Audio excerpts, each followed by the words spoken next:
Hello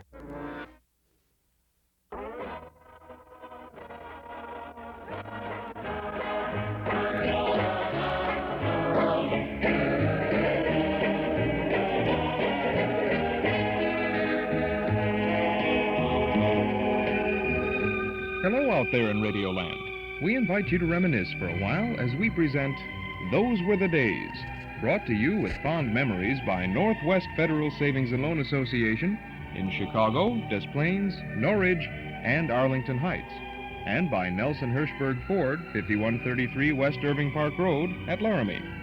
And now, stepping out of his hall closet with a trunk full of memories, here's your host, Chuck Shaden. Thank you, Mark Nelson, and welcome to another in our series of programs designed to bridge the sound gap between yesterday and today. Today is Saturday, March 20th, 1976, and today we continue our special series of Those Were the Days programs devoted to the golden days of primetime network radio programming. With the help of a 1949 Radio Mirror magazine primetime network program log, we're going to do our best to recreate a Tuesday night from the week that was, and we'll tune into a variety of network radio shows representing radio's major networks in 1949. Between now and 5 o'clock this afternoon, we'll tune into This Is Your Life, Mr. and Mrs. North, The Bob Hope Show, Big Town, Mr. Ace and Jane, and we're going to have a very special visit with the Squire of Wistful Vista, Jim Jordan as Fibber McGee, and we're going to try to tune into one of the most famous of all the great Tuesday night shows. So we have lots of fun, mystery, and excitement this afternoon, gang, so stick around. It all begins right after this word from our friends at Northwest Federal Savings. Here's something you'll really want to vote for. It's Northwest Federal Savings Bandwagon of Gifts, and you can choose the gift candidate that's just right for you. The platform includes such name brand gifts as Color Light Cookware by Club, Cordless Grass Shears by Black & Decker, a Water Pick Shower Massage, a Texas Instrument Calculator, and more. Crock pots, austerizers, vacuums, watches, gifts for everyone in the family. From Northwest Federal, free or at greatly reduced prices when you save $250 or more, and receive the highest interest rate allowed by law at Northwest Federal, too. At any of 4 convenient locations on Irving Park, 2 blocks west of Cicero, in the Harlem-Irving Shopping Center, on Dempster in Des Plaines, and at Golf and Algonquin in Arlington Heights, where a vote for Northwest Federal is a vote for good savings. Remember, they're open 63 hours a week. It's Northwest Federal Savings Time, 63 hours a week. Northwest Federal Savings Time. We're going to be over in the community room at Northwest Federal Savings this evening, tonight at 8 o'clock when the doors open at 7:30. Our program begins at 8 o'clock, and we have a great evening planned for you. We have one of the very best of the Laurel and Hardy movies for you tonight. It's Way Out West from 1937. Stan Laurel and Oliver Hardy are sent to deliver the deed to a mine to the daughter of a late prospector. But a crooked crook leads them to the wrong girl. One of the all-time best, great Laurel and Hardy features, Stan and Ollie All the Way. You'll love it. Pure comedy from Stan and Ollie. And as a Lucky Strike extra this evening, we are going to present on the screen in the Memory Club a film tribute to Busby Berkeley, the renowned dance director, choreographer of the great movie era, who created such spectacular numbers on the screen. We're going to present a film tribute to Mr. Berkeley tonight with some of his most sensational efforts on the screen. So a real doubleheader tonight in the Memory Club, where we meet in the community room at Northwest Federal, 4901 Irving Park Road in Chicago. Plenty of free parking in the large lot at the rear of the office over on Dakin Street. Or CTA Transportation take you right to the door. The Memory Club movie begins at 8 o'clock, and those doors open at 7:30. You're a member of the club because you're a member of our listening audience, so we hope you'll join us tonight for a double feature special. Way Out West, a complete, uncut, unedited, the whole business with Stan Laurel and Oliver Hardy from 1937, plus a warm, spectacular tribute to Busby Berkeley. Well, as we progress along the week that was, we are on the Tuesday night schedule now from the good old days of radio, using this network program log from Radio Mirror magazine in 1949, from May of 49. It is in our our March edition of the Nostalgia Newsletter, by the way. We have the full schedule of evening programs here at 7 o'clock, and we'll be following the schedule from 7 till 10 Chicago time, Central Standard Time. At 7 o'clock, the CBS, this is interesting, the CBS radio network had the Mystery Theater, so I guess that would be the CBS Radio Mystery Theater, right?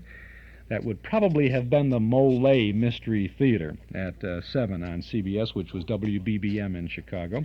Over on WENR, ABC had a program called Youth Asks the Government, followed by Earl Godwin. Now, this would be two public service programs, each a quarter hour, I believe.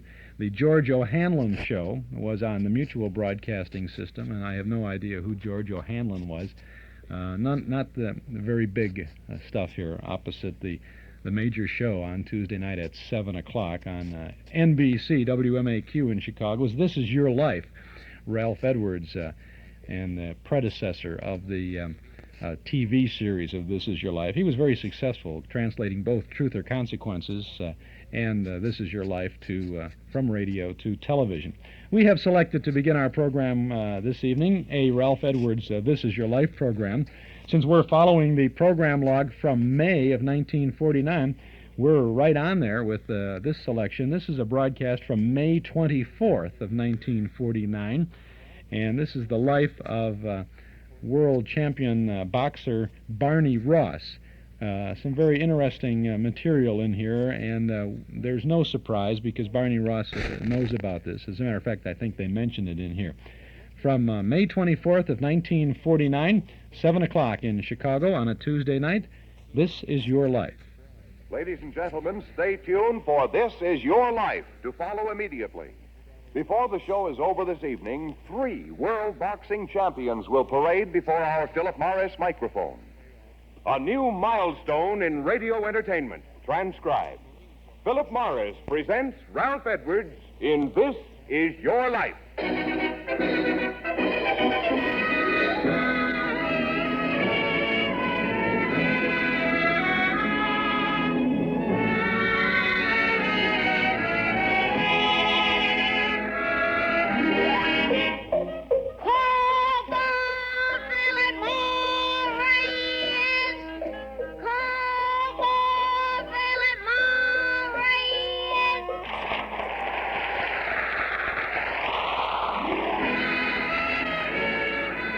Ladies and gentlemen, tonight marks another presentation of a distinguished series of radio broadcasts as Philip Morris Cigarettes bring to the American audience This Is Your Life, starring Ralph Edwards.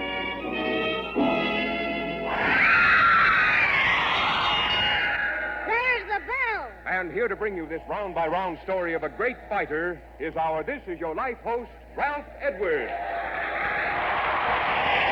Thank you very much, Art Ballinger. And may I, in turn, introduce the former lightweight and welterweight boxing champion of the world, Barney Ross. Hello, Barney. How you doing, fella? Fine, Ralph. You all relaxed there? Well, Or do you feel as if you're just going out at the bell there, huh? that's fine, Ralph. Good, good. Well, sit back and listen, fella. Barney, your ring record is pretty sensational. As a professional, you fought 78 times. You only lost 4 bouts. Let's start the story of Barney Ross, fighter, where it should start in the first round, at the beginning. Round 1. On December 23rd, 1909, Barney, you were born in New York City, the son of Isidore and Sarah Rosofsky. You were the third of what was to be a family of 6 children. Your older brothers, Ben and Maury, yourself, your younger brothers, George, Sam, and your sister, Ida. When you were just a baby, your family moved to Chicago, where your father opened a grocery store. What kind of a neighborhood did you live in there, Barney? Well, one of those real east side tenement neighborhoods, a rough and tumble, really sort of a neighborhood. That was where the kind most of us kids are, most of the people in this room have been raised too, I imagine. You can bet your life that a great many of us have been. Round 2, 1923. Your father, a mild-mannered, honest working grocery store owner, looks up to find a hold-up man's gun staring at him. Suddenly, a blinding blast, and your father lies dead on the floor of the grocery store he worked so hard to maintain. With the staff of the family gone, your mother places the 3 youngest children in an orphan home. And you resolve that someday, somehow, for your father's memory, you'll make enough money to bring the family together again. Round 3, 1924. You work as a shipping clerk for Sears Roebuck, and then for your eldest brother, Ben, in his premium goods business. But about this time, you become more interested in leather goods, the kind of leather boxers wear on their fists. I'll say he got interested. Barney used to come to my gym with Lou Jackson and Willie Jaffe, just so as he could study the style of fighters training there. Well, now, what's going on here? Whose voice is that out of your past, Barney? Can you guess? Yeah, sound like George Trafton, or could be Jim Mullen, because Jim Mullen is dead. Way back to those early gyms. We're going way back, fella.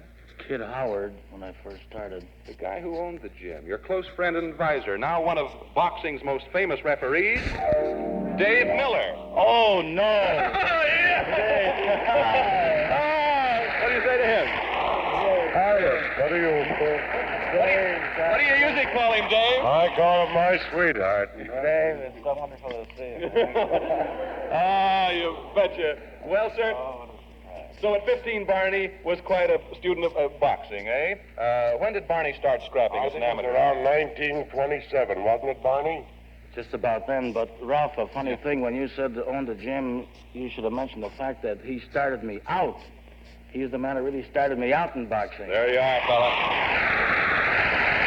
Well, and Dave used to give merchandise for prizes for those neighborhood fights, didn't you, Dave? That's right, and winning 150 amateur bouts.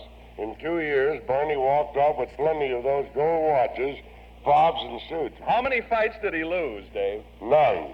And most of those prizes were sold by Barney to help out his family. Wow.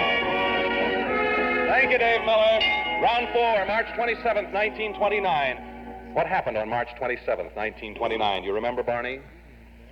March 27th, 1929. Let us tell you, that's the night you won the National Golden Gloves featherweight title in Madison Square Garden in New York City. And with that championship under your belt, your amateur days are over. Barney Rosofsky, you change your name to Ross, and as Barney Ross, you train your eyes on the lightweight championship of the world.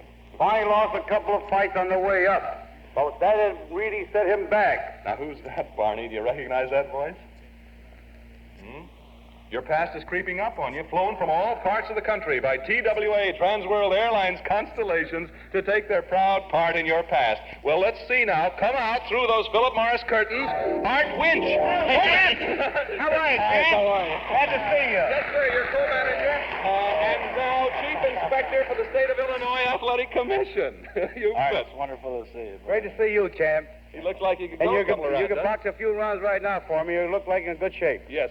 Art Winch, you and Sam Pyan managed Barney, didn't you? Yes, Ralph, as long as Barney fought. And all that time, we never had a written contract. Just a handshake and a verbal agreement. Well, with trust like that, no wonder it was a successful partnership. What do you think was responsible for Barney's success in the ring, Art? Well, he was a fine boxer, of course, a sharp hitter.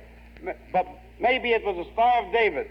That had a lot to do with it. The Star of David. Now, wait a minute. We want to hear all about that and about all the great fighters Barney met and conquered in the ring, as well as foxhole fighters overseas. But right now, there's the bell ending round 4. This is your life, Barney Ross.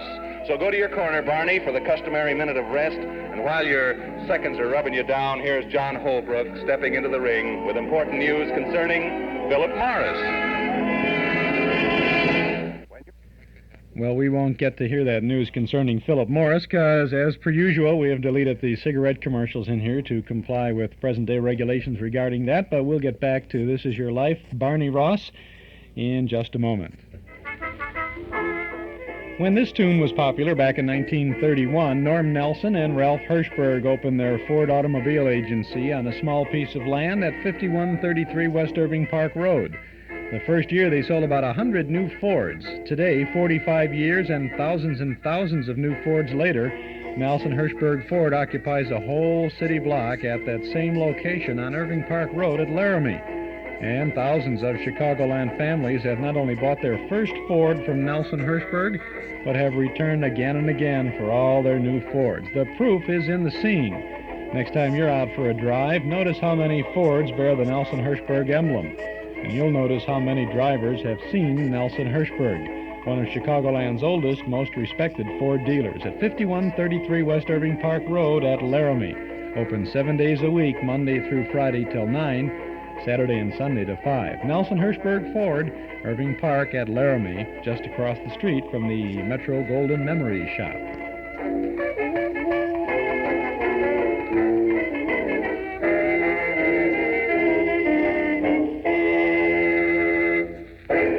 This is Chuck Shaden with our regular Saturday afternoon Those Were the Days program on WNIB Chicago, FM 97, tuning into the week that was, the Tuesday shows.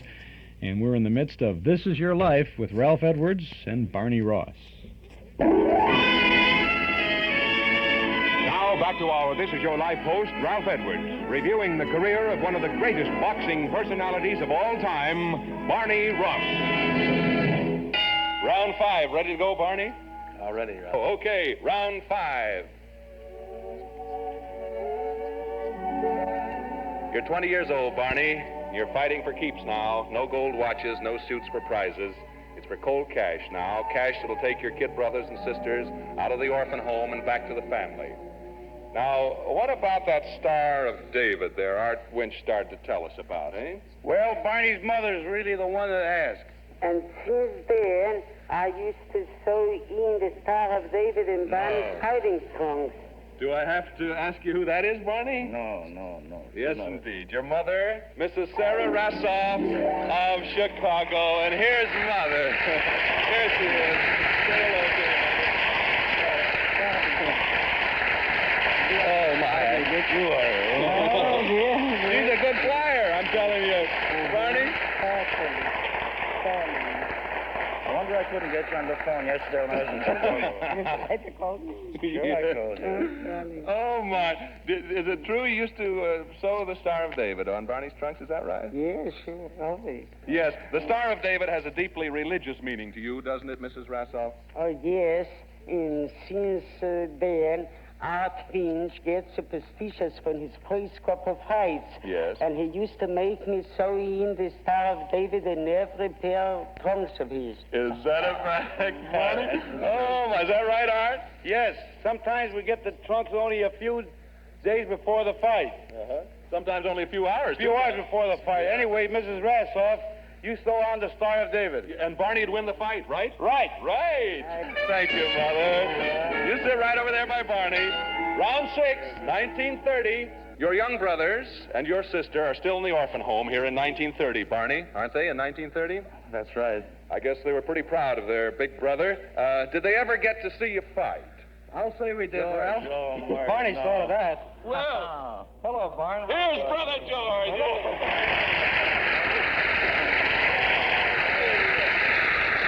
Well, Brother George from Chicago, how did you get to see those early fights of Barney's?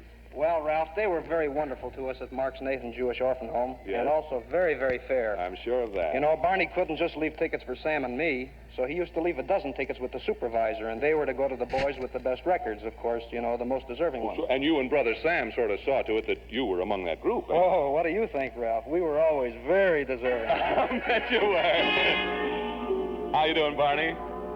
Oh, not too good right now. Enjoying your past, fella? Oh, it's great. Well, you'll have plenty of time to talk with your mother and Brother George, manager, and Dave there, and your other friends later at the party in your honor at the Hollywood Roosevelt Hotel. Right now, round 7, 1932. You've developed a terrific left hook, Barney Ross. Was that your Sunday punch, Barney? I guess it was. I guess it was, brother. Anyway, it got you past such roughhouse contenders as Ray Miller, Bat Battolino, Billy Patrol, and others. And with the money you made, you were able to bring your brother Sam and sister Ida back to the family from the orphan home. And a few months before the great Canzoneri fight, you brought home Brother George, too. What's Tony Canzoneri doing now? Do you know, Barney? Tony, I know, is doing a great job with Joey Adams and Mark Plant. They're doing a grand job throughout. Don't tell me that he's... Well, but there weren't many laughs when you met him in that 10-rounder for the championship in Chicago in 1933, nor in the return match that followed. How about that, Tony Canzoneri? Hello, Barney. I'll never forget those two fights we had back in 1933. The 10-rounder in Chicago and the 15-round fight in New York where you defended the title you won for me. I guess you'll never forget him either, will you? That was the greatest fighter I ever boxed. They were two tough fights, and when they were finished, we were both pretty tired. No champion likes to lose his title, Barney. But if I had to lose it, I'm glad it was to one of the real great lightweights of all time, to a guy like you. Good luck, Barney. Oh, you're wonderful. Thank you, Tony Canzoneri, for joining us where your illustrious past crosses with that of Barney Ross. Good luck to you, Joey Adams, and Mark Plant in your famous nightclub act. Round 8. You're ambitious, Barney. There are more worlds and worlds champions to conquer, and so on May 28, 1934, you're matched with one of the greatest welterweight champs ever to draw on a glove. Who was that, Barney? Jimmy McLarnin. Yeah, you beat him May 28, 1934 in a 15-rounder in New York. Then he took you, Barney, September 17th the same year, and then May 28, 1935, exactly 1 year after your first fight, you, Barney, turned right around and beat McLarnin again. Round 9, as welterweight champion of the world, Barney, you defeated Izzy Genazzo and Seferino Garcia, and then on May 31st, 1938, you fight the only man in boxing history who was to simultaneously hold the featherweight, lightweight, and welterweight championships. Raph, I'll never know what kept Barney on his feet during that fight. You know who that is, don't you, Barney? Oh, Henry, old Hammer and Hank. I can still remember some of those left hooks of his. Yes, a great ring warrior who this night of May 31st, 1938, defeated another great warrior. And here he is, Henry Armstrong. Hey!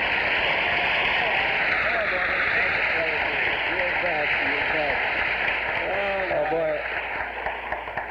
Do you remember what you said to me that afternoon of the fight when we weighed in? Why don't you tell us about it, Henry? What did Barney say to you? Well, you know, a sparring partner had butted me while I was in training, and the cut over my eye hadn't completely healed. Mm-hmm.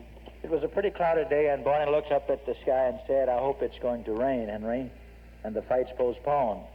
I didn't know what he meant, and then he said, "I'd like for that cut over your eye to get a chance to heal up." Well, that shows you the kind of a guy Barney Ross is, doesn't it, Henry? As a matter of fact, Henry didn't need that eye to get healed up at all. He did a pretty good job with if he had two bad eyes, too, that time.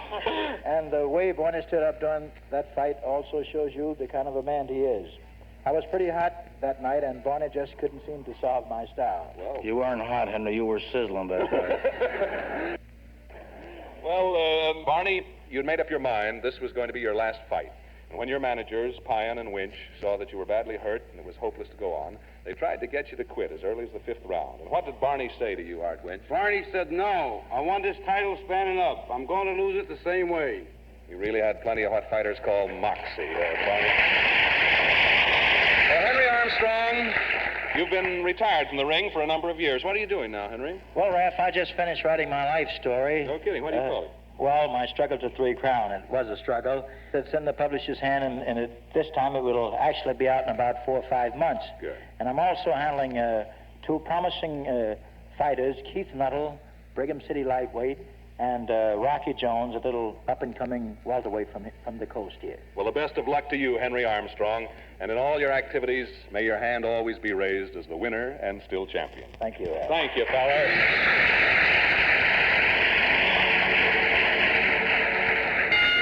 Round 10. December 7th marked the beginning of the big fight staged all over the world. Winner take all. So at 32, you became a private in the Marine Corps. And in 1942, you find yourself at Guadalcanal in the 8th Regiment of the 2nd Marine Division. Among the many friends you made in your regiment was the Catholic chaplain, Father Frederick Gehring. He wanted someone to play hymns before midnight mass one night out there on Guadalcanal. Do you remember that? Oh, I certainly do. You happen to be a pretty good pianist, Barney. You'd become a pretty fair organist. So you played those hymns for the boys. He did more than play the organ. Really, Ralph, he sang. Well, you should know Father Frederick Gehring. Yes, you were there, and here he is. Oh, why, you're Barney. What's the hard? I'm glad to be here. How'd they look, Barney? Oh, wonderful. Yeah, so happy to see you. Happy to be with you, Ralph. Yes, another surprise visit out of your past, eh, Barney? Yes, and remember, Barney, the midnight mass in Guadalcanal, you were playing the organ, and then you said, "Fellows, I guess you were all thinking of your mothers." just as I'm thinking of mine. So I'd like to sing a song for all our mothers. And you sang My Yiddish Mama. And you sang it in Yiddish, Barney. Remember that? I certainly do, Father. And I accompany you on a violin. Well, Father Gehring, Barney, this is your life. Barney Ross, December 24th, Christmas Eve, 1942. I wonder if you and Father Gehring would live again that scene on Guadalcanal. Now, we don't have your own violin, Father, but we can offer you a pretty good substitute here. How about... Well, I'll be very glad to if Barney will do the singing. Sure, Father. Would you, Barney?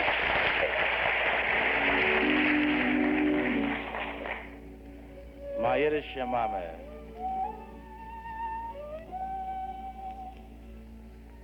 Es geht nicht besser auf der Welt. My Yiddish Mama. Wie Feuer bitter, wenn sie fällt. Oi, wie glücklich und reich ist der Mensch, was hat. Als eine schöne Matone, geschenkt von Gott, wie ein altitschke jiddische Mama,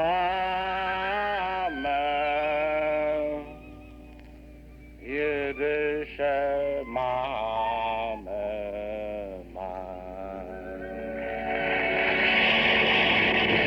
Mother, he has sung that to you before. How does it sound now? Fine. Wonderful. Thank you, Father Gehring and Barney Ross. Your buddies from that night on Guadalcanal must still be thanking you in their hearts. That is, those few who came back.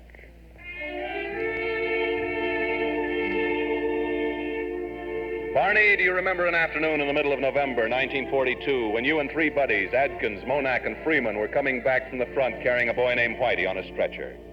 Oh, yes. As you're walking along, suddenly the Japs open fire on you from the brush. You immediately hit the deck, but your wounded boy, Whitey, is killed. Do you remember what happened to two of the other boys, Monak and Adkins, at that time? Oh, yes. I know they both got hit in their legs, and I know that Adkins, who was my buddy, lost his right leg, I believe, and Monik was hit pretty badly. You take charge, firing the rifles one after another as they're handed to you. The enemy is only 50 yards away. You and your buddies crawl into a shell hole behind a log. Night falls. You fire more than 400 rounds of ammunition, all you have. And in between, you squeeze a mezuzah, the 10 Commandments in Hebrew, in a little container. And there's something else you carry with you, too. What's that Father Gehring gave you? Oh, I had that little miraculous medal that Father Fred gave me that night, and I squeezed that, too. I squeezed them both awfully hard. You prayed, too, didn't you, Barney? Oh, and how I prayed. How I prayed. When the rifle ammunition is gone, you throw hand grenades. And finally, the dawn comes, and Dick Adkins, who was shot in the leg, makes a plea. Barney, take me back to the river. Another voice out of your past, Barney. Dick Adkins, who was with you that terrible night on Guadalcanal. Dick Adkins. How'd you look there, Dick, boy? Huh? Dick, what happened when you asked Barney to take you to the river? Barney crawled over to me and tried to lift me. It was kind of difficult because I weighed 220. And besides that, he'd been shot in the left ankle and right knee. But Barney kept trying and finally said, I guess it's no use, Dick. And we looked up and saw just about the most beautiful sight in the world. What was that, Barney? Oh, golly, that was our skipper and the lieutenant and a couple of litter bearers down there. I think it was about 6 or 7 o'clock in the morning, Dick. With Captain Osborne LeBlanc and Lieutenant John Murdoch, right. Yes. Right. And when the other fellows arrived, there in front of us, they found 20 Japs killed by Barney during the night. They found, too, that Barney's hair had turned almost completely white, and no wonder. And for that action, Barney, you received the Silver Star and a presidential citation. Dick, it's wonderful to see you again, by golly. So, Barney sure deserved them, Ralph. I lost a leg, but if it hadn't been for Barney, I'd been a dead pigeon. And it made it possible for you, Dick Adkins, to go back to your golf game and still score a 73 on the course. Round 11.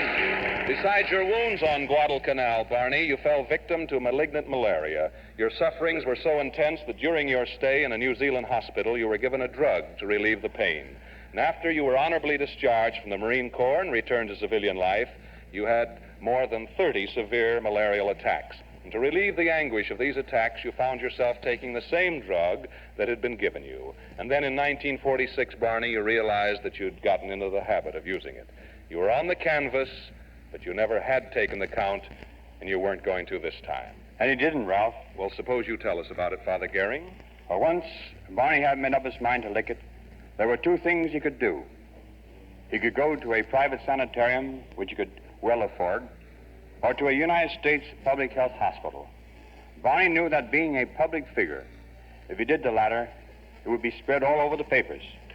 But those of us who knew Barney realized he chose the public health hospital because he thought that if other veterans in the same situation as he learned what he had done about taking a cure, they would try it too. It was a decision that really took courage, didn't it, Father? Really, Ralph, I think that decision of Barney's took more courage than anything he ever did in his life, including that night on Guadalcanal. Thank you, Father Gehring, for leaving your China mission work, which you head in Philadelphia, to come out here and reveal your inspirational part in the life of Barney Ross. Well, that takes us pretty much up to the present, Barney. How you doing, fella? All right, thanks, Ralph. Yours is a life to be proud Got me of. beat down a little bit, though. You're now doing public relations work with the Milton Blackstone Agency in New York Yes, City. sir. In the many, many rounds yet to come in the future, I'm sure you'll be fighting all the way. And now, in a moment, Barney Ross will have something to say about that, your Philip Morris future. Another large segment there of This Is Your Life, Barney Ross, from May 24th of 1949. Ralph Edwards certainly knows how to make the most of dramatic moments from someone's life, doesn't he? A good program. The final moments of that coming up in just a moment here on WNIB Chicago, FM 97. This is Chuck Shaden with our Those Were the Days program. Sony offers just about the best color TV you can buy these days. Sony Trinitron television is about as close as you can come to trouble-free TV viewing. That sharp, crisp Sony picture is the best TV around, and though your Sony will probably cost more than most conventional TV sets, when you figure it out, picture-wise and trouble-free-wise, Sony is really your best TV buy. See Sony Television at Townhouse TV and Appliances, 7243 Touhy Avenue, just west of Harlem.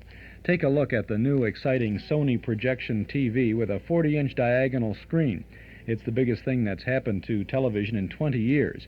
Sony widescreen diagonal TV, Sony Trinitron, Sony Betamax videotape system. See the very best in television from the very best in town. Townhouse TV and Appliances, 7243 Touhy Avenue, just west of Harlem. Open Monday, Thursday, and Friday nights till 9, Saturday until 5. Our new Metro Golden Memory Shop at 5120 West Irving Park Road is now open. As a matter of fact, they're open right now, and we're ready to serve you with lots of memory minders of the good old days. Hundreds of recordings of old-time radio shows on cassette tape and on LP records, plus big band, soundtrack, and personality recordings. Lots of new things to bring back the old times, lots of old things to provide more good times. Movie posters, magazines, books, cards, games, great jigsaw puzzles, gifts, novelties. They're all there, and they're all waiting for you at our new Metro Golden Memory Shop, 5120 West Irving Park Road, just east of Laramie. Pay us a visit real soon. Our MGM shop is open Tuesday and Wednesday from 11 a.m. to 6 p.m., Thursday, Friday, and Saturday right now until 8 p.m., and tomorrow Sundays from 1 till 5.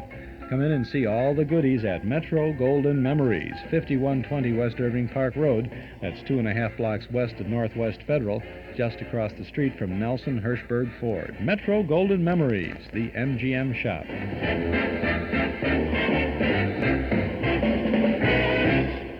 And they're over there now, Dave Denwood. I see him now. He's fumbling around trying to wait on a customer.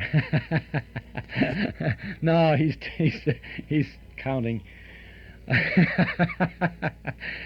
Oh, we have good times over there. You ought to come on over to the Metro Golden Memory Shop one of these days. This is Chuck Shaden on our Those Were the Days program. Let's get back to the conclusion of This Is Your Life, Barney Ross. Now, here is Ralph Edwards with the Philip Morris Future for Barney Ross, former lightweight and welterweight champion of the world. Your sportsmanship, Barney Ross, your courage and determination are an example for all of us to follow and an ideal to hold up to our children. In New York, William F. McKinney, in association with high-ranking officers and heads of government departments, has founded War Orphans Scholarship Incorporated, an organization that will help care for the future of the children of American war veterans killed in action. Now, while the state and federal governments provide for their education, many smaller needs are not provided for. These fatherless boys and girls, like other children going to school or college, would like to feel that they have a dad to write to when in need of a new suit, a tooth to be pulled, or money to attend the annual picnic. And that's where War Orphans Scholarship Incorporated takes over. Through generous donations, this organization will provide the necessary funds, but they're in need of dads for these youngsters to write to. So Philip Morris would like to establish you, Barney Ross, as the foster of the Dear Dad Club. They invite you to select or have War Orphan Scholarship Incorporated select for you a deserving orphan child and want you to be his or her dad. So in your behalf, Philip Morris is sending a check for $500 to help carry on this fine work. And may we add that if any of our listeners would like to be a dad to some fatherless child, as Barney Ross is now, send your name to the Barney Ross Fund, Box 100, Grand Central Station, New York City. Furthermore, Barney Ross, Philip Morris is presenting to War Orphan Scholarship Incorporated a bronze honor roll in your name inscribed, Barney Ross salutes the following dads. And each year, the dad doing the most for an American veteran's orphan will have his name inscribed on this honor roll. The Dear Dad Club has a wonderful foster.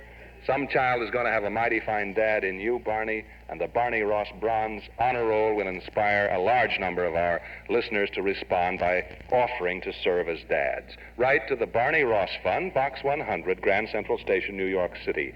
War Orphans Scholarship Incorporated is in need of funds and volunteer dads, so let's all give them our wholehearted support. Shall we?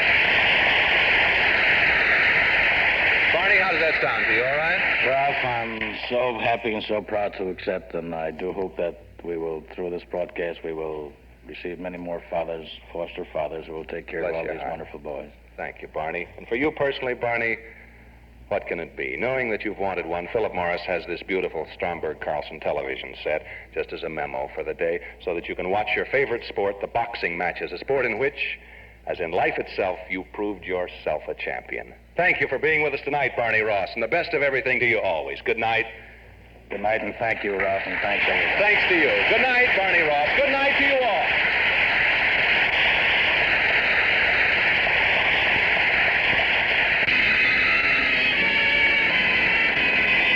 Be sure to read about This Is Your Life in the June issue of Radio Mirror, now on sale. Tonight's This Is Your Life transcribed came to you from Hollywood with original music by Alexander Laszlo. This is Art Ballinger saying good night for Philip Morris.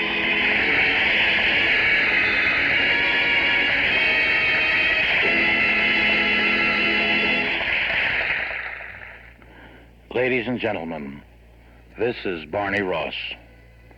The great happiness that has come to me since this surprise program was recorded last Friday afternoon has been marred by a tragic event. Dick Atkins, the man whose life I helped to save on Guadalcanal, had his life taken from him yesterday in an automobile accident near Lancaster, California. His dear wife wanted Ralph Edwards and the Philip Morris Company to go ahead with the program tonight in memory of Dick. And I am proud beyond words to have been a part of this courageous young man's life. Good night, ladies and gentlemen. This is NBC, the National Broadcasting Company.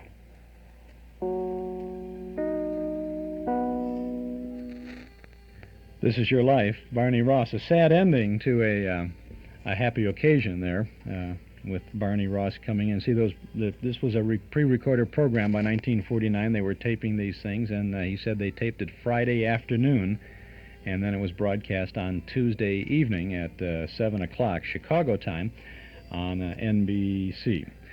This is Your Life, the first in a lineup of great Tuesday night shows this Saturday afternoon on our Those Were the Days program. This is a look out the window, gang. This is a perfect day to listen to radio, isn't it? It's raining out there and it's dark and everything. Boy, this is a good day to tune into some good shows. And boy, we have a bunch of them for you, too. We have Mr. and Mrs. North, Bob Hope, Big Town, Mr. Ace and Jane, and we'll be chatting about the Tuesday shows with Fibber McGee, too, in a little while. Chuck Shaden here with our Those Were the Days program on WNIB, Chicago, FM 97. Next Saturday afternoon, we'll be continuing the week that was as we tune into the Wednesday shows. We'll have Can You Top This?, The Great Gildersleeve, Duffy's Tavern, Mr. District Attorney, Bing Crosby's Philco Radio Time, and the Curtain Time program for you. A week of Wednesday shows as outlined in the Radio Mirror magazine program log for the network for May of 1949. After that, we'll continue with the Thursday, Friday, and Saturday night prime time network shows here on Saturday afternoons. And then coming up on the last Saturday in April, we'll be celebrating our 6th anniversary on the air with the old-time radio shows in the Chicago area. And we'll have a special kind of an anniversary show for you then. We'll keep you informed about that. And we'll tell you all about these things in our Nostalgia newsletter and radio guide. 545-2260 is the number to call to subscribe to our newsletter.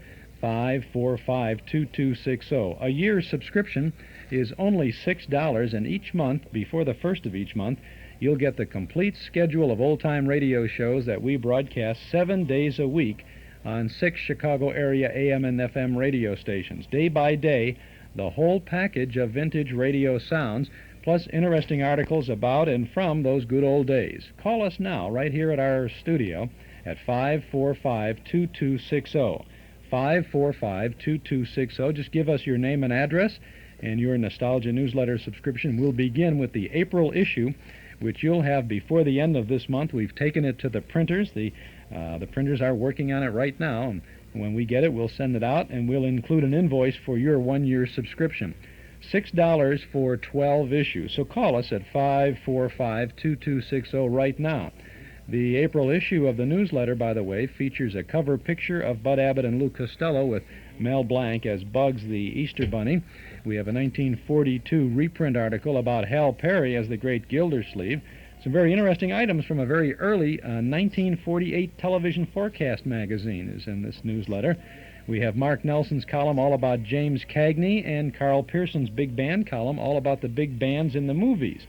Gary Schroeder has created a poetic memory for us with a nostalgic rhyme entitled Over 35. And there's the rest of the network radio log from May of 49, the one that we're using here on Saturdays now.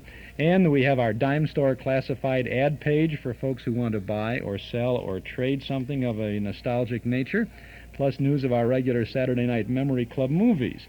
Subscribe now to our Nostalgia newsletter and radio guide. A 12-month subscription is only $6, so call us now at 545-2260 or send $6 to Nostalgia Newsletter, Box 421, Morton Grove, 60053.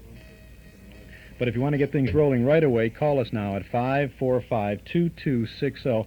If the line is busy when you call, if you can take a moment and call back a little later or a moment later, then we'll be able to get to you. Or if the phone rings for just a second or two before we get to you, hang on there. We'll get to you as quickly as we can at 545-2260. Before we tune into Mr. and Mrs. North, the 7:30 program from a Tuesday night, I have a sound for you from our cassette tape of the month for the month of March. And interestingly enough, it's another This Is Your Life program. Actually, it's 2 consecutive This Is Your Life shows with Ralph Edwards from March of 1950. But they present This Is Your Life, Charlie McCarthy, and here's a sound clip from that show. Sure, and I was a guest star myself once on Charlie McCarthy's program. Begorra and the Jabers. It's Maureen O'Sullivan, isn't it? Yeah, right, Charlie. Miss O'Sullivan was one of the motion picture stars your program brought into the American home as a guest. And here she is, coming through the Philip Morris Archway. Maureen O'Sullivan! How do you do, Charlie? Oh, hello. Hello, Edgar. Hello, Maureen. It's wonderful to see you again. It's sure, and that it is, Maureen. Say, Ralph, how is me Irish accent? That sounds good to me, Charlie. Yeah, of course, I work under a little handicap, you know. Yeah. Every once in a while, I get a little Swedish tinge in it. I never know whether Bergen will sound like Blarney or Smorgasbord. That's just a clip from This Is Your Life, Charlie McCarthy, a two-part Ralph Edwards production with Ralph opening the book on the interesting life of the world's most famous dummy, Charlie McCarthy. This hour-long tape features Edgar Bergen, Mortimer Snerd, Rudy Valley, Dorothy Lamour, Hopalong Cassidy, Elsa Maxwell, Ken Murray, Cary Grant, many others, as they pay tribute to our little friend, Charlie McCarthy. It's our cassette tape of the month for March, and it's yours for only $5 from the Hall Closet, Box 421, Morton Grove, 60053. This Is Your Life, Charlie McCarthy, two consecutive half-hour programs from March of 1950. They're yours back-to-back on our March tape. $5 from the Hall Closet, Box 421, Morton Grove, 60053. Or you can pick up your March cassette at any of the four offices of Northwest Federal Savings in Chicago, Des Plaines, Norridge, Arlington Heights. Charlie McCarthy getting the star treatment from Ralph Edwards, our cassette for March, $5 from the Hall Closet, Box 421, Morton Grove, 60053. By the way, we'll also include a list of previous cassettes of the month that are still available. And if you'd like to have that list but don't want to order the March tape, simply send a self-addressed stamped envelope to the Hall Closet, Box 421, Morton Grove, 60053. Or you can pick up that list at our Metro Golden Memories shop. And as a matter of fact, you can get in person, on the spot, all or any of all of the previous cassettes of the month that we've ever had, something like over 50 tapes. So they're there at the MGM shop. Now let's return on our WNIB Those Were the Days program this Saturday afternoon to a Tuesday night in 1949 at 7:30 as we look over this Radio Mirror Network log. Let's see, on CBS, on NBC, following This Is Your Life, we had the Alan Young Show. Remember, he went on to television and he was in the Mr. Ed series. Well, he had a radio show, as many of you may have heard already, as we've played a few of those. On the Mutual Broadcasting System, we had Official Detective, and on ABC, it was America's Town Meeting of the Air. On CBS, Mr. and Mrs. North, and that's the one we have selected to tune into now. This is the Mr. and Mrs. North broadcast featuring Joseph Curtin and Alice Frost as Pam and Jerry North, a delightful mystery comedy adventure, and we're going to be tuning into the story of Mr. and Mrs. North right now. That must be Mrs. Gunther now, Jerry. I'll answer it, Pam. Well, Mrs. Gunther, Mrs. North and I have been wondering when you... Mrs. Gunther. Pam. Pam, come here. Something's happened to Mrs. Gunther.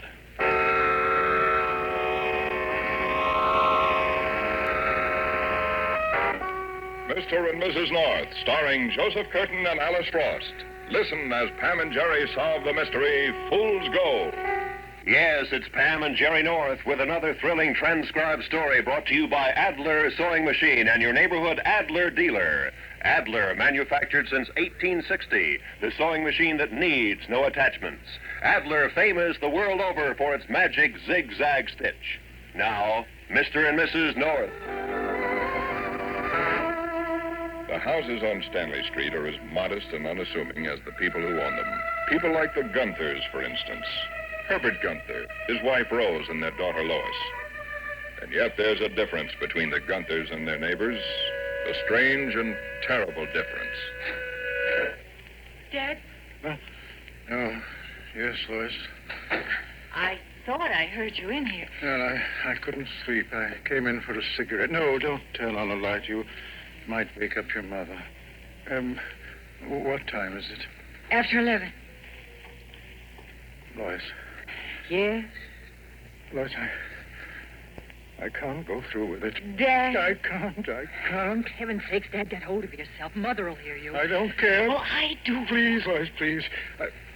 I've thought it all out. I want to go to the district attorney. And to the penitentiary, too? No, but you see, But what?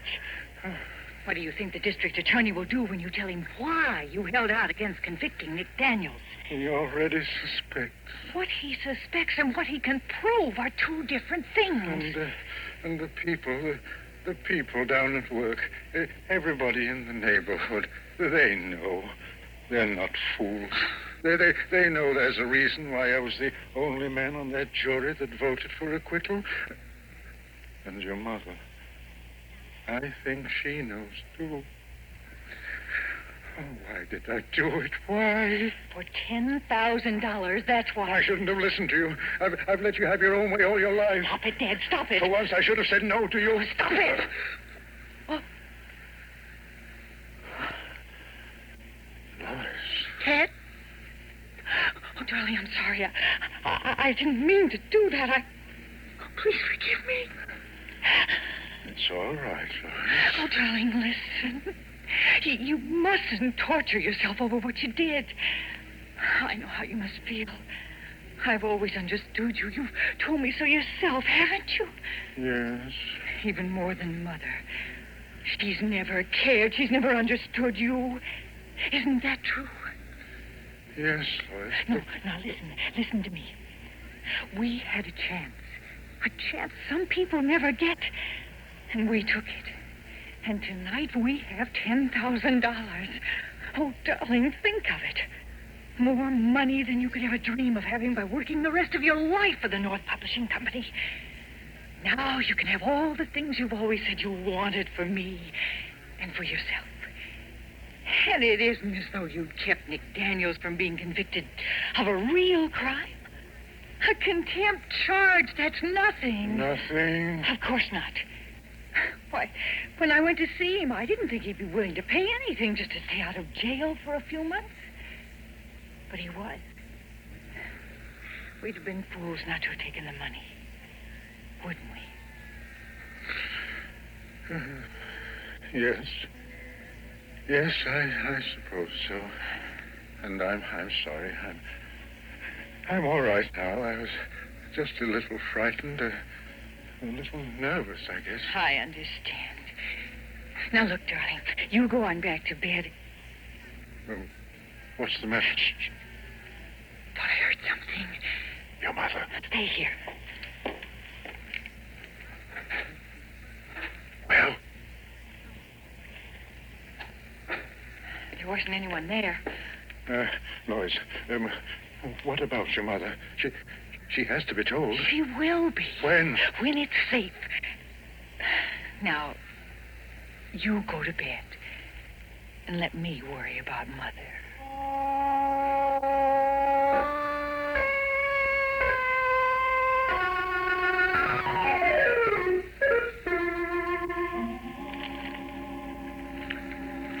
Continued on page 16, column 7.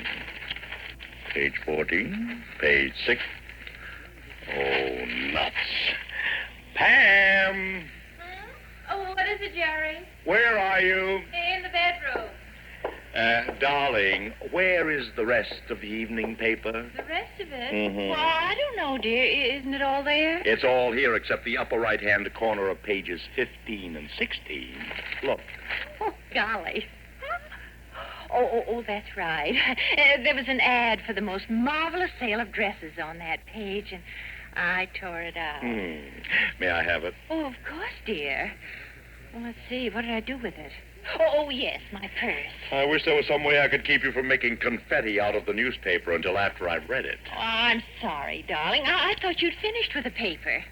Here's the ad. See?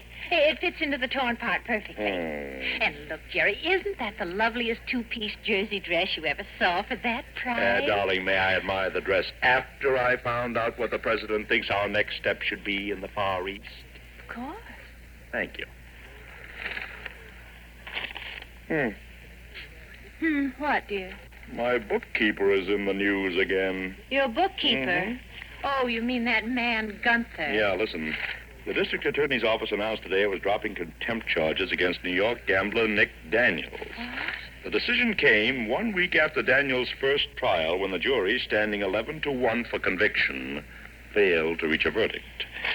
This reporter has learned that the lone juror who held out for acquittal was Herbert Gunther of 116 Stanley Street. Jerry, would you mind not reading any more? Honestly, darling, every time I think of what Herbert Gunther did, I get so angry. Take it easy, dear. Take it easy. I'm sorry, but I don't see how you can be so calm about it. Everybody knows what Nick Daniels is, and he was obviously guilty. Well, apparently Gunther didn't think so, and if that was his honest opinion... But I don't think it was an honest opinion. I think that bookkeeper of yours deliberately I'll answer, dear. Hello. Mr. North? Yes? Mr. North, this is Rose Gunther. Who? Mrs. Gunther. Herbert Gunther's wife. Who is it, Jerry? Herbert Gunther's wife. What? Mr. North? Yes, Miss Gunther. I'm sorry to bother you at this hour of the night, but I was wondering if I could see you for a few minutes tonight. Oh, what about? I can't explain on the phone, Mr. North. What does she want, Jerry? All right, Mrs. Gunther. Thank you, Mr. North. I can be at your apartment in about an hour. Goodbye. Well, speak of the devil. Oh, the devil's wife. What was that all about? I'm not sure, dear, but I have a very strong hunch that whatever it is, we're not going to like it.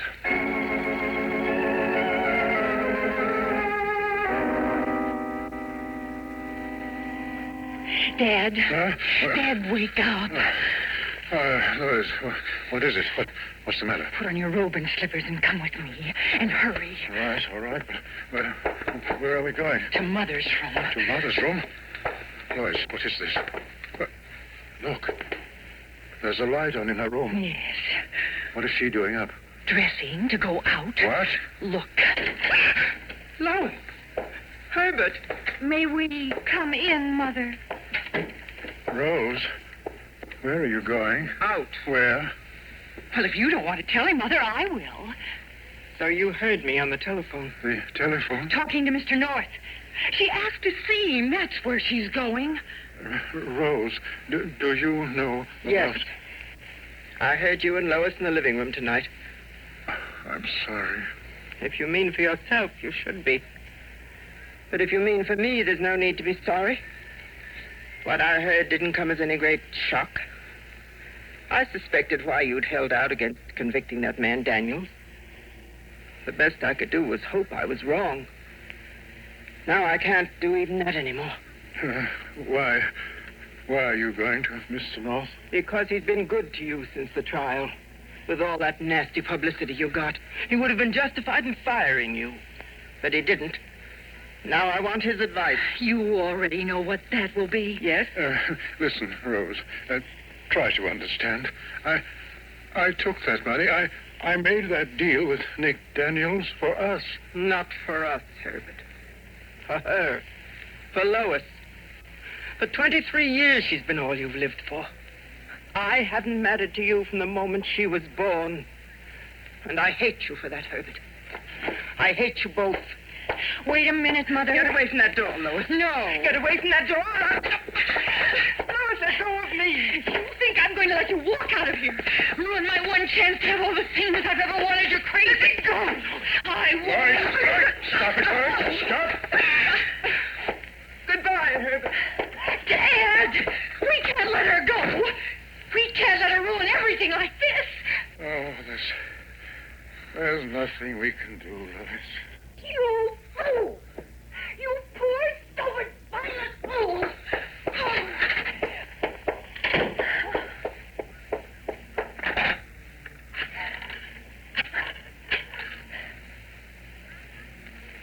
Information?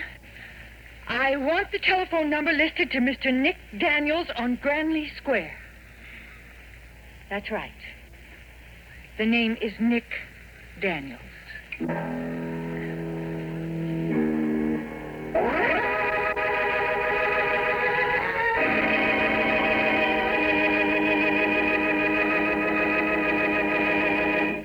Well, it appears that Lois Gunther has stopped asking for trouble and is prepared to start giving some. And that's the first segment of Mr. and Mrs. North, Fool's Gold, a broadcast from, well, I guess it's from the 1940s. I don't have a specific date on this broadcast for you. but it's part of our Tuesday lineup of shows on the week that was. This is Chuck Shaden on WNIB, Chicago, FM 97. We'll get back to Mr. and Mrs. North in just a minute. Who knows what interest grows from regular savings? Northwest Federal knows.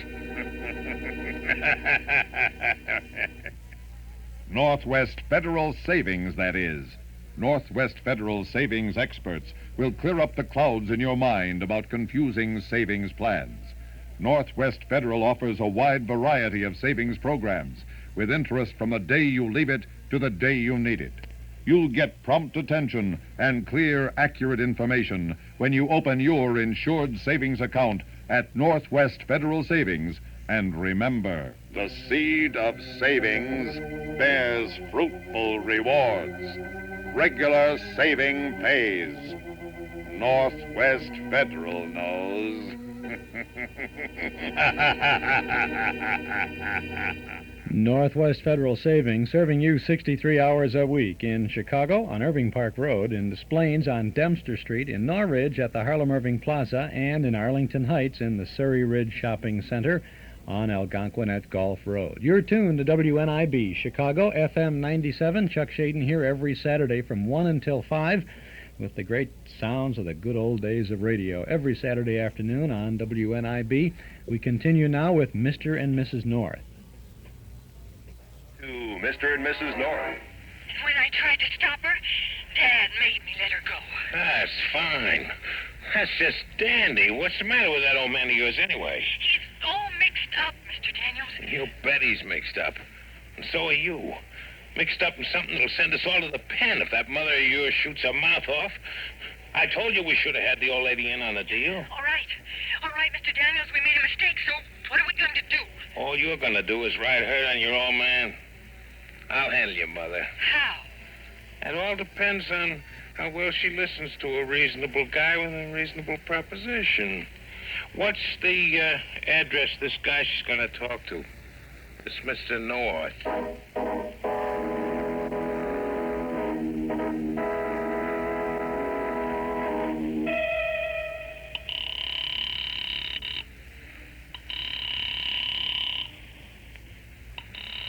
Still isn't any answer at the Gunthers, Jerry? Not a peep.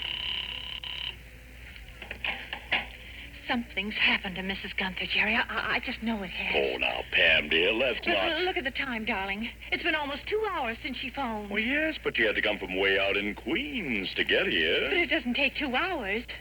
Jerry, listen. You agree that Mrs. Gunther must have wanted to see you about the way her husband behaved at Nick Daniels' trial. Well, yes, dear, but... And you said she sounded strange on the telephone, as though she was talking very low to keep someone at the other end from hearing her. So? Well, if she found out that there was something wrong about the Daniels trial... Jerry, you know Nick Daniels' reputation. Why, he's the kind of man who'd stop at nothing. Oh, for heaven's sake, Pam, stop it. You're just letting your imagination run away with you. Now, look. Jerry, the door. You see, darling? What'd I tell you?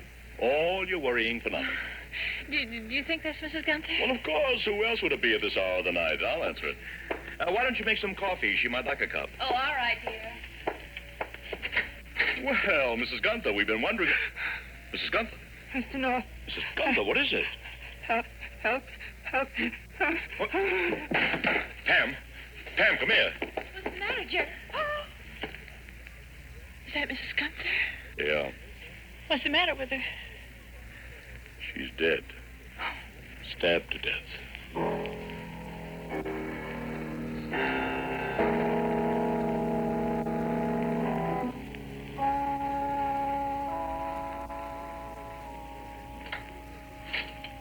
Dad?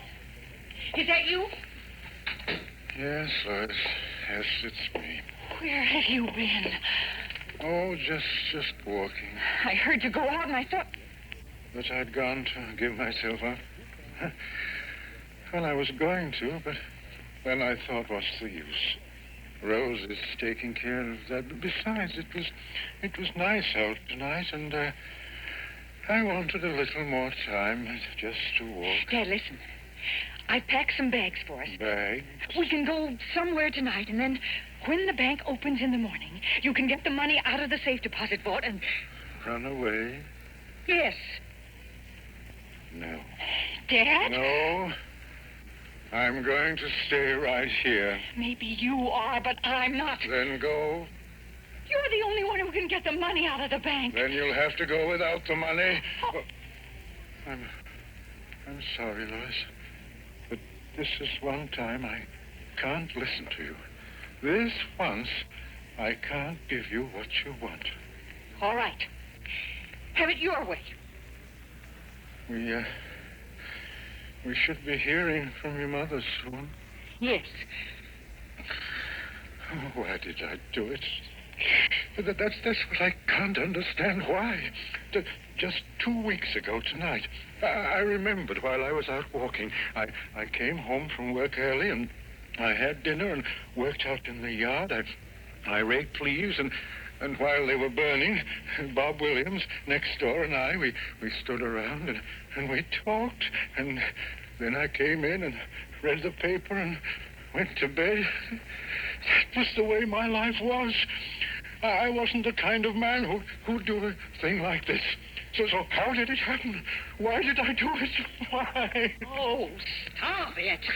Stop feeling so sorry for yourself. You make me sick listening to you. Oh, I'll answer it. Hello? Yes, this is the Gunther residence. Lois Gunther speaking. What? Well, yes. No. What is it, Lois? Yes. Yes, right away, Mr. North. Mr. North? What's the matter, Lois? Has something happened to your mother? Yes. What? She's dead. Dead? She's been murdered at the North. The police are there now. Mr. North said Mother rang his bell, and when he answered the door... Daniels. Dad. He killed her. Daniels killed her, and you told him she was going to see Mr. North. No. Then how did he know? I don't You're know. lying. No, I'm not. Tell me the truth. I want the truth. Oh, don't, please, Dad, don't. Then tell me the truth. All right. All right. Yes, I told him. Just scum. What are you doing? Dad! What are you doing with that gun? I'm going to see Nick Daniels. I'm going to kill him. If it's the last thing in the world I do, I'm going to kill him.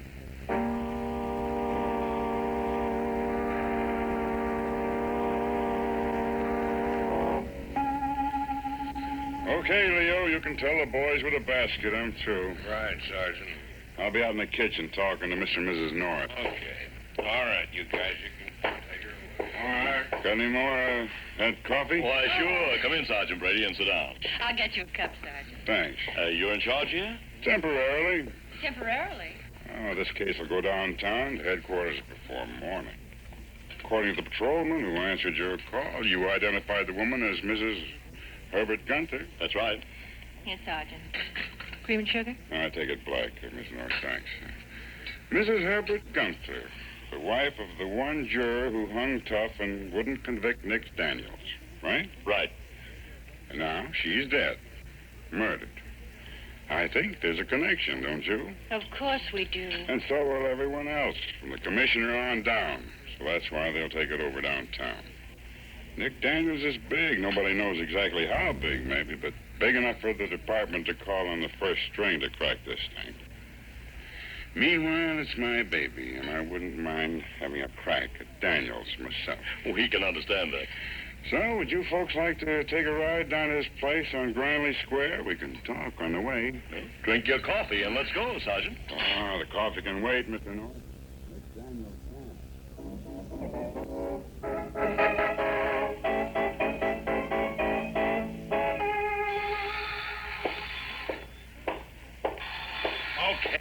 Okay. Who is it? Herbert Gunther, Mr. Daniels. Gunther? What do you want? I've got to see you. What about? Please, Mr. Daniels, open the door. It's important. Okay.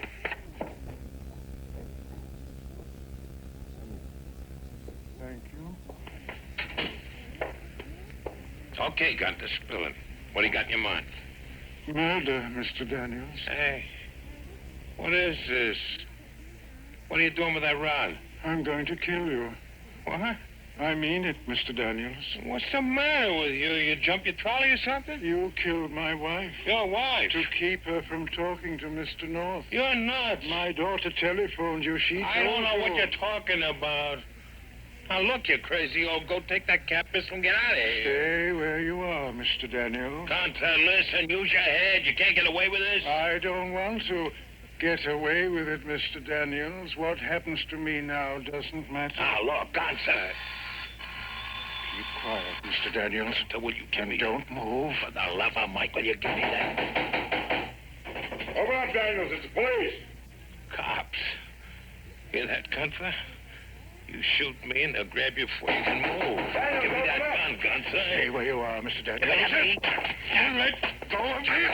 Drop it, Gunther. No, let me go. All right. Daniels. Jerry, that was a gunshot. Come on, Mr. North. Let's see if we can force the door. Right. Wait, someone's unlocking the door. Hello, Mr. North. Gunther. What happened in here, Mr. Gunther? Where's Nick Daniels? Over there, behind the couch. He's dead.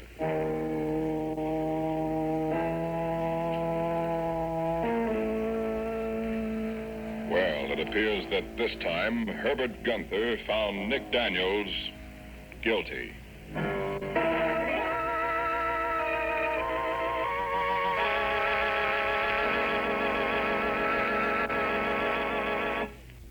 Mr. and Mrs. North, another segment from this program from not so long ago, from the late 1940s. Chuck Shaden here in the hall closet on our Those Were the Days program on WNIB Chicago, FM 97.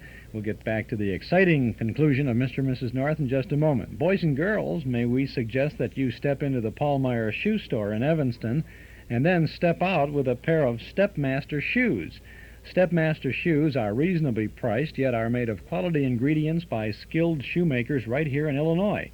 Not only do they come in basic infants' white high shoes and saddle Oxfords, but in shiny patent Mary Janes for little girls and high-fashion styles for bigger boys and girls. Your headquarters for Stepmaster Shoes is the Paul Meyer Shoe Store at 2924 Central Street in Evanston. Step in, and you'll have a fit. Step into the Paul Meyer Shoe Store at 2924 Central in Evanston. Come clean with Magicist. Now when you can really use it, Magicist is making it more attractive than ever to get your whole house Magicist clean. Hi, this is Carmelita Pope with good news. With any order for cleaning or when you buy a Magicist rug, you'll receive a 16-ounce bottle of Sparkle Glass Cleaner and Sprayer at no additional cost. Call Magicist for pickup and delivery of your rugs and draperies, or save 20% by bringing them into Magicist and get your Sparkle and Sprayer. Have Magicist come to your home or office to clean your carpeting or furniture and get your Sparkle and Sprayer. Call Magicist for pickup or delivery or more information. Chicago phones 378-8600. Suburbs see your phone book. Master Charge and Bank Americard welcome. Come clean with Magicist and get your bottle of Sparkle Glass Cleaner and Sprayer at no additional cost. And remember, Magicist sells rugs, too. Come clean with Magicist and get your whole house Magicist clean. Now let's return to the conclusion of Mr. and Mrs. North. And now, back to Mr. and Mrs. North. Give me that gun, Gunther. Take it. Sergeant, Yes, Mr. North. Daniels isn't dead. Where was he hit? On the side of the head. It's just a flesh wound. The slug nicked him enough to knock him out, but that's all. Take it easy, Daniels. You're going to be okay. At least we won't have to amputate. Hey, funny copper. You're a scream, ain't you? Look, that crazy old fool tried to kill me. If I hadn't jumped him, he would have. Don't kid yourself, Daniels. You were just lucky. Luckier than you deserve, and luckier than you'll ever be again. The guy who turns on the juice up in Sing Sing never misses. If you're saying I killed Gunther's wife, you're nuts. He's lying. Look, Gunther, you've had a busy evening. You must be tired. You just relax till I get around to you, huh? Okay, Daniels, let's Listen, cop, I only got one thing to say. I didn't kill the Gunther dame. I had no reason to kill her. That's a lie. Lois. Well, who's this? My daughter, Lois. Come in, Miss Gunther. How do you know Daniels is lying? Because I telephoned him and I told him my mother was going to tell Mr. North that Father had taken $10,000 from Nick Daniels to hold out for acquittal in his contempt trial. Well, how about it, Daniels? Come on, Nick. Come on, let's stop wasting time. Okay, that much is true. Dame here called me, waited for her mother outside the North's apartment house. Stabbed her to death? No. I forced her into my car. I was going to bring her up here and have a talk with her. Convinced her she had to keep her mouth shut. Go on. Wow. We got out of the car, out in front here. She started screaming her head off. People started popping their heads out of the windows. So you just let her go? I had to. And you didn't catch up with her again in our apartment building? No. I think you're lying, Daniels. Of course he's lying. Well, I don't think he is. Damn. And neither would you, dear, if you just stop and think a minute. Think about what? What you said on the telephone when you called the Gunther house about Mrs. Gunther having been killed. Do you remember exactly what you said? Oh, no, not exactly. Well, I do, very exactly. You talked to Lois Gunther, and you told her mother was dead, that she'd been killed. That's all. So? So, if you just said that Mrs. Gunther had been killed and not how she'd been killed, why did Lois Gunther accuse Nick Daniels of stabbing her mother? I didn't. Oh, but you did, Miss Gunther. And there was only one way you could have known your mother had been stabbed to death. Lois. I didn't kill her. I didn't. Oh, you're lying. No. Take it easy, Gunther. Let go of me. Lois, tell me the truth. You hear? I want the truth. All right. Yes, I killed her. I went over to the North to make sure Mr. Daniels stopped her from talking to them. And then when I saw her coming back after getting away from me, I'm sorry. I'm sorry. I'm afraid your tears come a little too easily, Miss Gunther. And much too late.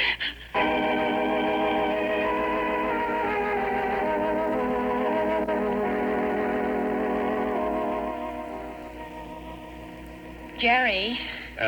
Yes, dear? Did you bring home an evening paper? I certainly did, darling. In fact, I not only brought home one, I brought two. Two? Mm-hmm. Oh, that's wonderful, dear. I've been meaning to tell you that I thought that with the elections coming on, we should read more than one newspaper, so we get both sides of the question. Which papers did you buy, the Courier and the Ledger? No, dear. I bought 2 copies of the Courier. 2 of the Courier? Mm-hmm. Well, you can't get both sides of the question from 2 copies of the same paper. No, my pretty little ad clipper. But I can get both sides of the page.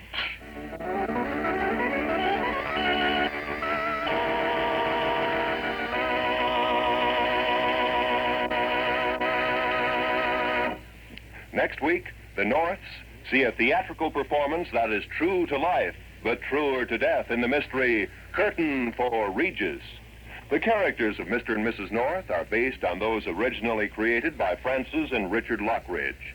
Tonight's script was by Ken Field, music by Charles Paul. Mr. and Mrs. North is a John W. Loveton production directed by Richard Lewis. This is Roy Rowan speaking for Adler Sewing Machine from Columbia Square. KNX Los Angeles, where 10 o'clock wire is heard every night of the week. KNX? No. That was in, that was Los Angeles, sir. See, Mr. and Mrs. North would have been heard on WBBM, the WBBM Air Theater, Wrigley Building, Chicago, back in 1949. But today it was heard on WNIB in Chicago, and this is Chuck Shaden, and that was the second program in our Saturday afternoon look at the Tuesday night primetime radio shows Mr. and Mrs. North with Joseph Curtin and Alice Frost. Well, that would bring us to 8 o'clock in those good old days, and at 8 o'clock, following Mr. and Mrs. North on CBS, was We the People. On ABC, America's Town Meeting of the Air continued. That was an hour-long program. over on the Mutual Broadcasting System. There's Good News Tonight, be Gabriel Heater, followed by the radio newsreel. And you can see that those folks had some pretty tough competition there, because at 8 o'clock on NBC it was the Bob Hope Show. And that's what we're going to tune into in just a couple of minutes. Here's news for old-time radio fans looking for vintage broadcasts on long-play records or on 8-track tapes. Now you can have the original old-time radio shows of the Lone Ranger, the Green Hornet, Gangbusters, The Shadow. Who knows what evil lurks in the hearts of men? The Shadow knows. They're all in this fabulous old-time radio collection, complete and uncut versions of the original shows. You'll also get history-making news reports, the Hindenburg disaster. It bursts into flames. It's crashing. It's crashing terrible. This is one of the worst catastrophes in the world. Oh, the humanity and all the presidents. And there's also FDR, Churchill, Truman, MacArthur, Eisenhower, and more. Plus the greatest moments in sports. Newt Rockney. We're going to get them on the run. We're going to go. Fight. What do you say, madam? You'll hear Carl Hubble, Lou Gehrig, Babe Ruth, Jack Dempsey, Joe Louis, and many more. Act now, and you'll also get an extra record of real radio fluffs, goofs, dozens and dozens of embarrassing mistakes. 5 sensational records, yours for just $9.95. 8-track tapes, only $14.95. And if you act right now, you'll also get the fabulous zany Spike Jones playing 10 of his greatest hits, including Cocktails for Two. In some secluded rendezvous that overlooks the avenue, with someone sharing a delight. There's some that and cocktails for two. So that's 6 albums in all, over 150 memories that will live forever. Yours for just $9.95. 8-track tapes, only $14.95. All brought to you by the HRB Music Company. Act now. To order, call 545-2260. That's 545-2260. Get this set of old-time radio records for $9.95, or the set on 8-track tape cartridges for $14.95. That's $9.95 for records, $14.95 for 8-track tapes, plus COD charges. Call now to order 545-2260. That's 545-2260. The friendly family of Paterno at Paterno Foremost Liquors, 5303 Milwaukee Avenue at Central, just north of Foster, invite you to visit their fabulous wine cellar for all your entertainment needs. In fact, to encourage you to pay them a visit, Paterno Foremost will give you a 10% discount on any and all 5th and Quart wine purchases if you will mention our old-time radio broadcast. That's a pretty good inflation stopper if there ever was one. A 10% discount on any and all 5th and Quart wine purchases, excluding sale wines, for a limited time only.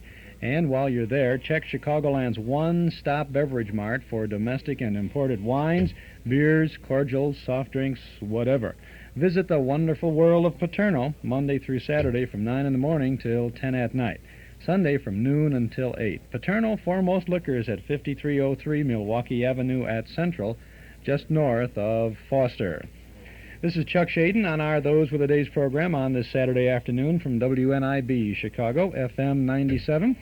We're going to tune in now to a Bob Hope show. This is a Hope program from April 19th of 1949. By 1949, he was still sponsored by Lever Brothers, makers of Pepsodent, but they were promoting Swan Soap on the air on NBC. And so this is the Bob Hope Show with Doris Day and his guest, Jimmy Durante.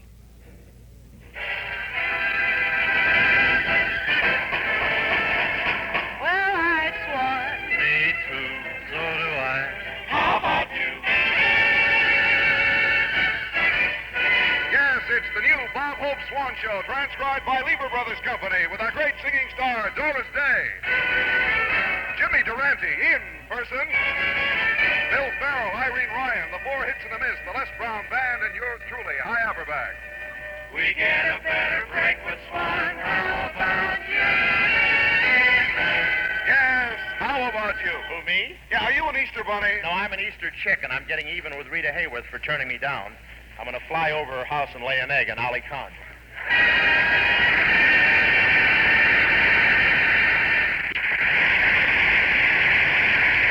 And now, Bob Hope's Swan's Eye view of the news. Washington, D.C. The 1949 Major League Baseball season was officially opened here today as President Truman threw out the first ball. Well, it wasn't exactly a ball. It was a round Republican. Yes, sir. And Jane Russell was in the stands for the opening game here in Hollywood. Of course, it made everything the pitchers throw look like a straight ball.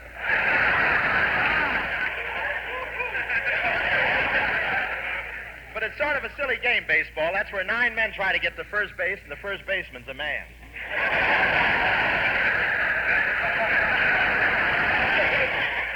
The flag-raising ceremony at the Cleveland opener was delayed when they found the pennant was missing. One of the players' wives took her baby to the game and forgot to bring along a change.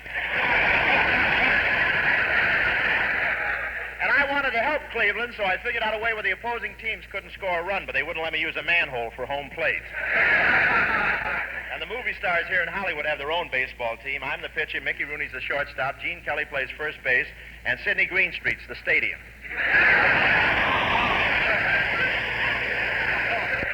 We finally had to let Sinatra play. He got tired of being the bat. But Sinatra should never play baseball because his blood is too thin. Last week, somebody spiked him as he slid into home, and he rained all over the catcher.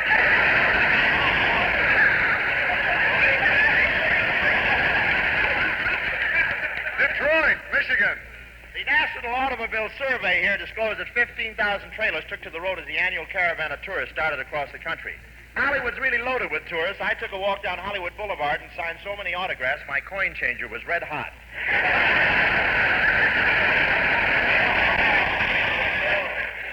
And a lot of people are traveling in trailers today. A trailer, that's Kitty's. Your mother won't be back for a while. She stepped out in the backyard to hang up the wash, and I forgot we were doing 50 at a time. Yes, sir, everybody's traveling, and I'm going on tour this week. I got the traveling urge from my uncle. He went through 48 states in 27 days.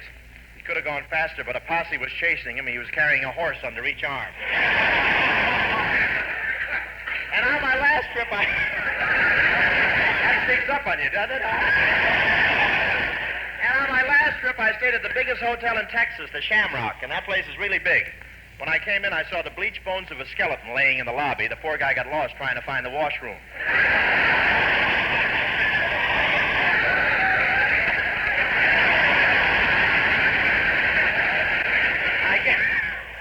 I guess I like to travel because I was in vaudeville. I did an act with a trained seal, and the seal was so smart, I used to put a vest on his fat little tummy and a toupee on his head, and he'd sing. I never knew what happened to him until last week when I heard the Philco show.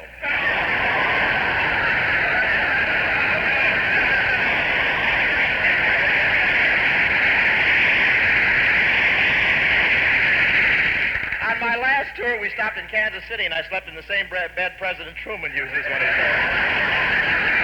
I got him sleeping in bread. That kid's eating cake now and liking it. I slept in the same bed President Truman uses when he's there. The bed was kind of lumpy, though. No wonder. Underneath, Drew Pearson. Okay.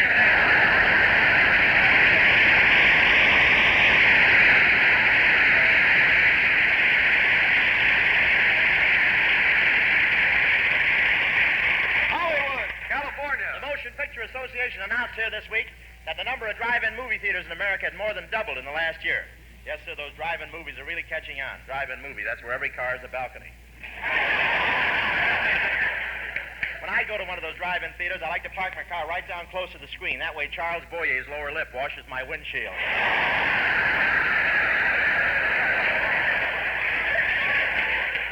Two tourists out here in Hollywood passed a new drive-in movie, and one exclaimed, "Hey, Myrtle, look at the used car lot." And the other answered, "Yeah, things must really be tough. Now they're selling them with people in them."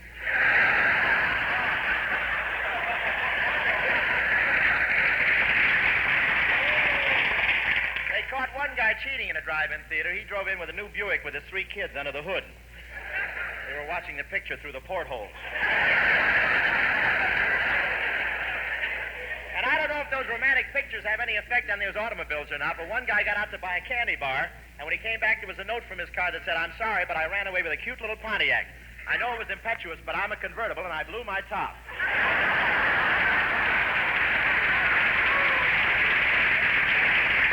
And one guy I know drove into a drive-in theater, forgot to put his brakes on, and smashed into the screen. It was a very novel effect. Joan of Arc leading the French army to battle in a 1949 Chevrolet.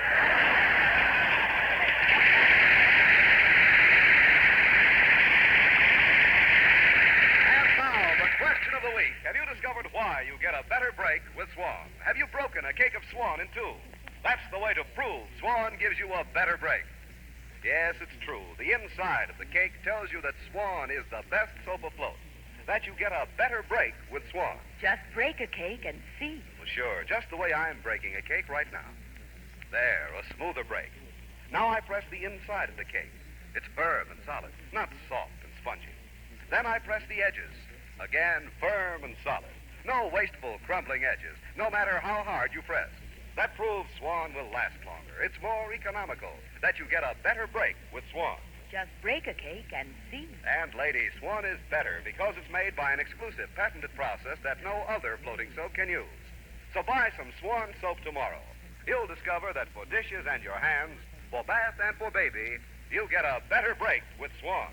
To prove it, just break a cake and see.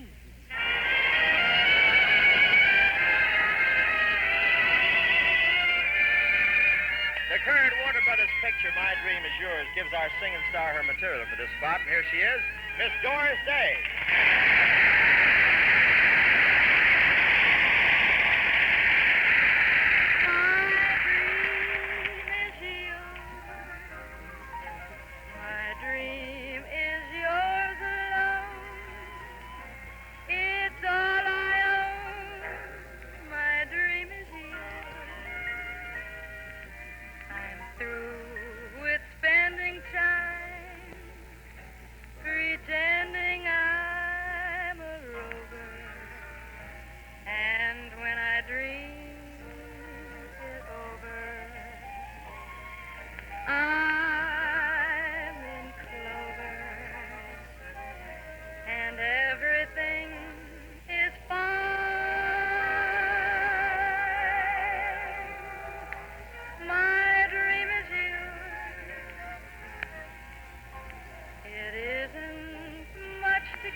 Very young Doris Day there with Les Brown and the Band of Renown on the Bob Hope Show from April 19th of 1949. More of that coming up ahead of us this Saturday afternoon on our Those Were the Days program from WNIB, Chicago.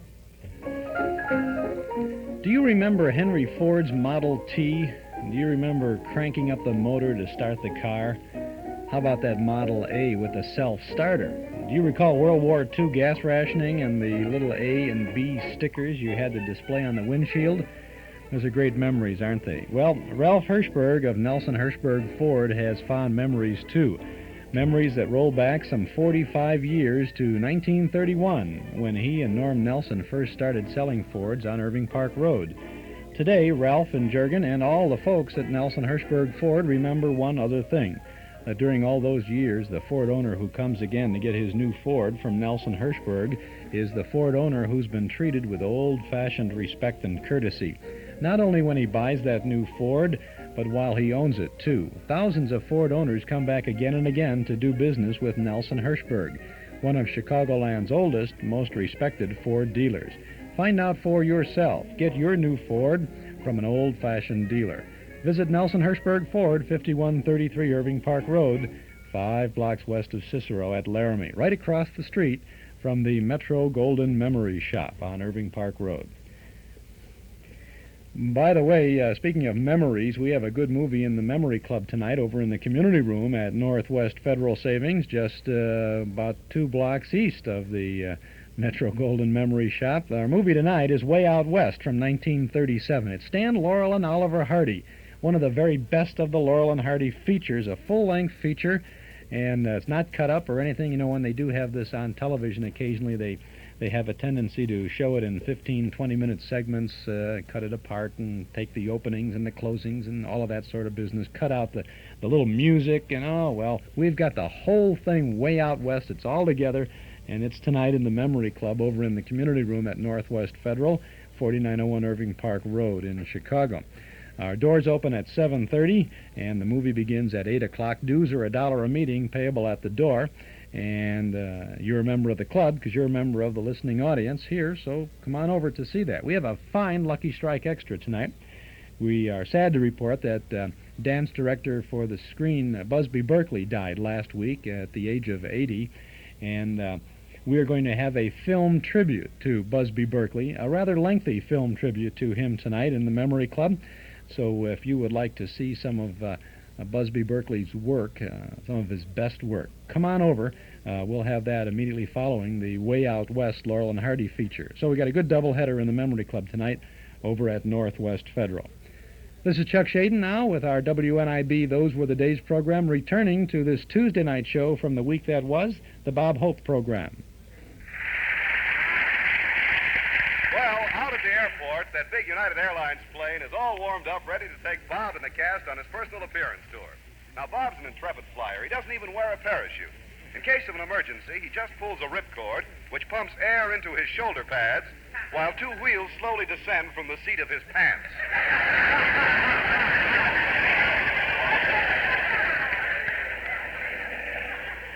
Oh, Bob, it was nice of you to pick me up so I could drive out to the airport with you. Oh, glad to do it, Doris. Say, are you going to rent out your house while we're gone like you did the last time? No, not the house, just the swimming pool. I rented it to Phil Harris. Oh, why does Phil Harris want a swimming pool? He needs a bigger place to mix martinis. Oh, that's silly. No, it isn't. He puts in 3 parts gin, 1 part vermouth, and stirs it with his guitar player.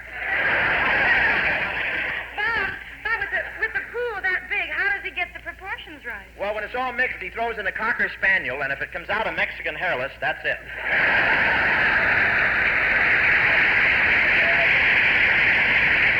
Say, but Doris, isn't it thrilling to be making another personal appearance tour? Yes, Bob, but you know, I think you work too hard on these trips. No, I don't really? think so, no. Yes, you do. After all, you sing and you dance and you tell jokes. That ought to be enough. What do you mean?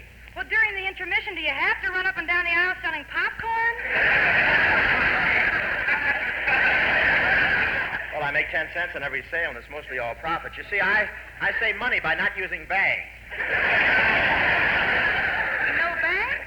Well, then how? I just tell them to hold out 1 shoe, and I pour. Gee, haven't you had any complaints? Only from one woman. She said I got too much salt in her Blue Jay corn plaster.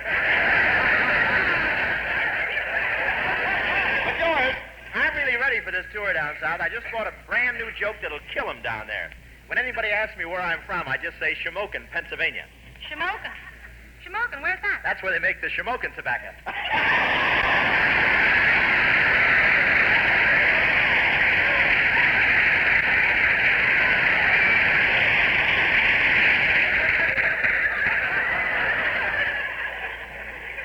I did all I could with it. George, how do you like the joke? Just drive them to a gas station, Bob. They'll wipe it off the windshield.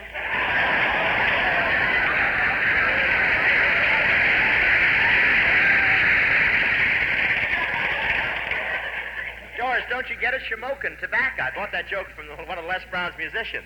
Which one? You know, the smart one, the one who sits there throwing up peanuts and catching them in that hole in his head. When his head gets half full of peanuts, they shake it for rumbas. Bob, watch where you're going. This next house is Miss Ryan. Oh, yeah, there she is waiting on the curb with her suitcase. Oh, hello, Miss Ryan. Hello, Miss Hello, Doris. Well, are you all ready for the trip, Miss Ryan? Oh, yes. Well, you don't have much luggage, Miss Ryan. Didn't you bring many clothes? No, you see, the new dresses are getting shorter, and I can't wear them because they show my legs. Oh, Miss Ryan, there's nothing wrong with your legs that any good plumber couldn't fix.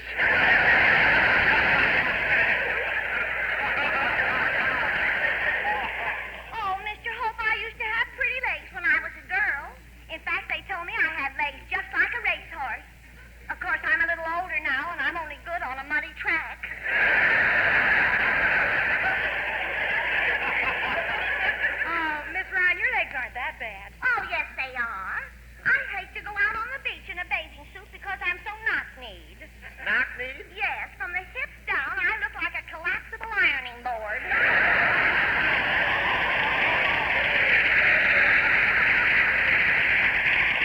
My legs are the same way. Why don't you do what I did? Have your knees sharpened so you can clip hedges.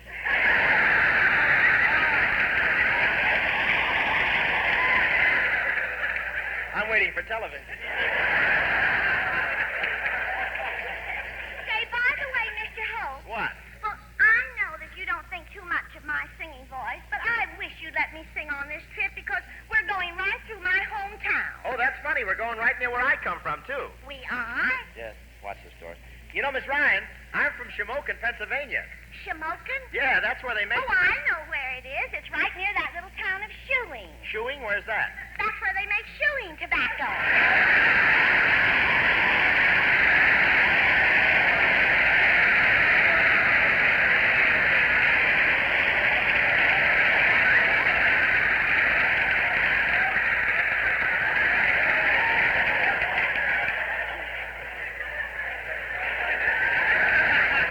Miss Ryan, where did you get that joke? From one of Les Brown's musicians for 10 cents. He gave me the joke and all of the peanuts that fell out of his head.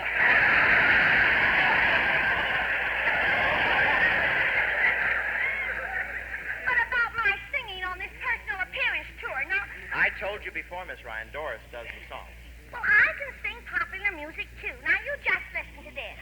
You broke your promise. Oh, you broke your promise. Oh, you broke...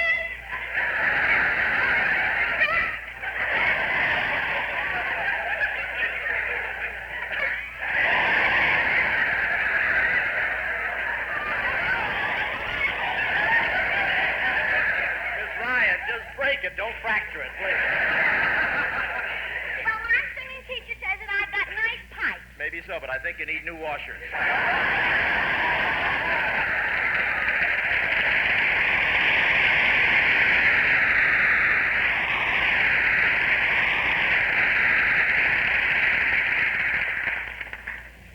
Well, here we are at the airport, Doris. I hope we're not late. The United DC-6 that will carry the Bob Hope Swan Show is now ready to leave on runway 5. Come on, everybody. We better hurry. This plane is taking off for El Paso, Waco, and College Station, Texas, Shreveport, Chattanooga, and other southern towns. We are holding the plane now for the arrival of an important passenger. That's me. The important passenger is Albert. We can't leave for the South without Albert. Well, who's he? Prince Albert. He makes all the Shamokin tobacco.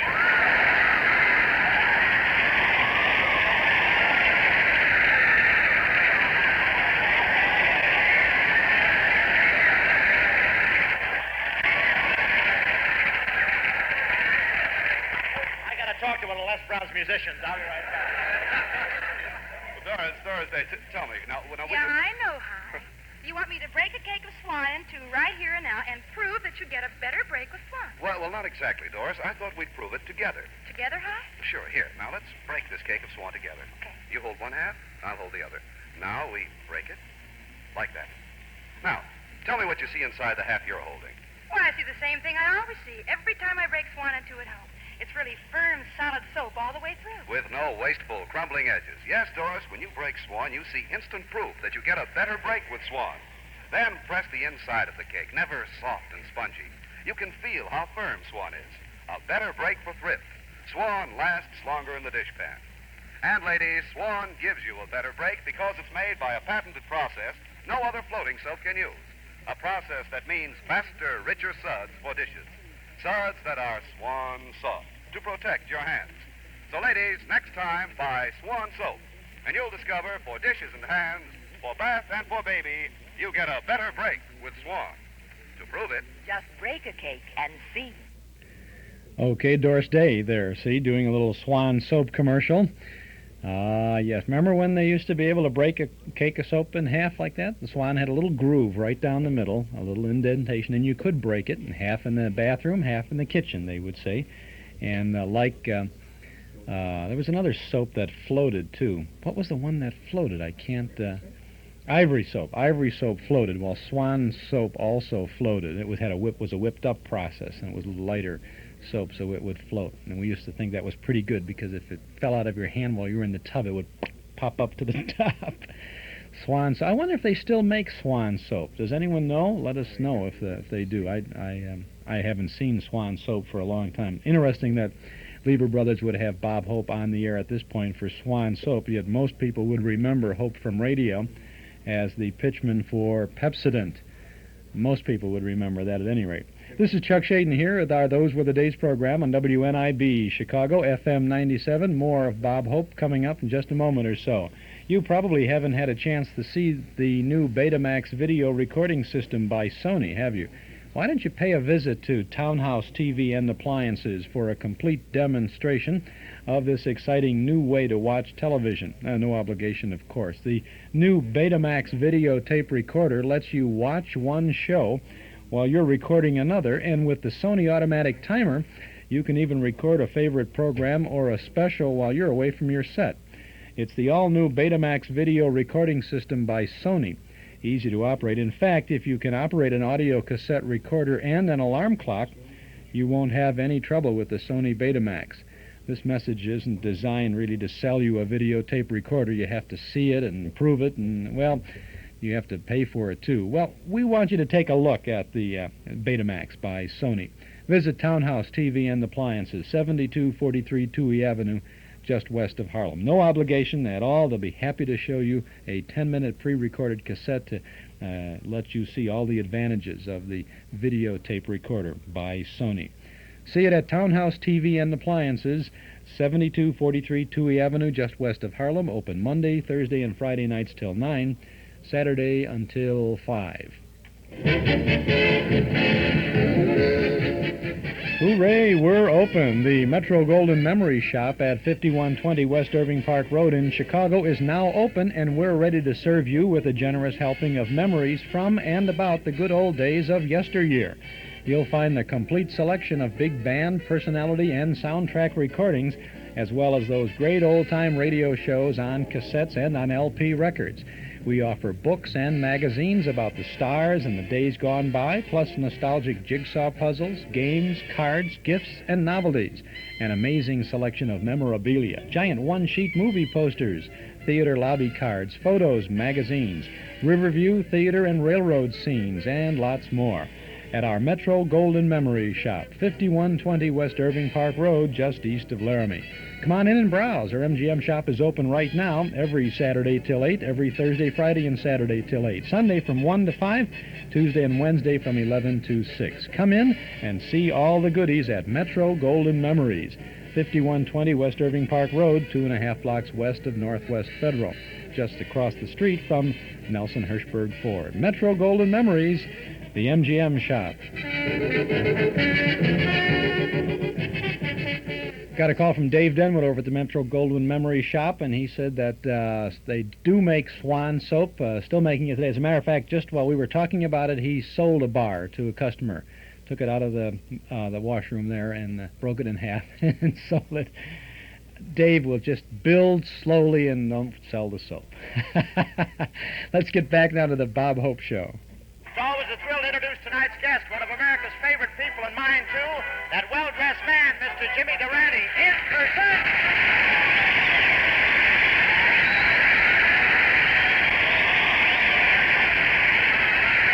Gotta start off each day with a song. Now even when things go wrong, why you feel better, you even look better. There's only one other way to get a note like that, Bob. You gotta hit Vaughn Monroe over the head with meltomaine.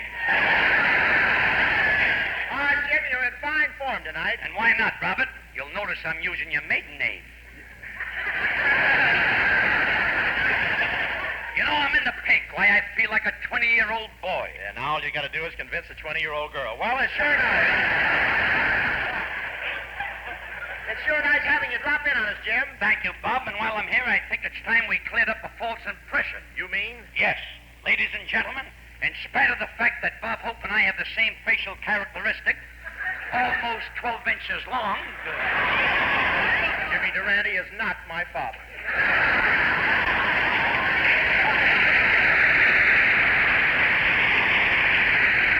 The truth of the matter is, Junior, my nose is much more attractive than yours anyway. How do you figure, James? Well, your nose goes along for quite a ways, and just when it starts to get interesting, it drops off.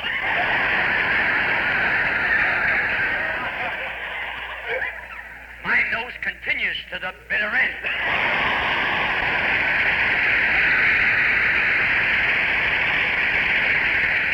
And then some. Well, tell me, James, how does it feel being together with us on our show again? Robert, this nostalgic reunion typifies the gregarious characteristics of our vocation. That means that brings two thespians together in such an ecstatic and momentous occasion. You took the words out of my mouth. Well, open up and I'll throw them back in. They ain't doing me no good. Yes, sir.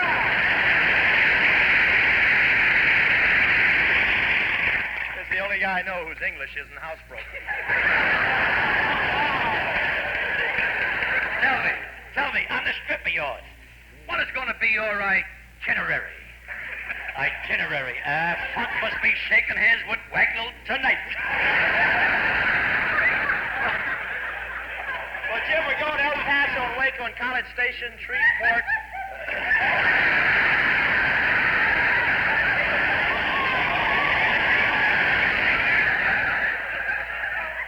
What joke are you working on, honey?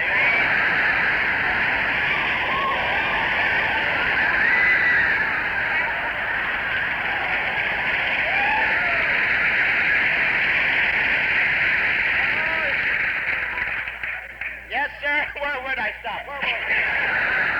Shreveport, Louisiana, Little Rock, Columbus, Mississippi, Winston-Salem, North Carolina, Birmingham, Providence, Erie, Pennsylvania, and Columbus, Ohio. That's a distance of 4,000 miles in 12 days. How do you like that? It takes me a day and a half to cross Sunset Boulevard. You know, Bob, I'd like to go on your tour with you, but I'm busy getting ready for television. Oh, yes, television. I was reading about it just the other day down at my plastic surgeon's. You know, Bob, there's one thing has me worried about switching from radio to television. What's that, Jimmy? When women hear my voice, they swoon in ecstasy. But when they can see me, too, there just won't be enough smelling salts to go around.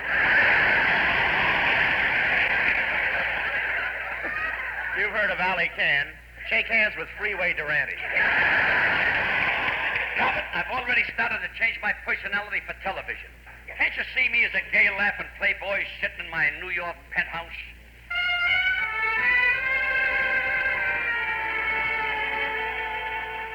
Beg pardon, sir. Oh, it's my butler, Chippendale. Have you drawn my bot? Yes, sir. Well, throw in my underwear. While I'm in there, I'd like to rinse out a few untouchables. So the bag shouldn't be a total loss. Very good, sir. I came in to tell you, sir, that Robert Carlyle Poonington III is here to see you. May I take a hat, sir? Yes, just put it in escrow. Oh, there you are, James. Hello, Robert. I've been missing you at the polo matches. What have you been doing with yourself?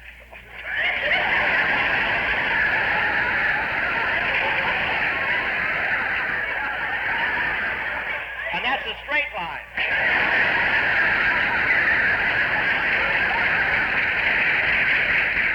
I didn't grab you, James. What have you been doing with yourself? Oh, the usual things. Monte Carlo for the gambling season, Long Island for the yachting season, and Pomona for the orange picking season. I say there, James, your fountain pen must be leaking. There's ink all over your cheek. Oh, that's not ink, Robert. No? No, I cut myself shaving.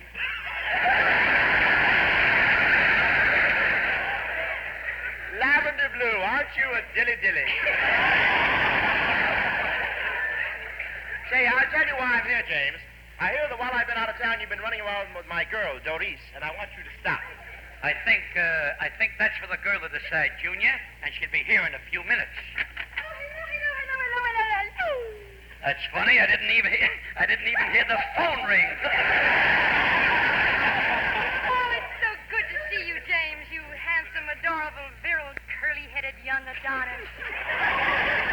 I can't help it, folks. It's been like this ever since I started putting a dab of taboo under each nostril. James, I've counted every moment I've had to be away from you. And that's just his nose. Wait till she gets to his lips. That is true, Doris. You want James. I'm sorry, Robert. It has to be. Yes, Doris and I will be married in June, and for our honeymoon, we're going to India to live on my teakwood plantation. You must drop in sometime and join us in a cup of teak.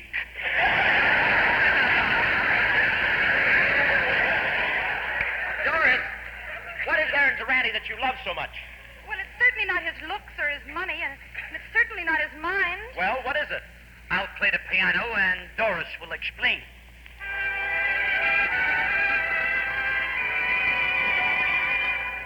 I don't claim that he's a Paderewski. But you must admit, he's got his points. He's never played the President's Ball or a concert over at Carnegie Hall. But I've been cheered at some of the Bowery's better joints.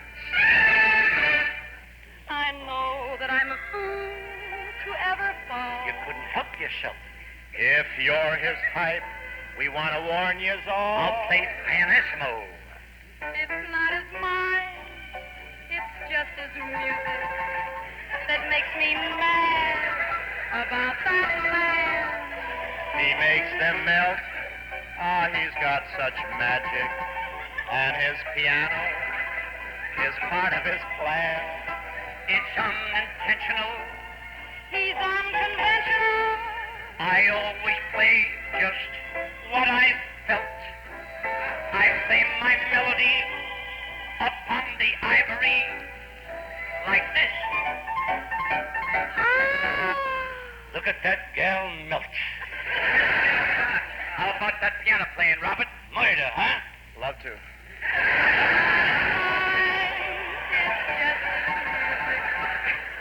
He's charming and to boot. And I'm cute. Some guys compose concertos that make your spine shiver. You know that ain't chopped liver. You know, folks, the lost chord isn't really lost. It's hiding from Durante.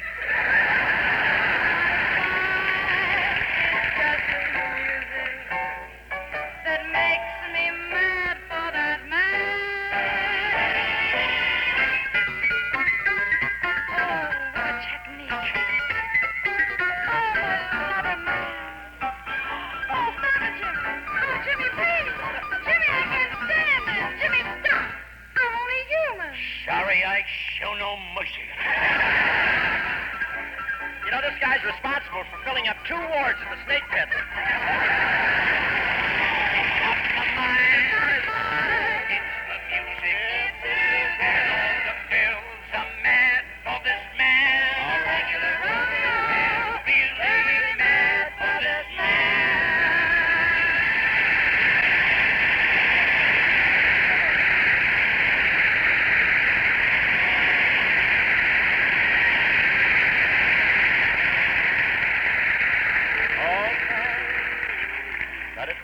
Ladies and gentlemen, the baseball world got a big thrill today when the Major League opened their 1949 season. And if you want another king-size baseball thrill, open up a terrific new book entitled The Cleveland Indians. This book has not been banned in Boston. In fact, even the Braves are buying it. Because no matter what side you're on, if you love baseball, you'll love this new book, The Cleveland Indians, written by Franklin Whitey Lewis, famed sports editor of the Cleveland Press. Well, folks, no more home games for the Swan team for the next couple of weeks. Tomorrow afternoon, we're playing Waco, Texas. Tomorrow night, Texas A&M. Thursday afternoon, Shreveport, Louisiana. Thursday night, Little Rock, Arkansas. Friday afternoon, Columbia, Mississippi. Friday night, Birmingham, Alabama. Saturday, we're in Chattanooga. Sunday, Asheville, North Carolina. And Sunday night, Charleston, South Carolina. Next Monday night, Winston-Salem, North Carolina. Next Tuesday, Richmond, Virginia. I won't say this is a tight schedule, folks, but if a DC-6 zooms over your house towing a laundry bag, that's us. All right, folks, see you tomorrow in Waco.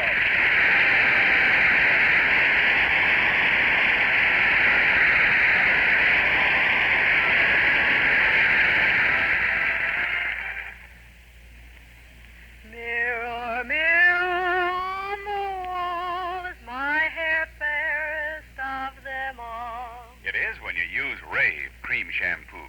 Rave leaves your hair so clean, so soft, and yet so very easy to manage. Easy to manage because the pure lanolin in Rave is specially blended with other important ingredients to make hair behave, even on shampoo day. Your hair will be well groomed if you use Rave. R-A-Y-V-E. Rave Cream Shampoo. The soap that gives you a better break, Swan Soap, another fine product of Lever Brothers Company. With Doris, Jimmy Durante, Bill Farrell, Irene Ryan, Les Brown and his orchestra, and yours truly, I have a back.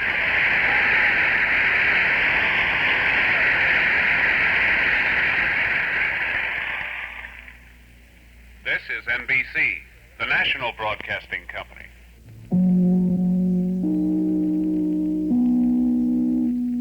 That's the Bob Hope Show from a Tuesday night in 1949 at 8 o'clock in Chicago. Chicago time, 8 o'clock, sponsored by Swan Soap. We were talking before about the fact that Lever Brothers, who made Pepsodent and who advertised Pepsodent with Bob Hope for many years, switched over to Swan Soap, and then I wondered if they made Swan Soap, and we thought that they did, but we have a telephone call here from the manufacturing manager of the Pepsodent plant in Chicago. This is Gene Thompson, right? Right, Chuck. Gene, are they still making Swan Soap? No, Swan was stopped, a good number of years ago. I'm going to guess about 12, 15 years ago. It used to be made in Baltimore at that time. Uh-huh. I can still remember some of that old Swan equipment making that light floating soap, but the market died off in it, and Ivory, I think, is the only one that's still on the market today. Ivory is the only floater. Right, but we're still making Pepsodent here. Now, I wasn't aware that there's a Pepsodent plant in Chicago. Well, that plant was built in the early 30s. I'm going to say real early 30s. I have a man working for me who dates way back to when that plant used to be downtown Chicago. Uh-huh. And very interestingly, his first job when he came to the Pepsodent Company was to deliver the radio scripts out to the boat that Amos and Andy were on out in Lake Michigan. He's still with us today. He delivered the scripts? Radio scripts out to them. So they'd study them and then come back off their boat and broadcast. Oh, they were on a little yacht then? Yeah. Holy smoke. Yeah, I've still got that now. He's my packaging supervisor. Holy smoke. Well, now, how long have you been with Lever Brothers? Well, I started in '55 in New York working in industrial engineering. Uh-huh. But I've only been out here for 2 years, a little over 2 years now. How much Pepsodent do they manufacture out there? Well, total toothpaste we manufacture, I'm going to say it's a little over 1 million pounds a day. 1 million pounds. That ought to keep you from getting any cavities, huh? Yes, you better believe it. Now, other than now the plant is on 65th Street, right? Right. On 65th, just off Harlem. Off Harlem, okay. Yep. It's an old plant that was built, as I say, in the early 30s, a beautiful old plant in the Bedford Park section. At the end of the Hope Show here, we heard a commercial for Rave Cream Shampoo. Is that long sold off? Long gone, huh? Yeah, that used to be made here, too. Uh-huh. They did some of that work here. Well, what else do they make here now besides Pepsodent? Well, it's just a toothpaste plant, making Pepsodent, Close-Up, and Aim. And we also package an awful lot of toothbrushes here, Pepsodent Lifeline toothbrushes. Is Pepsodent among the #1 best-selling toothpastes? No, Pepsodent is just a name that we still retain. It's got a nice share of market that makes it profitable, but still our biggest operation is in AIM right now, the anti-cavity fighters. I see. Well, doesn't Pepsodent have the anti-cavity fighter in it? No, only AIM does. I see. I'm not going to get into the technical aspects of it. Could be a lot of discussion on that. I would imagine that you would probably agree that Bob Hope on radio and the Pepsodent product were really synonymous. People really... Oh, yeah. In my youth, I can still remember. You'll wonder where the yellow went. Yeah, if you brush your teeth with Pepsodent. Right, that's it. And poor Miriam.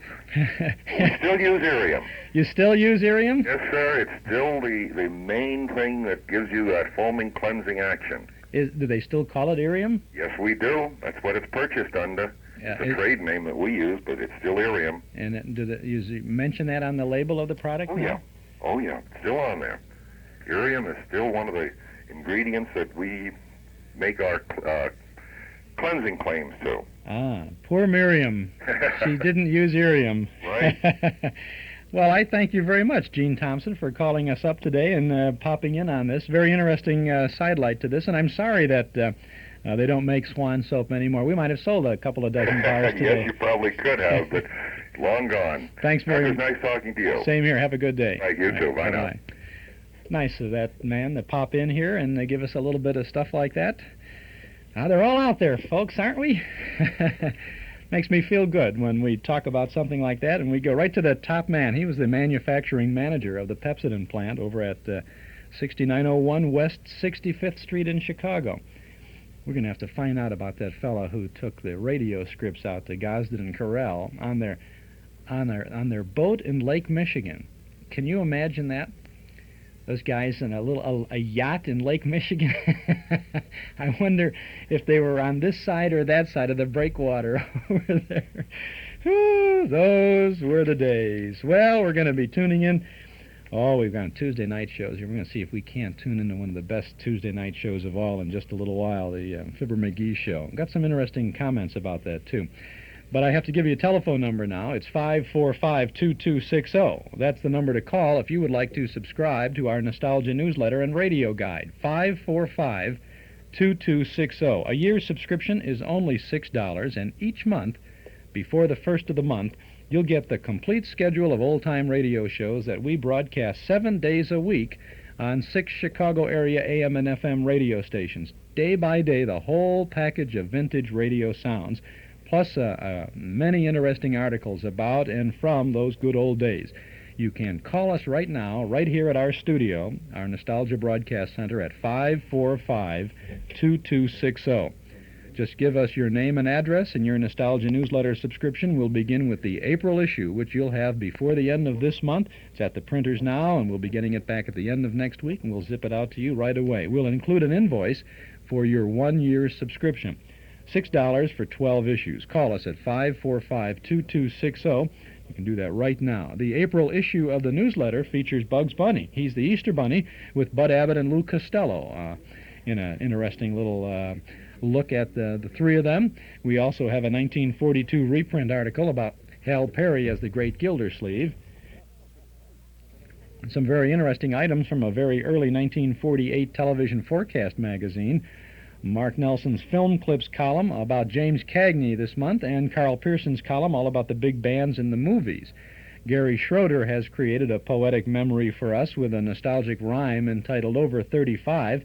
There's the rest of that network radio log from May of 1949, the complete log that shows you exactly what the major networks were offering on Thursday, Friday, and Saturday from sign-on to sign-off. And, of course, it will help you follow our Those Were the Day shows here on Saturdays as we continue to recreate these network listening hours.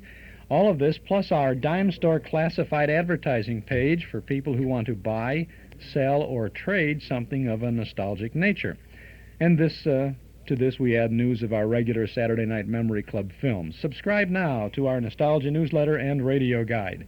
A 12-month subscription, only $6. Call us at 545-2260 or send $6 to Nostalgia Newsletter, Box 421, Morton Grove, 60053.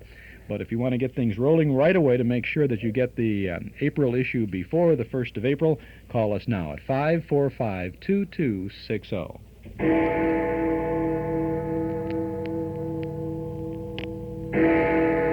Captain Money! Yes, gang, once again it's time for Captain Money, brought to you by Northwest Federal Savings, makers of a rich, tasty new idea in identification cards, one that helps you save money instead of spending it. Yes, gang, the money-saving Northwest card is the smart way to fight the dollar drain on your allowance. With it, you can purchase traveler's checks, registered checks, and pay utility bills, all without a service charge. And you're even entitled to free notary service, too.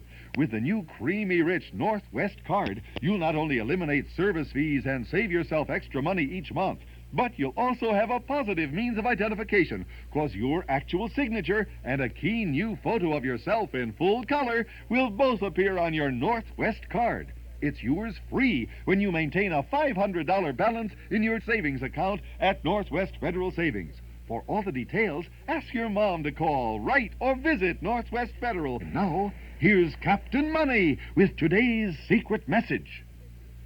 Squad, set your Northwest card secret decoder to code 9. That's A equals 26. And take down this special message.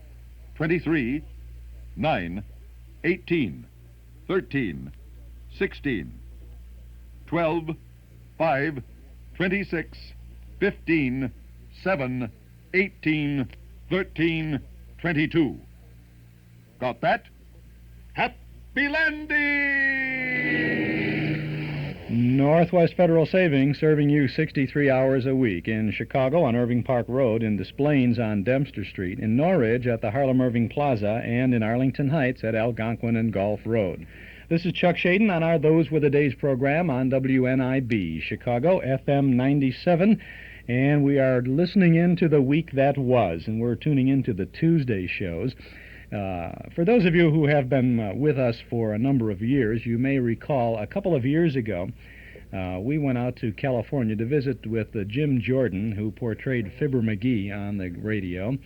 And indeed, we produced, as Radioland Productions, a series of 7 one-hour programs that were broadcast on some 50 stations across the country from coast to coast, dealing with Fibber McGee and the good old days of radio.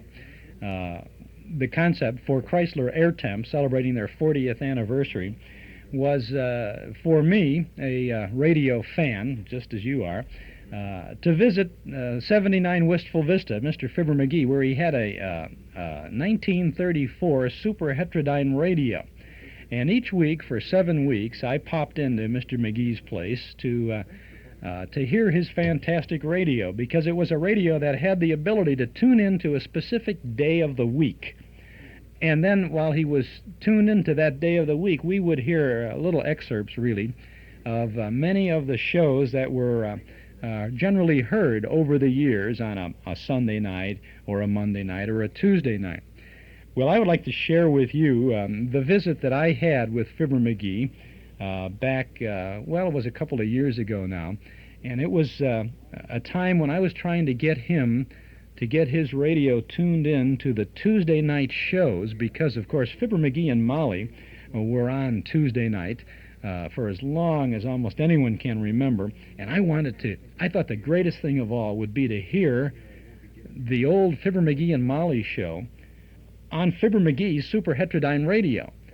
Well, let's, through the magic of radio, let's go back to a couple of years ago and that Chrysler Airtemp program.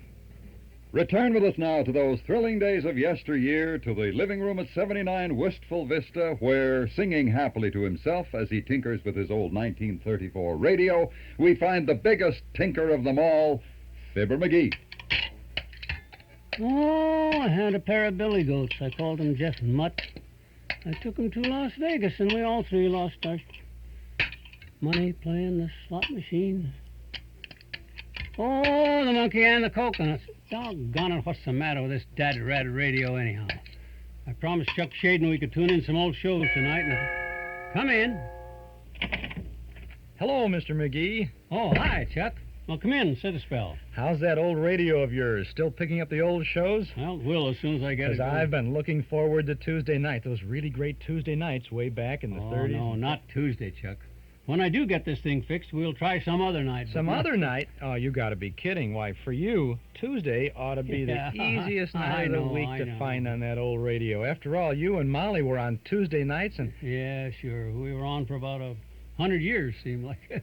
So let's just skip Tuesday. Oh, come on. I wouldn't miss Tuesday for anything. That was a great radio night. Everybody remembers. Yeah, you're right. There were some great Tuesday shows in those days. There sure were. And one of the greatest comedy teams of all time, in my book, were Bob Hope and Jerry Colonna. Right. Well, that's not exactly who Bob Hope started in vaudeville, you know.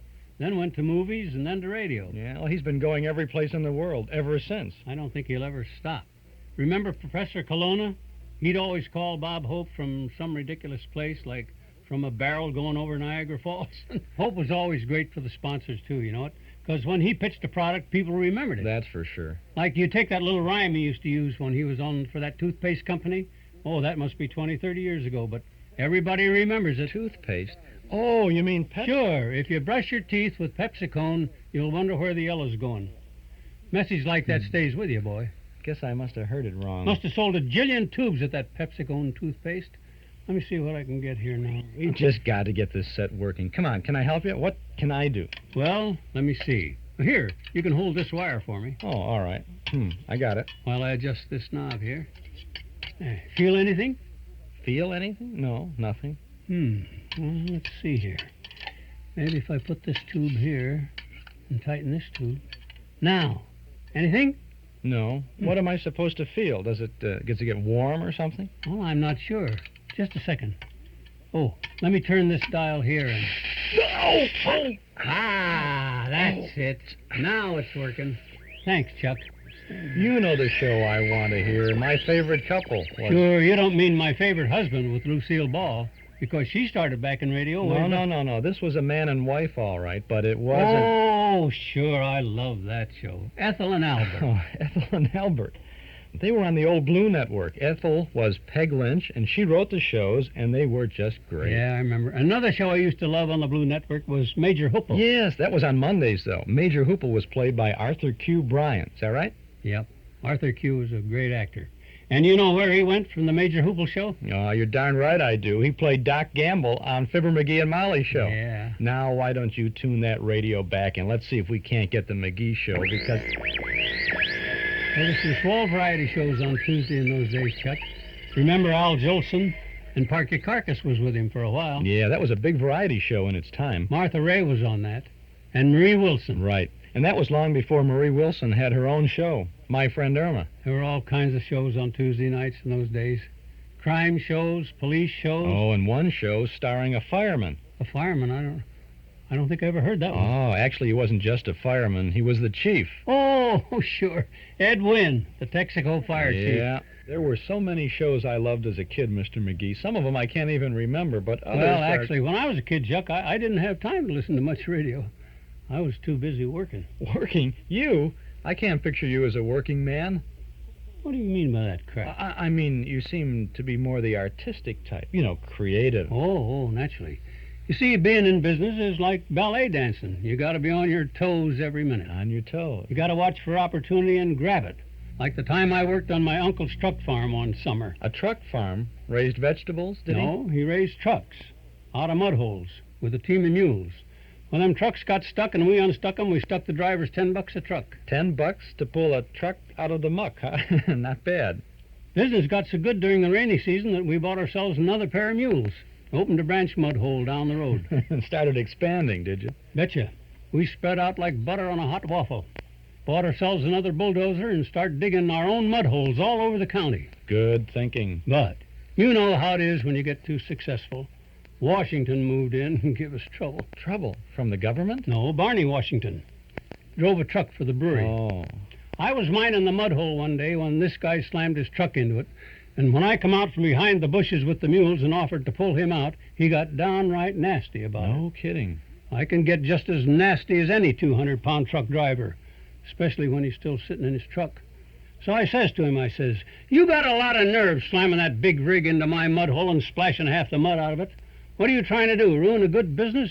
I says. That's telling him. So he says, "I'm going to ruin you. That's what I'm going to ruin," he says. And I says, "Oh, yeah," I says. "Oh, yeah," he says. Pretty sharp dialogue, all right. Well, what did you do? Talk don't scare me, boy. I looked him right in the eye, kind of cold and dead-like, and I says, "You're asking for it, Si. Take off your coat," I says. Did he take it off? Did he take it off? Wow. He got out of that coat like he had bees up his sleeves. And so I didn't see any sense in getting blood all over his shirt, especially mine. So I jumped on a mule and come on home. I guess being in business for yourself is rough. I can remember a couple of businessmen that used to be on radio. You don't mean those two guys down in Arkansas that had the little That's store? That's right, the Jot 'em Down store with Lum and Abner in Pine Ridge, Arkansas. Yeah, and did you know that Lum and Abner, Chet Locke, and Tuffy Goff, their names were, they were on radio for almost 25 years. Boy, they go back to the real early days of radio, don't they? Started on the air in 1931. They were on all the networks at one time or another.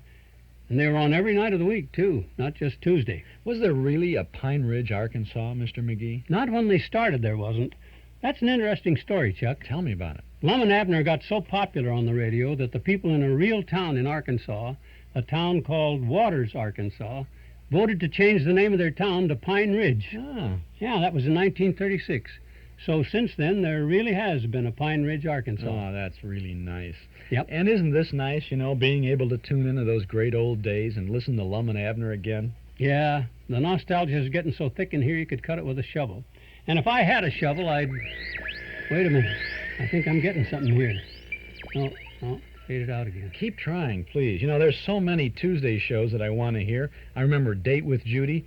And Ben Burney, the old maestro. Yowza, yowza, yowza. Ben Burney and all the lads. Yowza, that's him. Yep. Hey, then there was Don McNeil and the Breakfast Club. He was on Tuesday and every day, practically forever. Did you know Perry Mason was on radio way back in the early 40s? Yeah, and Perry Como was on the air in the late 40s. He was on before that, kid. Perry Como was the vocalist with Ted Weems' orchestra back in 1937. I know that Ted Weems' band played for a show called Fibber McGee and Molly. Yeah, but that's not what I was thinking So come on, let's quit fooling around. Let's tune into the show I've been asking about all evening. Tuesday was a great radio night. It had everything from Horace Heidt and his musical nights to Information Please with Cliff Fadiman. There was a show I used to listen to, what was the name? Oh, I know. Mr. Keene, Tracer of Lost Persons. Remember him? I'll say I remember him. I called Mr. Keene up one night to see if he could trace a missing person for us.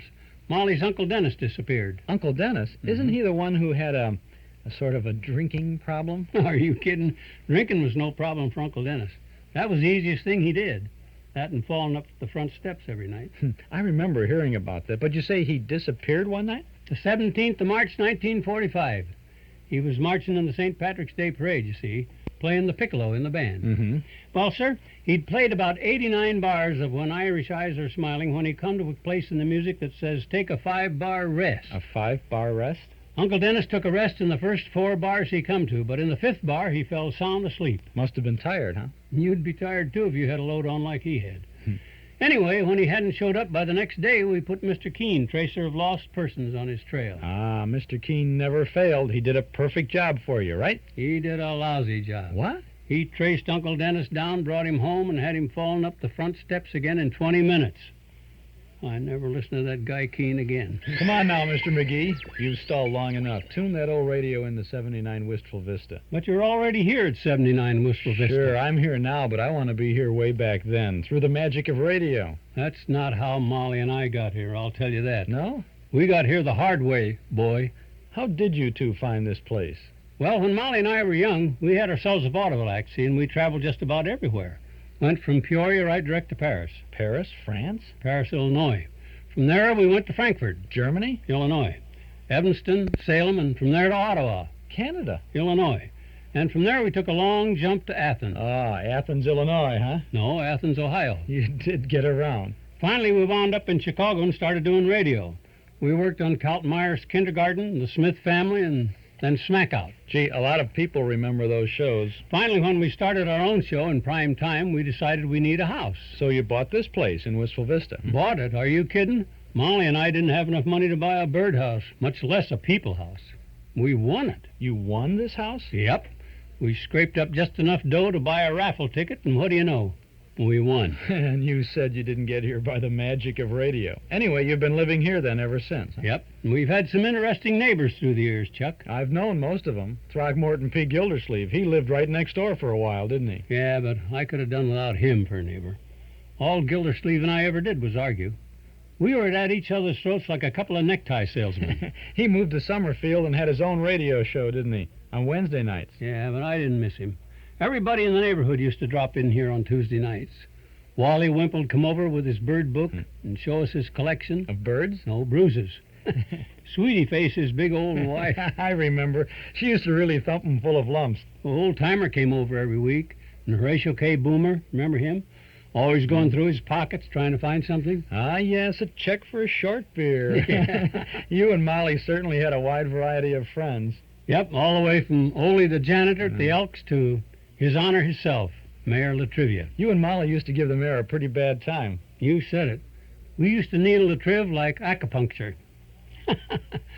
But the guy I was closest to in them days, Chuck, was Doc Gamble. You were? Doc was a real friend, a true friend. A guy I fought with like a brother. Yeah, I used to hear you. Doc was a good man, though. Oh, sure, and we appreciated him, too. I mind one time we gave a testimonial dinner for Doc on Washington's birthday. Washington's birthday? I had a medal made that it said to Dr. George Gamble, first in the hearts, lungs, and livers of his countrymen. Oh, that was a nice sentiment. Then I handed him a great big bouquet. Old Doc just cried like a baby. Oh, really touched his heart, huh? No, it touched off his hay fever.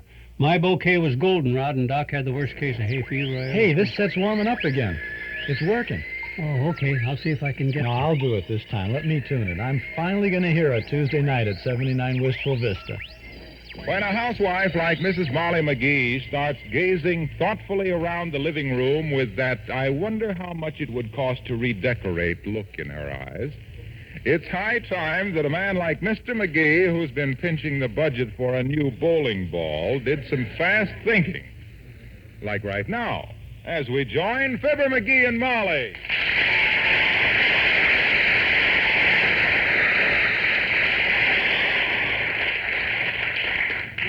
Let me see. If the walls were painted sort of a dusty green and the ceiling an off-white, this carpet would still be all right. Hey, Molly, you know what month this is? Yes, February. And we've got to get that old floor lamp out of here. Huh? It's been knocked over so many times it ducks whenever we come into the room.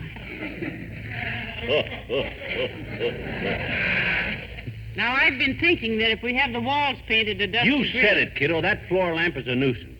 It used to have 3 speeds. Yeah, I know. Dim, flicker, and out. Let's get rid of it. Fine, that's a good start. Now, I was thinking... You were thinking? What do you think I've been doing lying here studying this popular mechanics magazine my head off?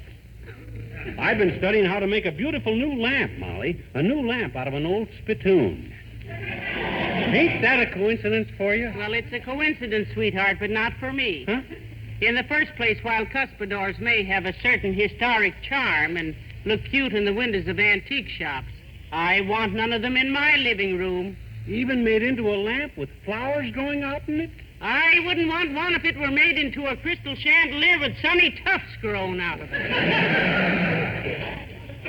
Now, look, McGee.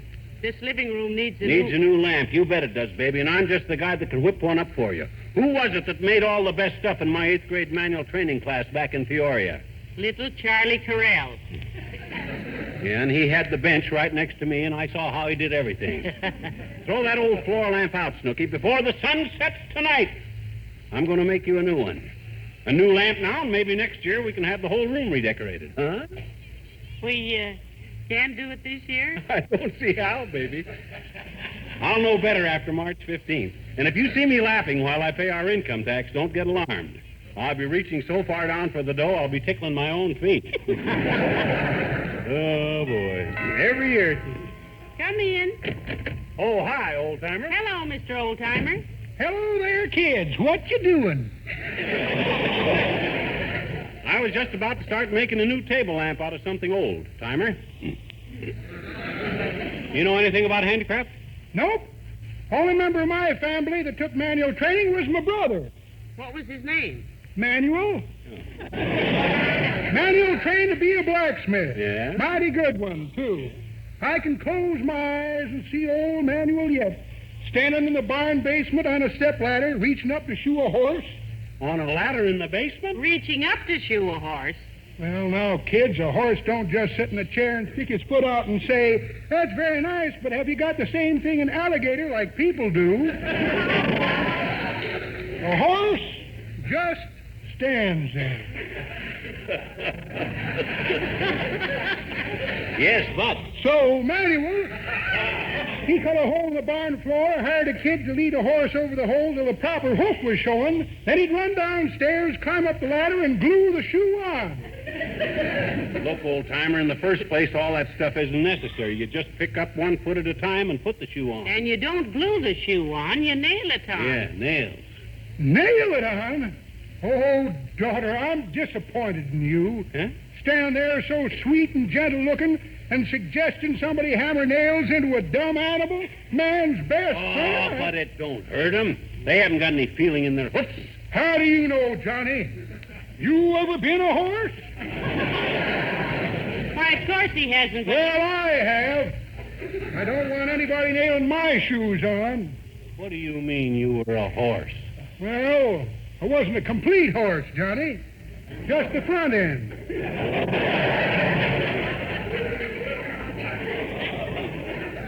Me and another fellow, we was a horse and circus once. Oh.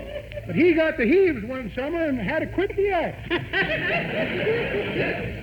Well, I've always wanted to know a horse personally to speak to. Would you care for some nice fresh oatmeal cookies?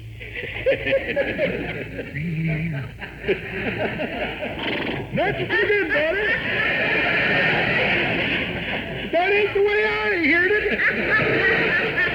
How did you hear it? Well, the way I heard it, Johnny, one feller says, t'other feller says, I see where Russia's just passed a law where they ain't allowed to talk to foreigners. That's pretty silly, says t'other feller. They're all foreigners themselves. Well, good luck shoeing your horse, Johnny. So long, daughter.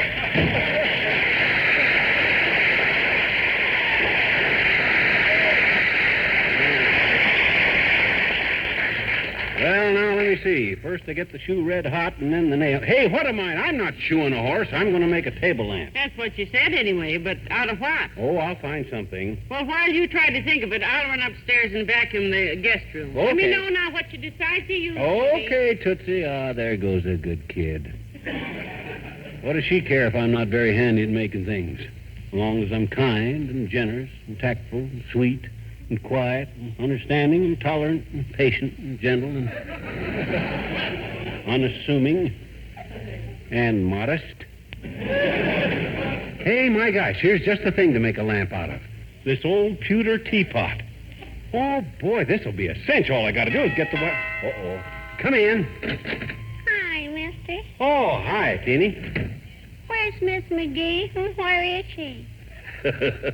She's upstairs, sis, vacuuming the guest room. Why? Well, gee, mister, she almost never seems to be here when I come in. Yeah, I noticed that. I thought maybe she didn't like little children or something. Well, it's just a coincidence, I guess, Teeny. She's very fond of little children. Hey, what you doing with the teapot, mister? What you doing with it? What you? Shh, not so loud, sis. I'm going to make a lamp out of this and surprise my wife. Oh, boy. Yeah. That'll be dandy, I bet Yeah. you. That's an awful pretty teapot. You think so? Well, I said you think so? Think what? That it's very pretty. What is? This teapot. What about it? I think it's very pretty. Gee, I do too, I bet you. Gee, that's one of the prettiest silver teapots I ever saw, mister. Ah, but it isn't silver, sis. It's pewter. Gee, honest? Yep. My brother used to raise pewter pigeons once, but all the neighbors... No. Not powder. Pewter. This teapot is made of pewter. It's a metal. An alloy, rather. You know what an alloy is, sis?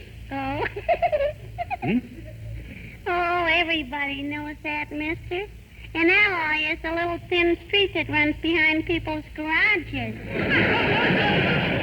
Oh, you're just kidding me, I bet you. Look, sis, I've always said that the day you don't learn at least one thing is a day wasted. Now, you take pewter. Okay. Pewter is an alloy, which in this case is a combination of three metals. Silver, nickel, and pewt.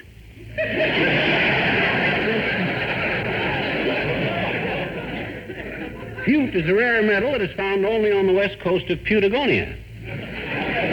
Pewt has to be mined very quickly because it spoils when exposed to the air. Thus we get the term putrefy. If it spoils, it's no good except for fertilizer, which they spread on the fields to raise petunias and potatoes.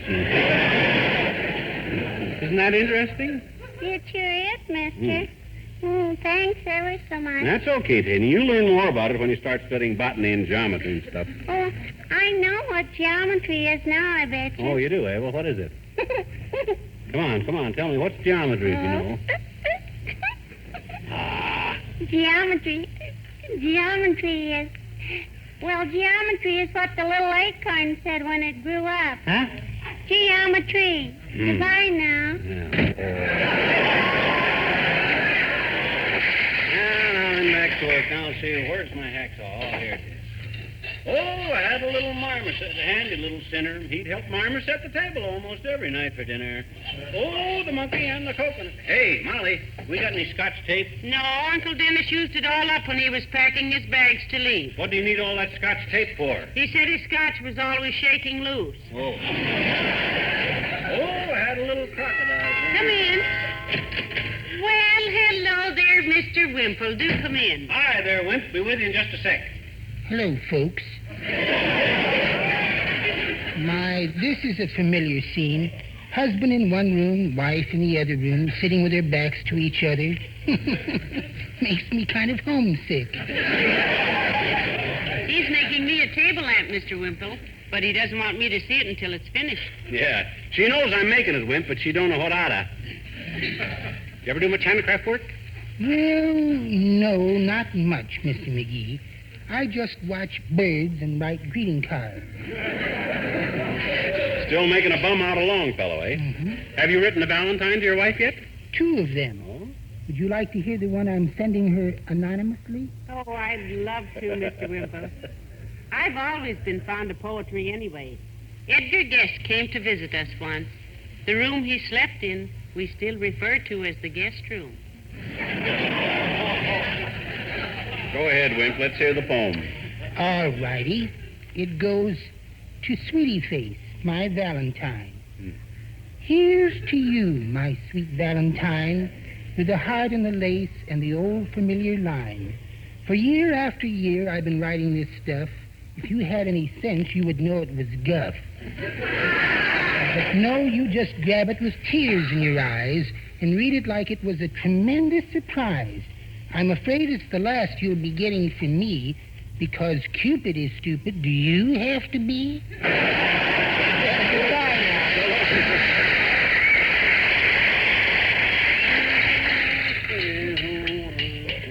McGee, here's a package that just came special delivery from the Bonton. Shall I open it? No. I should say not, kiddo. Thanks anyway. Just hand it here. And don't look at what I'm doing. All right, I've got my head turned away. Much obliged. Now, you go back and sit down, Tootsie. I'll have this lamp finished and nothing flat. And believe me, it's the best job I ever done. There's going to be a lot of scorched eyeballs around here if people won't be able to take their eyes off this lamp like I don't think they will. How's that again, dearie? I says if people won't be able to take their eyes off this lamp like I don't think they will, there'll be a lot of scorched eyeballs. Come in. For goodness sakes, Dr. Gamble. Come right in, Doctor. Thank you, my dear. And where is little Limberlip today? Oh, he's just in the dining room there. Here I am, Doc. Be with you in just a sec. What's he doing in there? Well, he's making me a table lamp, Doctor. What out of? I don't know what out of. A table lamp.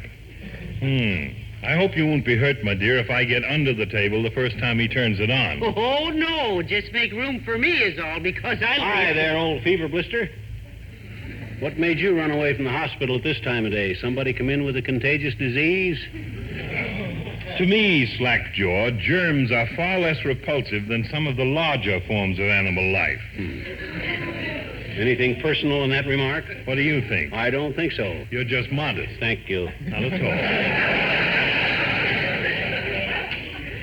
Pardon me, Alphonse and Gaston, but I'd like to know how you're getting along with my table lamp, McGee. Oh, baby, it's going to be a Lulu. The best job I ever done. I'm making Molly a table lamp, Doc, but she don't know how to hop from what. When will the lowbrow public be permitted to behold this hand-soldered epic, Chisel Fizzle? Yes, I'm getting very impatient, dearie. Remember, you promised I'd have it today. He keeps promises like I keep a 29-inch waistline.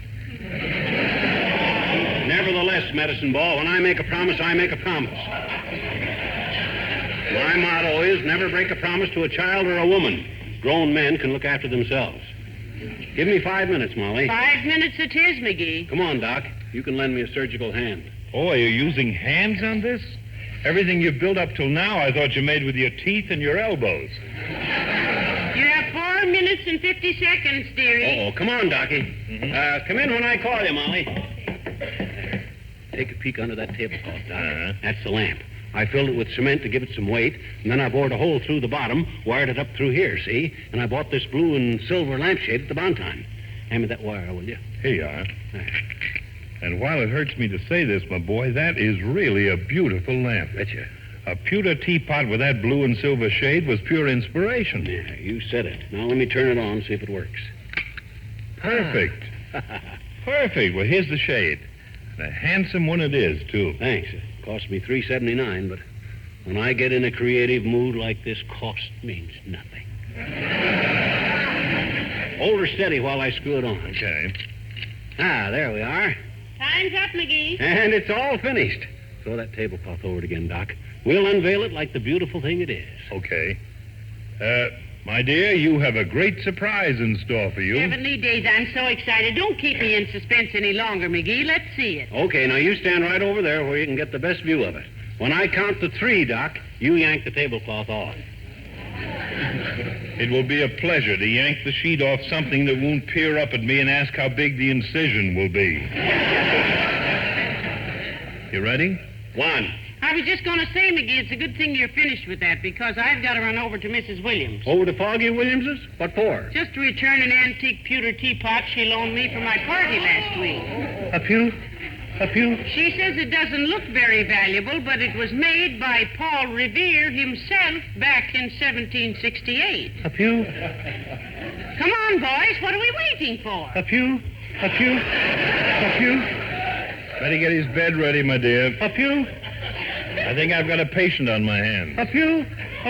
What's the matter? A pew?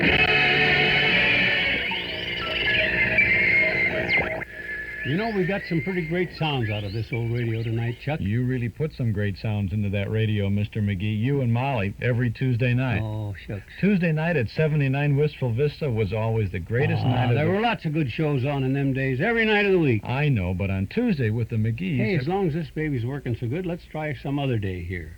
I'll set the tuner for Wednesday. Turn up the volumeter on the floor set. There. Well, I just talked to Mrs. Williams, McGee. What'd she say, kiddo? What'd she say? Is she awful sore at me? Hey, that's you. And Molly again. Oh, what the heck is... I got this thing set for Wednesday. She thought it made a beautiful lamp. She just loved it. Oh, boy. But she says it depends on what Mr. Williams says. Ain't he home yet? No, he had to take his groundhog to the vet. His groundhog to the vet? What's the matter with it? Shock. Shock? It saw its shadow yesterday and knew it would have 6 weeks more of Mr. Williams. Isn't that ridiculous? Yeah. Good night. Good night, all.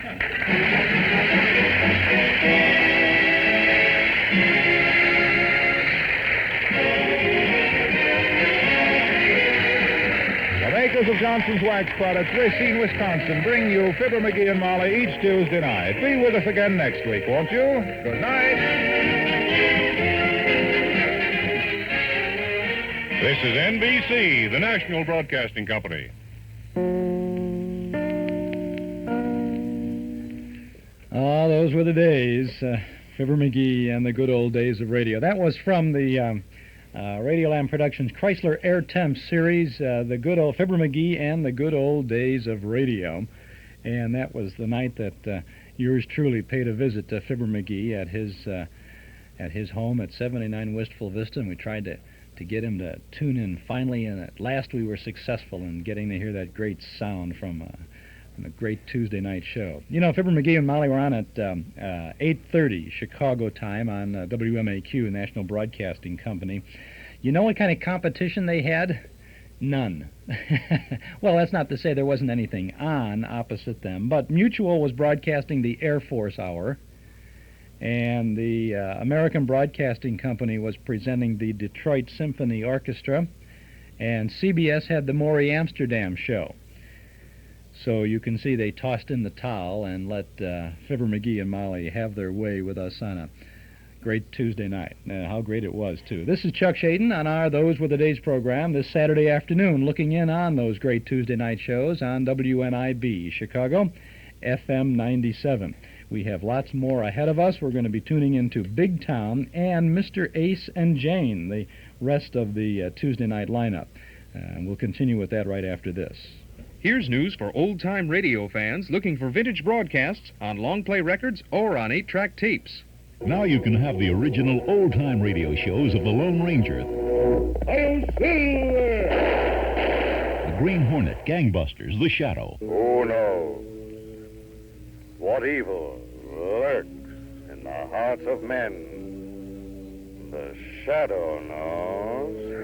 They're all in this fabulous old-time radio collection, complete and uncut versions of the original shows. You'll also get history-making news reports, the Hindenburg disaster. It's burst into flames. It's fire, and it's crashing. It's crashing terrible. This is one of the worst catastrophes in the world. All the humanity and all the presidents. And there's also FDR, Churchill, Truman, MacArthur, Eisenhower, and more. Plus the greatest moments in sports. Newt Rockney. We're going to get them on the run. We're going to go.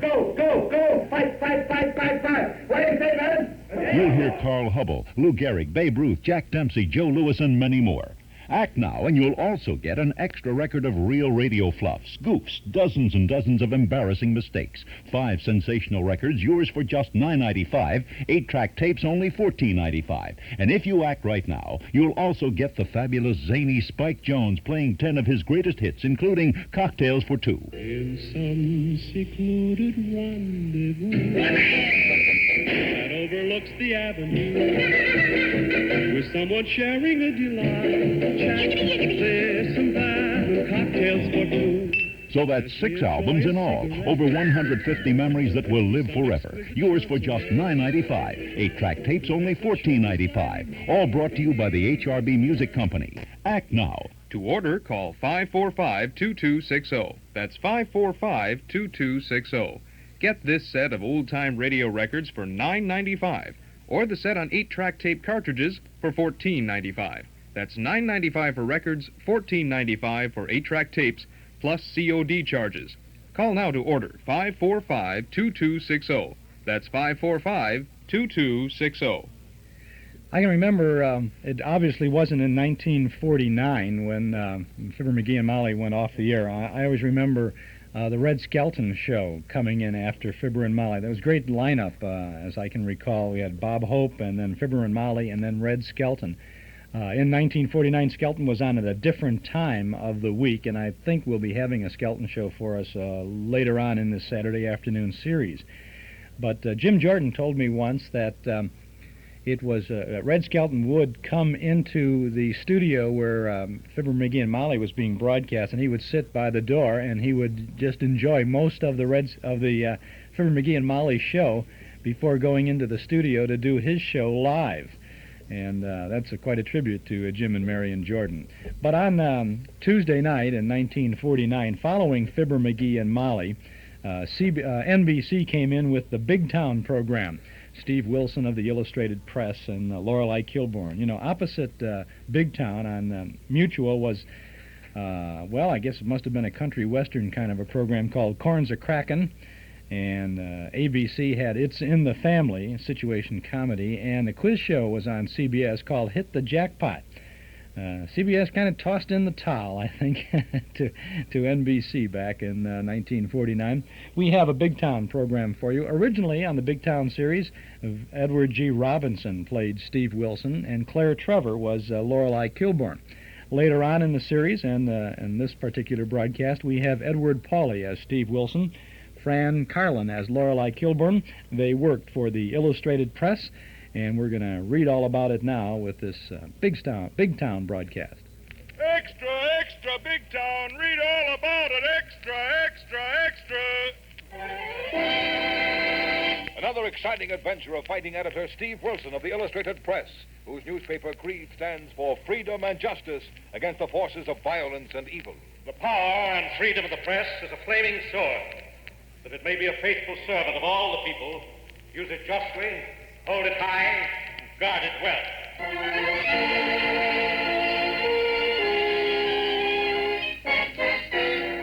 Now to Big Town and the dramatic expose of a crime endangering the youth of a great city, headlined Teenage Terror. Night in Big Town. And here is a crowded metropolitan residential section with its big apartment buildings rearing up into the sky. Here's a plot of lawn around a high school building, dark now in the night. But just beyond, there's a brightly lighted drugstore on the corner. A man, hat down over his eyes, stands in front of the drugstore. He's waiting. Another man comes running up to him. That you, Louie? Hiya, Danny. What's new? Louie, didn't you hear what happened? Louie, you gotta listen. So talk. What happened? Listen, half an hour ago, your car was smacked up. What? I'm telling you. Whoever was driving it trying to get through a red light, zoom, smacked by a truck. I thought you was driving. I hung around to see what would happen. Then I seen him drag out some young guy. I couldn't figure out his face. You sure it was my car? Louie, I'm telling you. Think I don't know your car when I see it? The license number is... Danny. What's the matter, Louie? Who was in it? Was he hurt? The guy driving, was he hurt? Right. He's dead, Louie. There was some other young punk inside there. They hauled him away in an ambulance. Why? You know who it was, Louie? Yeah, I know who it was. Who? I loaned a car to him. He must have been on a jag. Oh, who was it? Just the guy we got to sell the marijuana reefers to the high school kids. That's all it was, our race salesman. Mike? Yeah, Mike. Must have been smoking some of those himself. Why'd you have to give him the lend of your car, Louie? Did I know he was going to pull a crash, you dope? No, but... Louie. Yeah? When the boss finds out that Mike's been killed... Yeah, I know that. Don't you think I've been thinking of that? We'll have to go tell him. He told us never to come to his joint, Denny. Yeah, but about this, he'll have to know about it, Louie. He'll have to know that Mike was killed, and we ought to tell him All right. What's the matter, Louie? Nothing. I know. He's scared to think what the boss will do when he finds out Mike was killed driving your car. That's it, ain't it, Louie? Come on. Come on, we'll go tell him.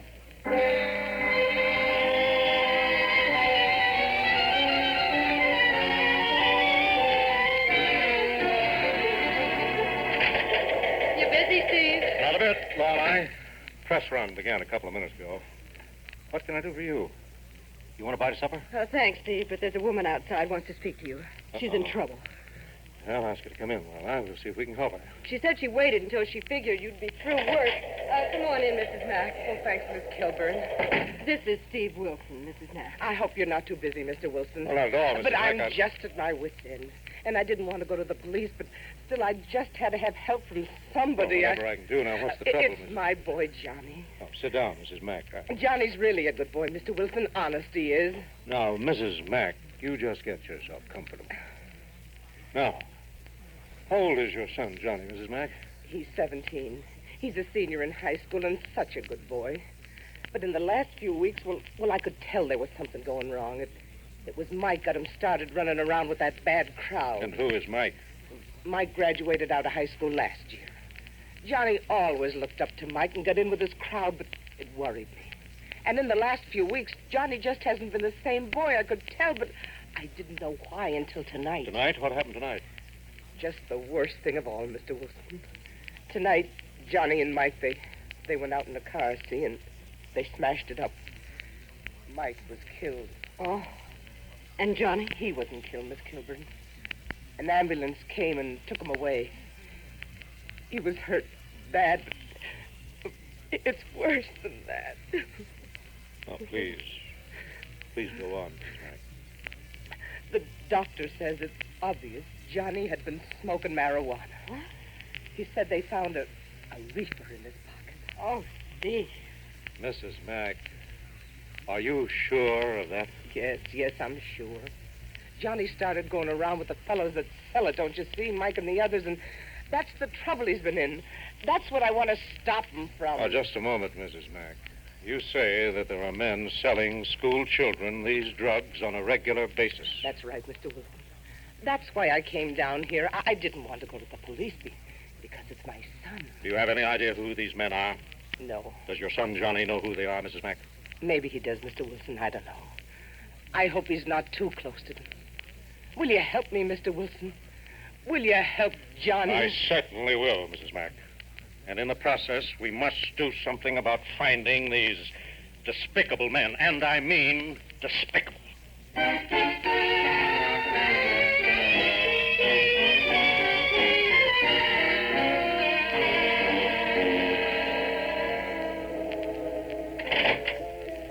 Gallery says you may come in. Oh, thanks.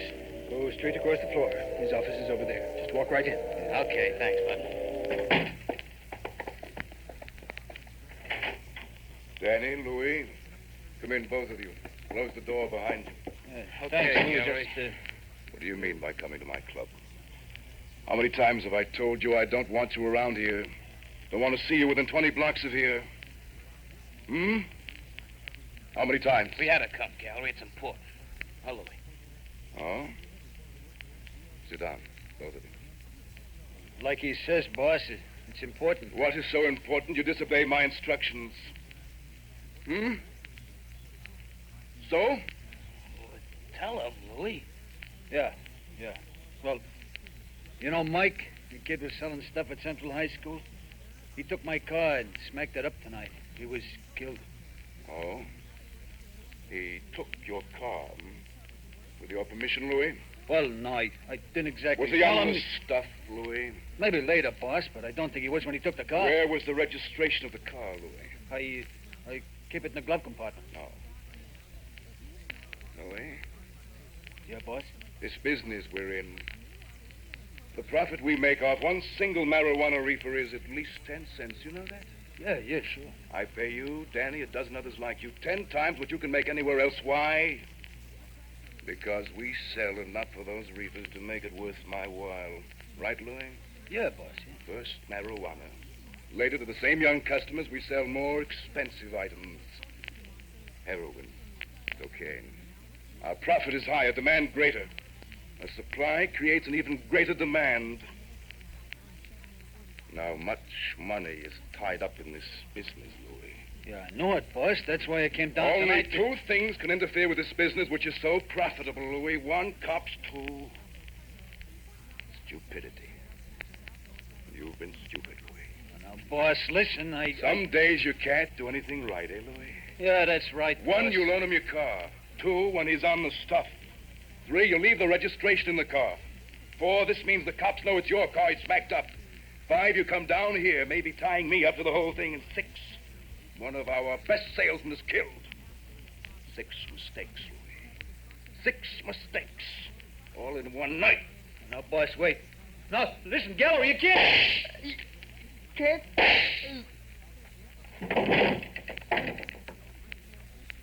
Oh, yes, I can, Louis.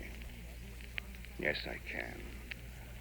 I told him it was a mistake, Gallery. I told him. Danny? Yeah? You will throw this body in an empty lot somewhere. Was there anybody in the car besides Mike? Yeah, a kid. A girl? No, it's a boy. It's just a kid, Gallery. He don't know from nothing. Make sure of that, Danny. You make sure of that. It'd be stupid to let that kid live if he knows too much, you know what I mean? Yeah, I know. If he knows anything, kill him, Danny. If he knows anything, and you don't kill him, Danny, I'll find out about it. So will you.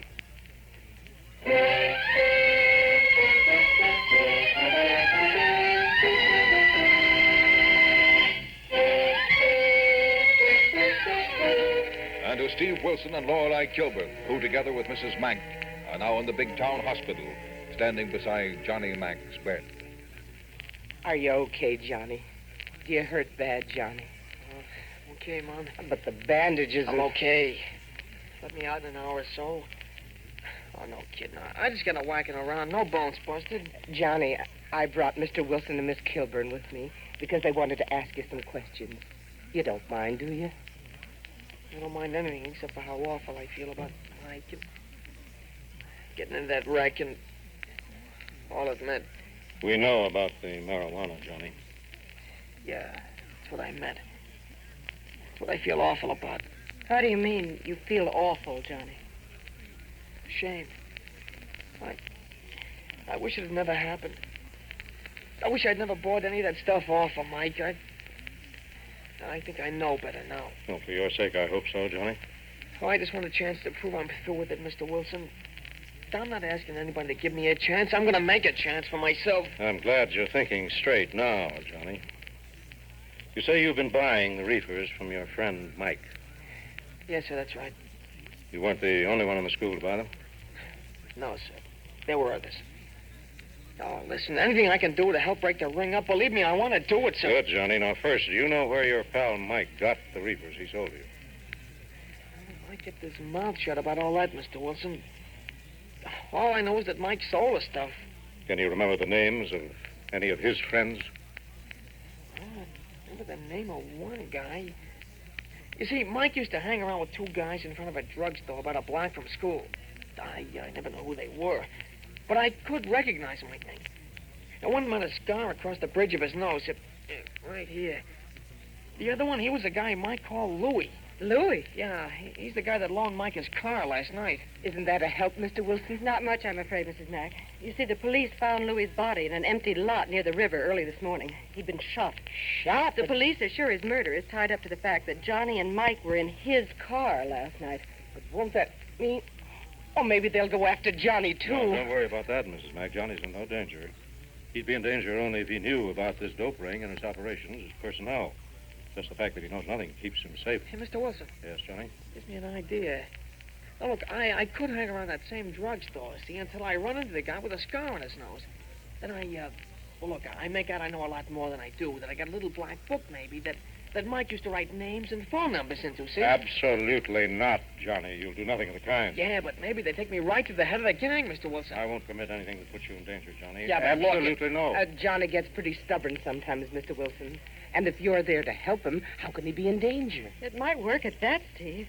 After all, if you and I are watching the whole thing, what can happen? Sure, I meet these guys, and maybe they take me right to the guy you're trying to find, Mr. Wilson. Johnny, you're right. We do want to get to the top men in this vicious dope ring, but we're not willing to jeopardize your life to do it. You can't do this thing alone. All right, then. Will you help me, Mr. Wilson? More than that, we'll have the help of Inspector Callahan of Homicide and all his men. We'll make a thorough plan, Johnny.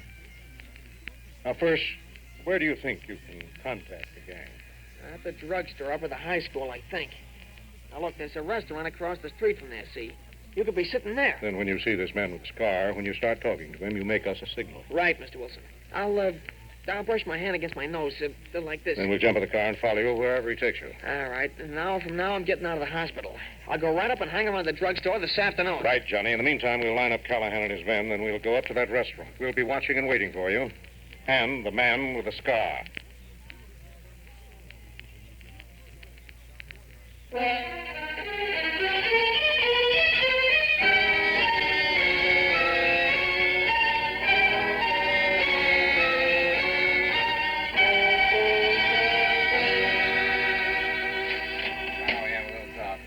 Where'd you park your taxi, Harry? It's on a side street, boss, right in a corner for a quick getaway. No danger. Some other fare trying to get you to drive them somewhere. Miss Kilburn, even a hacky got the right to drop in, muzzle a cup of coffee every now and then. I guess we're set then, Harry.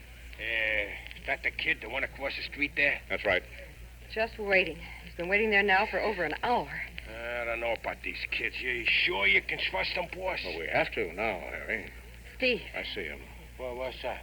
The man with the scar across his nose. And there's Johnny's signal, Lorelei. That's the man, all right? Oh, this is when I begin to get nervous, Steve. I sure hope everything works out okay. Plenty of gas in your hack, Harry? I told you, boss. What's he telling him? And what's Johnny saying? Oh, I wish we could be closer where we could hear just what it is they're saying to each other.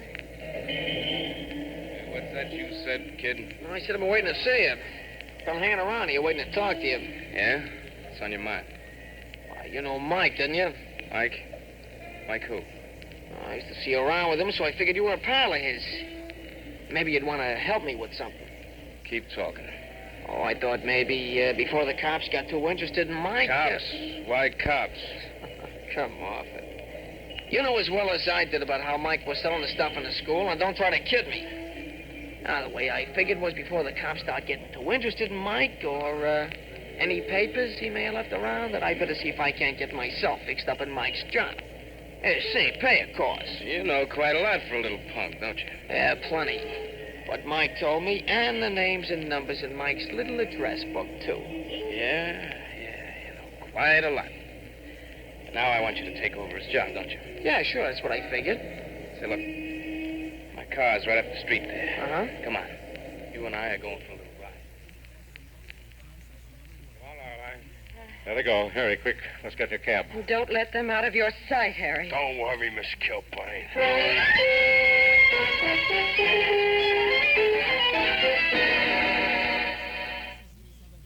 And that's the first half of Big Town. Steve Wilson, Lorelei Kilburn, and Teenage Terror. This is Chuck Shaden on our Those Were the Days program this Saturday afternoon, tuning in to the great Tuesday night radio shows. This is one of them on WNIB, Chicago FM 97. Meaning, this is one of them, meaning Big Town, not this.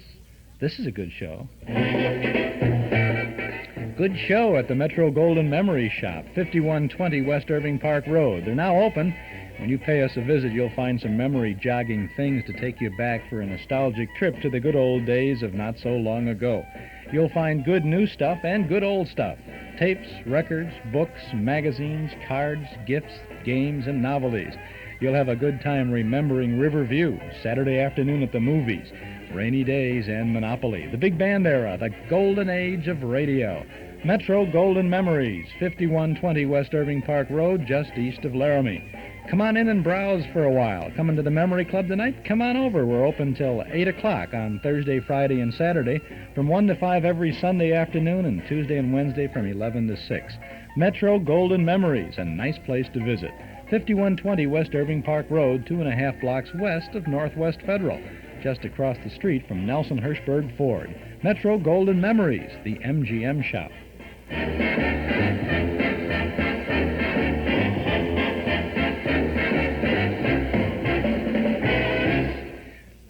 Ah, yes.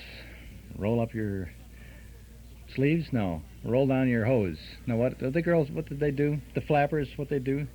No, not up on your knees, up on your toes. Complete lessons at the MGM shop. Klutzing around over there. Not here, though. We want to get back to Big Town now. This is Chuck Shaden, and this is the Teenage Terror on Big Town.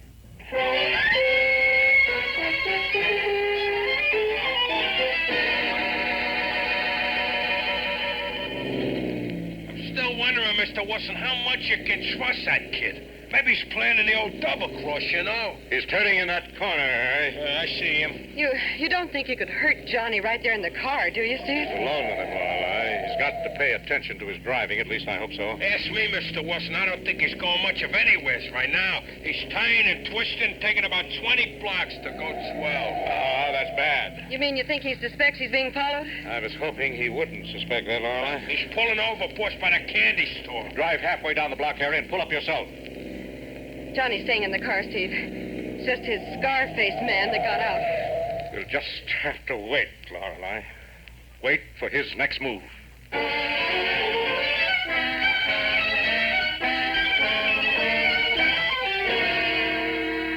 Here he comes, boss, and in a hurry. I'll bet he went in to make a phone call, Steve. That's what I was hoping, my lovely. Let's go, Harry. They're almost around the corner. Hi, boss. What do you mean, Steve? I'm hoping that the man with the scar went into that candy store to phone to his boss, Lorelei, to set up an appointment. If that's the case, then this is no wild goose chase. He's going somewheres now, all right, Mr. Wilson, and fast. Keep with him, Harry.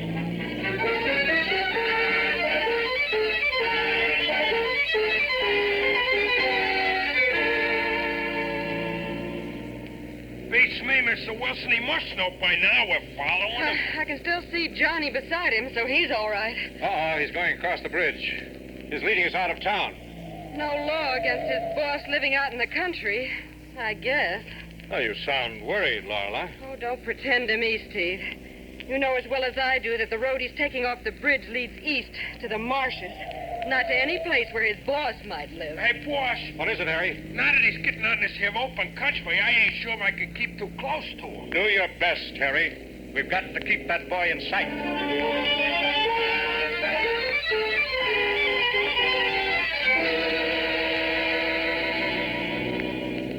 Steve, where's the car? There's a cave down there, Miss Kilpoint. It went around that cave. We'll be seeing it again in a minute. Less than a minute, I hope, Harry. I've been over this road before, Mr. Wilson. It straightens out again. See, we go around this cave like this, and when we get back onto the straight again, we should see... Hey! Steve!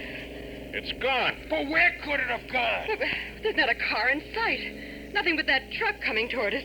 And you can see for at least 2 miles down the road. Stop the cab, Harry. Hey, this is eerie. Must be a side road. Did we pass one? I take my oath, Mr. Wilson. There's no side road off of this highway while we're in these marshes. Should we stop this truck coming toward us, Steve? Ask the driver if... Absolutely, we've got to, Lorelei. I'll wave him down. Hi! Hi there! Hiya, lady. Nice day, ain't it? G&L Moving Van Company. He just waved back. Where can that car have gone? No houses to hide by, no trees. Oh, Steve. Poor Johnny. Harry, it isn't possible for that car to have covered the 2 miles of highway ahead of us in the time we took to round that curve, is it? Boss, that car ahead of us can't go 200 miles an hour. At least I don't think. And all we can say is that It's disappeared. And so is Johnny.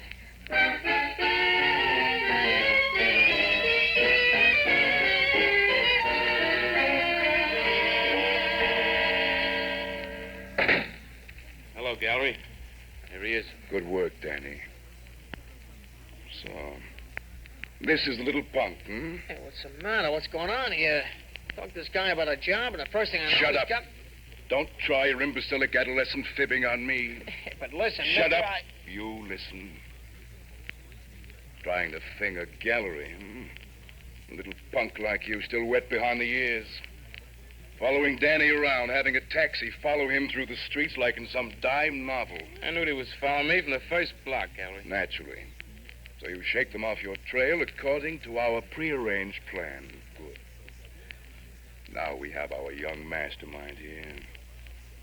So we shoot him. No, wait, now listen to me. Hey, Gallery. Yes? He was telling me something about some little book his pal Mike kept. Says it's got names and addresses. Nonsense, a lie. Now children are trying to outwit Gallery. How old are you? 17. Tell me, do you still cry like a baby? No. Good. Because I'm going to shoot you. And I don't want you blubbering like a baby when I do. Oh, wait, mister, you... For what? Nothing, I guess. If you're gonna do it,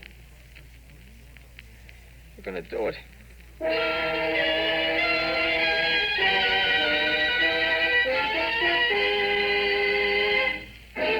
That's right, punk. If I'm going to do it, I'm going to do it. If it makes you feel any better, I'm sorry I have to do it. It's a businessman's protection for his investments. Are you ready? Sure. Fine, then just a minute. Yes, what is it? The police, Mr. Gallery, the police. They're all around the club. What? I said the police. Now they're coming right in. Look out. You kid, you keep your mouth shut. Don't worry about me, Gallery. Open up, Gallery. Gallery, you want to Shut up. This is your fault. You must have led them here. Open that door. You think we can fight it out against the cops here? Where's that boy, Gallery? If you hurt that boy out... Okay, Mr. Wilson. Oh, Johnny, you're safe. Keep your hands over your head, Gallery. You think I'm crazy, Inspector? When my club is surrounded by blues? What have you got on me? I run a respectable club. What right have you to come in here? I don't think you can bluff your way out of this, Gallery. He was gonna shoot me, Mr. Wilson. He lies, little punk. He lies. My word against his. I wouldn't get excited about that, Gallery. We'll have a look to see if your gun wasn't the one that was used to shoot your mobster, Louis. You'll never prove that. I think we'll prove just that, Gallery. And what is more important, I think we'll be able to prove to the satisfaction of any big-town jury that you're the rotten brains behind this whole drug ring. Yeah, I can testify, Mr. Wilson. What he said before you got here. A good job, Johnny. Now, how did you tie it up to Gallery, Steve? Well, when the car with Johnny disappeared, Callahan, Lorelei and I decided there was just one place where it could possibly have gone. It was a chance, but we took it. We called the police station on the bridge into Big Town and told them to keep their eyes out for the big G&L Company moving van. And we figured a meeting was prearranged, and the car drove right up into the truck. There was no other place it could have gone. I've heard of that trick before. And all we had to do was tail the truck, and that brought us here to Gallery's club. Boy, our plan almost didn't work, Mr. Wilson. I want to talk to my lawyer. I'm saying nothing more till I talk to my lawyer. And I predict, Gallery, that nothing your lawyer can say or do will protect you from the just verdict of a jury when they understand the horrible menace you and your kind are to the young people of our land. Traffic in drugs is a despicable business. But when it involves teenage kids, surely there's nothing more hideous and more hateful.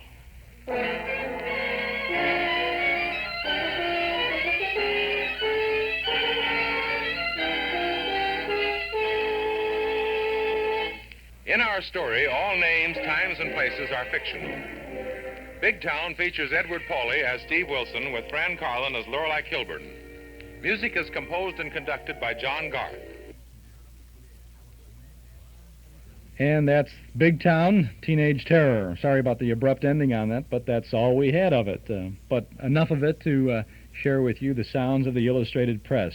Steve Wilson, portrayed by Edward Pauley. Fran Carlin as Lorelei Kilbourne of the Illustrated Press. Always a good show, favorite show of mine. Always enjoyed listening to Big Town. I like the newspaper shows on radio because my interest was in newspaper work. As a matter of fact, I did that for quite a while before I got into all of this fun.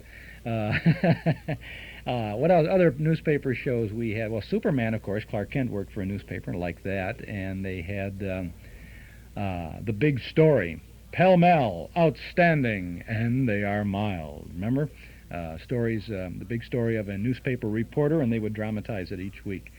I guess there were a few other newspaper things, too, but offhand, I can't think about it. This is Chuck Shaden here with our Those Were the Days program this Saturday afternoon on WNIB Chicago, FM 97, with the great Tuesday shows from the good old days of the week that was, as we were recreating Tuesday night from not so long ago. We're going to tune into Mr. Ace and Jane in just a little while. We have a Lucky Strike Extra for you this Saturday afternoon, and we'll talk about that in a couple of minutes, but I want to remind you about our show next Saturday.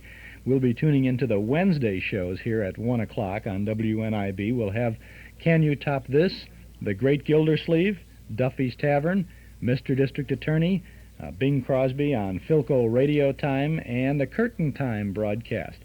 And if you're available, we hope you can join us Monday through Friday mornings from 8 until 10, just up the dial at 106 FM, WXFM, for our Hall Closet program.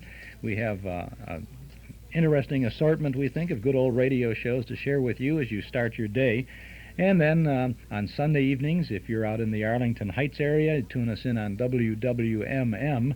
We have old-time radio and all that jazz. And out in LaGrange on Monday nights on WTAQ, we have a Hall Closet special. Thursday nights from 8 to 9, we're on WBEZ, the Board of Education public radio station in Chicago, with an hour's worth of radio from when radio was radio. That hour, by the way, is repeated on Saturday nights from 7 until 8.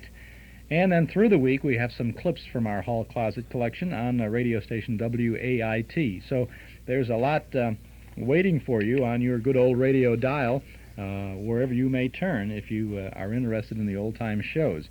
And if you would like to find out exactly what you can hear and when you can hear it and where you can tune to it, we invite you to subscribe to our Nostalgia newsletter and radio guide. 545-2260 is the number to call to subscribe, 545-2260.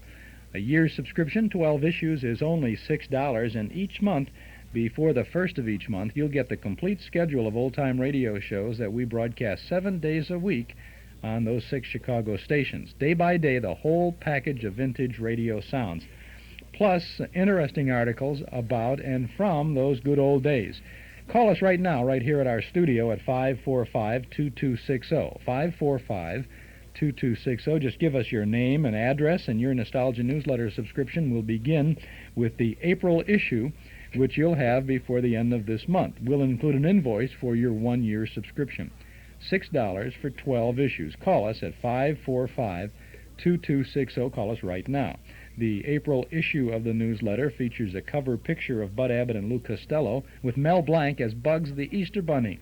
We have a 1942 reprint article about Hal Perry, the great Gildersleeve, who you'll hear next Saturday afternoon on our Those Were the Days show. We have some very interesting items from a very early television forecast magazine from 1948. Mark Nelson writes about James Cagney. Carl Pearson writes about big bands in the movies. And Gary Schroeder has created a poetic memory for us with a nostalgic poem entitled Over 35. And aren't we all, or most of us, huh? There's the rest of that network radio log from May of 1949, and our dime store classified ad page for people who wish to buy or sell or trade something of a nostalgic nature, plus news of our regular Saturday Night Memory Club movies. Subscribe now to our Nostalgia newsletter and radio guide. A 12-month subscription is only $6. Call us at 545-2260 or send $6 to Nostalgia Newsletter, Box 421, Morton Grove, 60053. But if you want to get things rolling right away, call now at 545-2260. If the lines are busy and I'm getting a signal that they're all tied up, if they're busy when you call, if you wait just a moment and then call back, we'll be more than happy to get your name and address for our newsletter subscription list. I mentioned that the newsletter contains information about our Memory Club movies, and tonight in the Memory Club we have a Stan Laurel and Oliver Hardy picture from 1937. We have a clip from that film here. This, interestingly enough, is almost the #1 selling record in England these days. This little clip from the Laurel and Hardy film Way Out West, which we're going to show tonight, is a big, big seller in England. On a mountain in Virginia stands a lonesome pine. Just below is the cabin home of a little girl of mine. Her name is June, and very, very soon she'll belong to me. For I know she's waiting there for me 'neath that lone pine tree. In the Blue Ridge Mountains of Virginia, on the trail of the lonesome pine, in the pale moonshine, our hearts entwine, where she carved her name and I carved mine. Oh June, just like the mountains are blue, like the pine, I am lonesome for you. In the Blue Ridge Mountains of Virginia, on the trail of the lonesome pine. In the Blue Ridge Mountains of Virginia, on the trail of the lonesome pine. In the pale moonshine, our hearts entwine, where she carved her name and I carved mine. Oh, June, like the mountains I'm blue, like the pine, I am lonesome for you. In the Blue Ridge Mountains of Virginia, on the trail of the lonesome pine. Believe it or not, that sound comes out of Stan Laurel in the movie Way Out West, which we've got on deck tonight in the Memory Club. #1 best-selling record in England these days. It's from an album called, what is that, Naturally High. Yeah, Naturally High, and it features lots of excerpts from the Laurel and Hardy films.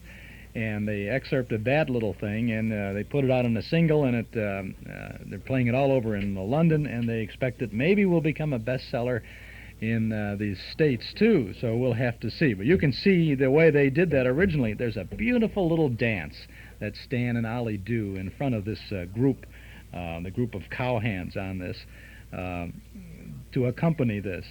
Way Out West is one of the most delightful films that Laurel and Hardy ever made, and I think you will enjoy seeing that. As a matter of fact, we have the last scene of that film on deck right now. Well, now that our troubles are over, where do we go from here? Well, I'd like to go back to the town where I was born. Where is that? Way down south. Are you from the South? I sure am. Well, fan my brow. I'm from the South. You are? Mm-hmm. Well, shut my mouth. I's from the South, too. South of what, sir? The south of London. London. Well, honey, we'll all go down to Dixie. Oh, for a slice of possum and yam. Ooh, yes, sir, and some good old fish and chips. I can smell them. Fish and chips. We're going to go, we're going to go, we're going to go way down in Dixie, where the hens are doggone glad to lay scrambled eggs in the newborn hay. We're going to see, we're going to see, we're going to see the home in Dixie. You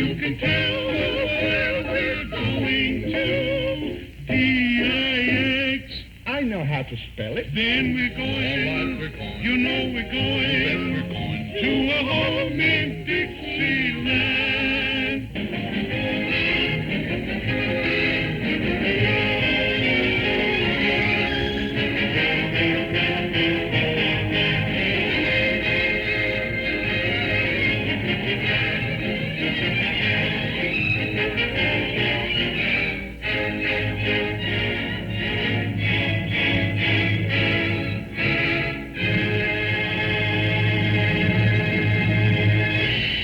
The end. Stan Laurel and Oliver Hardy. And what an ending there is, too. Oh, those are great movies. That's Way Out West from 1937. Stan and Ollie, one of their greatest films. Really, it's a four-star or a four-derby film, as John McCabe, the biographer of Stan Laurel and Oliver Hardy, would say. That's going to be on the screen tonight in the Memory Club in the community room at Northwest Federal Savings. We're over at 4901 West Irving Park Road in Chicago. Plenty of free parking in the large lot at the rear of the office over on Dakin Street, and CTA transportation to the door. The movie begins at 8 o'clock. Doors open at 7:30, and you're a member of the club because you're a member of our listening audience. Dues are $1 a meeting, payable at the door. Now, we have a real Lucky Strike Extra tonight in the Memory Club because, sadly to say, we learned of the passing of Busby Berkeley, who died last Sunday at his home in Palm Springs, California. He was 80 years of age, and he was the man who was responsible for some of the most extravagant and imaginative movie musicals ever put on the screen. Tonight, we're going to have a film tribute to Busby Berkeley. And we had a tribute to Mr. Berkeley in our Hall Closet program on WXFM. I think it was Wednesday morning of this week. Thursday morning? Tuesday. I'm sorry, I got mixed up. We have so many shows going. Anyway, earlier this week we had a tribute to Busby Berkeley. We thought we would like to pay our respects to him, too, on our Those Were the Days program now, before we continue listening into the week that was. And we are going to have a screen tribute tonight, but I thought an audio tribute to Busby Berkeley would be most appropriate. Ladies and gentlemen, all the charm, all the glamour you've seen this evening was presented, executed, and designed by the energy, the enthusiasm, and the genius of one man.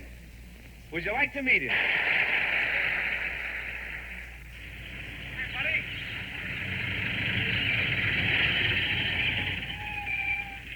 Well, here we are. This is the Warner Studio. Gee, I've never been so thrilled in all my life. Will I meet Dick Powell? Sure, he's working in Dames. That's a new musical picture with Joan Blondell, Ruby Keeler, Zasu Pitts. Oh, a lot of stars. You'll meet them all. When do we start? Right now.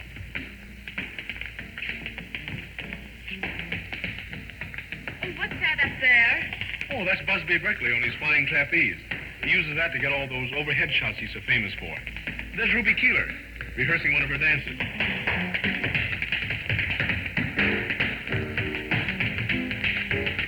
Isn't she keen?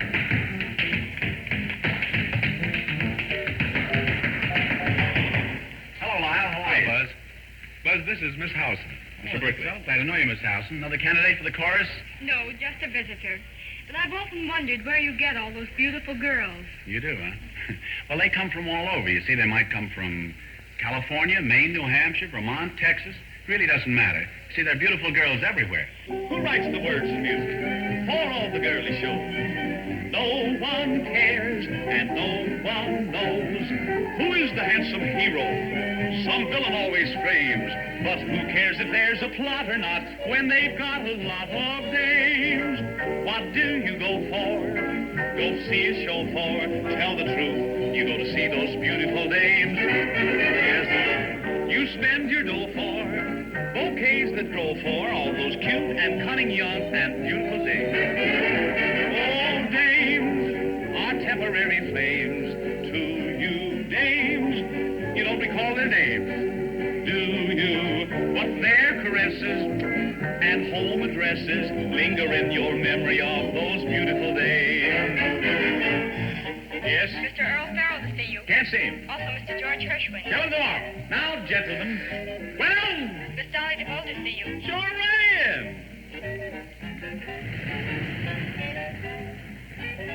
Miss DeVoe? Yes. Come right in. Thank you. Kind of you to see me. Oh, not at all. Yes? Miss Dubin, Miss Warren, Miss Kelly, Miss... Send them all in. Come right in, girls. Keep your addresses. My big successes all depend a lot upon you beautiful dames. As I was telling all those gentlemen a while ago that what do we go for? Go see or show for? Tell the truth, we go to see you beautiful dames. We spend our dough for bouquets that grow for all you cute and cunning young and beautiful dames.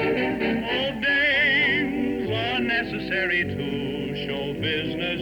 Dames, without you there would be no business. Your knees in action, that's the attraction. And what good's a show without you beautiful dames? Rehearsal tomorrow, 11 o'clock.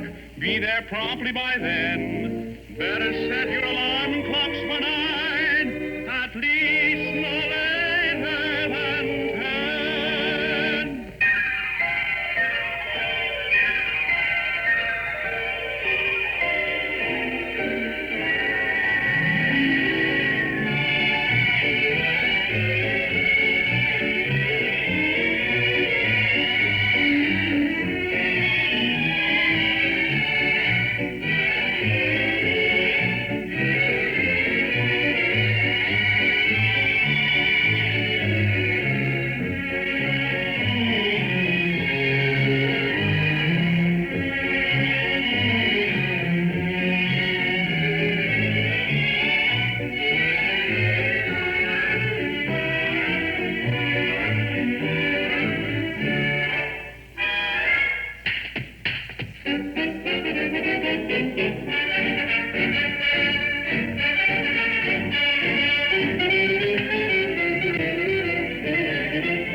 That's Dames. That's from 1934, the Busby Berkeley musical of that year. Appropriate to the memory of Busby Berkeley, who died last Sunday at the age of 80.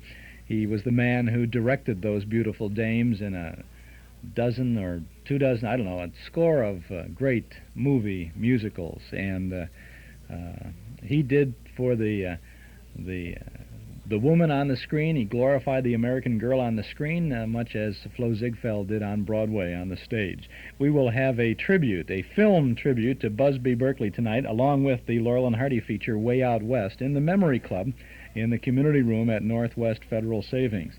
Some great Busby Berkeley things. I think you will really enjoy seeing some of the things we have planned for you. You'll see some spectacular extravaganzas tonight. You know, he was responsible for things like Honeymoon Hotel and By a Waterfall and Shanghai Lil and so many other great, beautiful, outstanding production numbers. You'll see some of them tonight in the Memory Club over at Northwest Federal. This is Chuck Shaden with our Those Were the Days program from WNIB Chicago, FM 97. We will take another trip to the dials to the last show on our schedule from Tuesday night in just a moment. But first I have for you a clip from our cassette tape of the month for the month of March. And this is Ralph Edwards' production of This Is Your Life, Charlie McCarthy. As the years go by, Charlie, Ken Murray becomes an intimate friend of yours. And in 1936, when you're playing a very important hotel date in New York, he's responsible for Edgar Bergen's getting a salary raise for the act. Yeah. How was that, Ken? Well, Edgar was getting $500 a week for Charlie. That's a lot of jelly beans, isn't it, Bergen? Yeah, I never told Charlie. I understand. And I thought he should get more, so I kind of needled Edgar. I said to him, look, I don't want to fool around with small-timers. Don't hang around me unless you're a big shot, unless you're getting $750 for the act. Yeah. Well, that made Edgar kind of saucy, so he went out and asked $750 for Charlie, and the funny part is he got it. That's just a clip from This Is Your Life, Charlie McCarthy. 2 consecutive Ralph Edwards programs with Mr. Edwards opening the book on the interesting life of the world's most famous dummy. This hour-long tape features Edgar Bergen, Mortimer Snerd, Rudy Valley, Dorothy Lamour, Hopalong Cassidy, Elsa Maxwell, many others as they pay tribute to Charlie McCarthy. It's our cassette tape of the month for March, and it's yours for only $5 from the Hall Closet, Box 421, Morton Grove, 60053. This Is Your Life, Charlie McCarthy, 2 consecutive half-hour shows from March of 1950. They're yours back-to-back on our March cassette tape of the month. $5 from the Hall Closet, Box 421, Morton Grove, 60053. Or you can get your March tape at any of the 4 offices of Northwest Federal Savings in Chicago, Des Plaines, Norridge, Arlington Heights. Charlie McCarthy getting the star treatment from Ralph Edwards. Our cassette tape of the month for March, only $5 from the Hall Closet, Box 421, Morton Grove, 60053. We'll also include a list of previous cassettes of the month that are still available. And if you'd like to have that list but don't want to order the March tape, simply send a self-addressed stamped envelope to the Hall Closet, Box 421, Morton Grove, 60053. Or you can pick up that list or any of the previous cassettes of the month at the Metro Golden Memory Shop at 5120 Irving Park Road. We have all of them over there. Now, to continue with our look at Tuesday nights on the network back in 1949, at 9:30 in Chicago, following Big Town on NBC, Art Linkletter and People Are Funny was the big show of the night. There was a dance orchestra, a remote broadcast on Mutual, and I don't believe ABC was feeding anything to the network following It's in the Family. On CBS, we had Mr. Ace and Jane, and this is an interesting program. That's why we thought we would select that one for listening on this particular show. Mr. Ace and Jane, Easy Aces, Goodman and Jane Ace. After a great many years of broadcasting 15-minute shows 5 days a week, with just mostly a very small handful of cast members, Goodman Ace, his wife Jane Ace, and a couple of other people, they decided to go the way of programs like Amos and Andy and Lum and Abner, a show with a situation comedy show for a half an hour in front of a studio audience to get the yaks and the laughs and all of that sort of thing. We have the first show of the series of of half-hour shows that were called Mr. Ace and Jane. Now, there are folks who are listening into our Hall Closet programs every Monday morning, and we're running little 15-minute Mr. Ace and Easy Aces shows at that time around, I guess it runs about 20 minutes before 10 o'clock every Monday morning. So you folks will be interested in hearing this elongated, more complete version of it. In other words, there's a full story right here.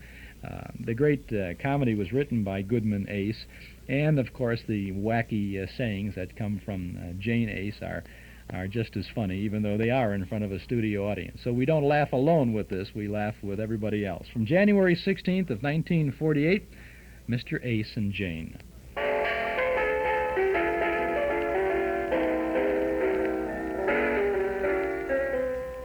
From New York City comes now the new Mr. Ace and Jane program, a weekly half-hour comedy series starring radio's original comedy couple, the Aces.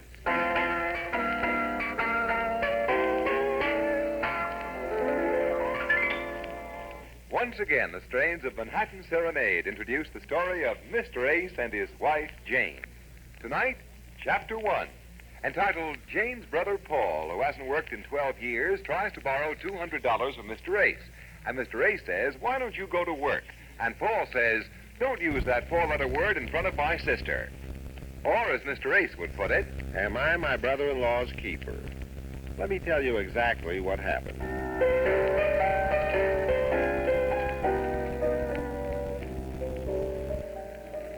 First, I want to say that the characters in this story are not fictitious. Very often, I wish to heaven they were, especially Jane's brother, Paul. Although Paul is allergic to work and is the laziest guy I know, I must admit he is obnoxious. Paul never shows it, but I know he hates me. I never show it, but I hate him. He can't stand the sight of me. I can't stand the sight of him. Behind my back, he calls me names. Communist. 12 years ago, Paul was in a little automobile accident. He's been collecting $10 a month on a little insurance policy. But if he ever goes to work, they'll stop paying him that big $10 annuity, so he can't work. The guy was lucky enough to have escaped out of the accident alive, and now he wants to be paid for it. That's robbing St. Peter to pay Paul. The one I really feel sorry for is Paul's wife, Arlene. She's been married 10 years and has always been destitute. I've been married 10 years and have always been destitute. She never has any new clothes. I never have any new clothes. She's too old to go to work. I never have any new clothes. How do they live? Well, you've heard of people who live by their wits. Paul lives by his wits. Of course, with him, that's only half living. The other half, Jane takes care of. Jane and I are the typical average married couple living in a typical little eastern town of New York City. Population 7 million. Give or take one. And if you're going to take one, take my brother-in-law. Or for that matter, take Jane. When Jane makes up her mind to do something for Paul, she does it. When I make up my mind to do something for Paul, I do it. She's completely uninhibited. I'm completely uninhabited. And her arguments are unequivocally irrefutable. Yes. I should have suspected something the day we got married 15 years ago. The day Paul asked if he could come along on our honeymoon. And I said, no. And Jane said, oh, let him come along, dear. He's never been on a honeymoon. And I should have suspected something the other night after dinner when Jane and I were sitting around the living room, and Jane gave me that guess who routine. It went something like this. Well, dear, guess who called me up today? Rochelle Hudson. No. I give up. My brother Paul. Oh? How much did he want this time? Oh, he's fine. No, I say... Arlene's fine, too. Yes, I say how much... Do you know that next week they will have been married 10 years? My, how time flies. Yeah. It seems like only a year ago they were married only 9 years. Mm-hmm. Well, when he told me 10 years, you could have knocked me down with a fender. I said, Paul, you mean to say that you've been... Now, just a minute, dear. What did you mean, how much did he want? Who said anything about money? Oh, then he didn't want any money. Who said he didn't? Well, which is it? $200. Jane, I'm not going to give it to him. Why doesn't the guy go to work? Oh, now, dear, you know there are many reasons. I'd like to hear them. Well, the third reason is because... Wait just a minute. What happened to Will and Place? Beg pardon? What are the first two reasons? Well, first, because he was sick last year. Oh, sure. So, he was just about to get a job when he got intentional flu. I knew you'd finally come up with the right word. Well, the flu isn't to be sneezed at. What's another good reason? Well, like Paul says, what's the dollar worth today? Practically nothing. Oh, he's not going to work until the dollar gets back to what it should be worth. Yes, 57 cents. Of course, naturally. You remember how we used to be able to get meat and butter practically au gratin? Au gratin? Free. Free, naturally. Well, Paul says if you'll lend him $200, he'll be forever indebted to you. Forever is what I'm afraid of. He needs it for something very important. He didn't want to tell me in front of Arlene, but he'll tell you when he comes to see you at 9:30 tomorrow at your office. Jane, I haven't got $200 to throw away. Well, it's not throwing it away. Are you insinuating that my brother isn't going to pay you back? Oh, no, of course not. He's as good as gold. Why, he's as good as the Bank of England. That's what I mean.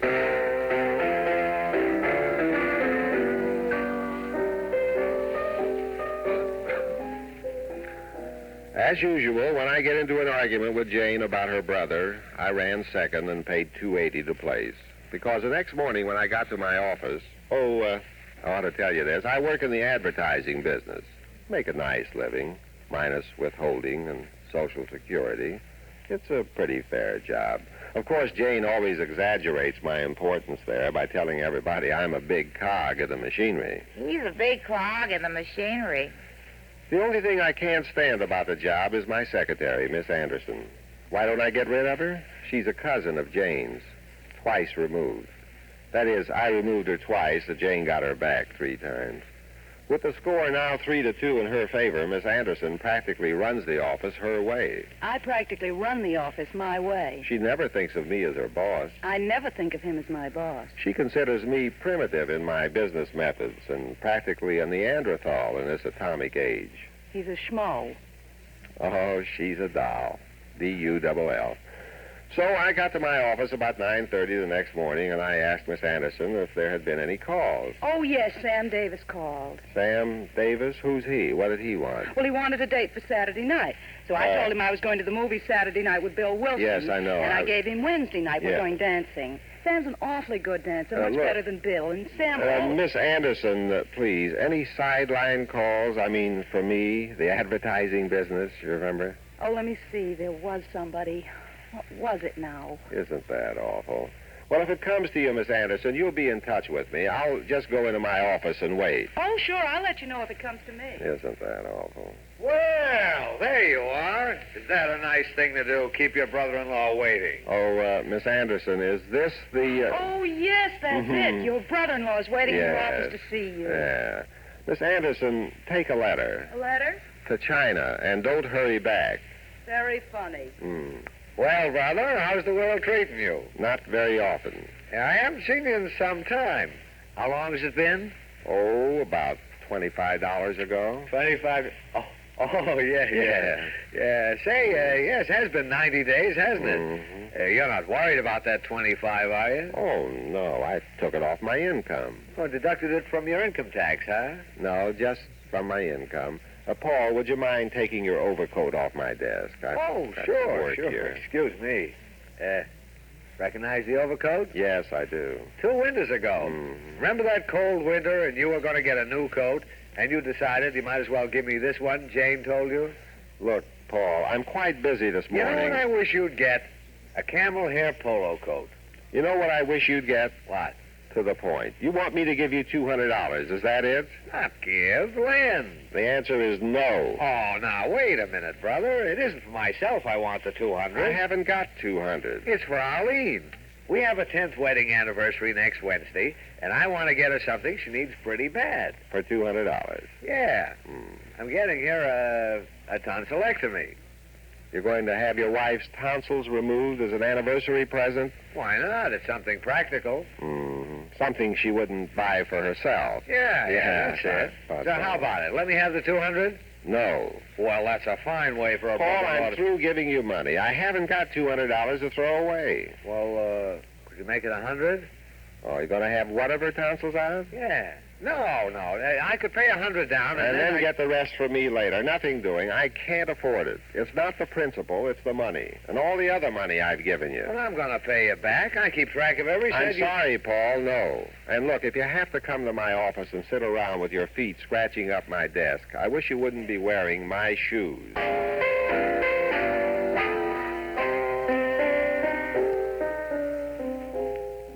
Well, if this were anybody else but Jane's brother Paul, the incident would be closed, and at this point I would be saying, we're a little late, folks, so good night. But you don't know Paul and Jane. With them, there's plenty of material for a half-hour show, and enough left over for Arthur Godfrey. Because with my no ringing in his ears and my overcoat hanging on his back, Paul walked direct from my office to my home to see my wife in my shoes.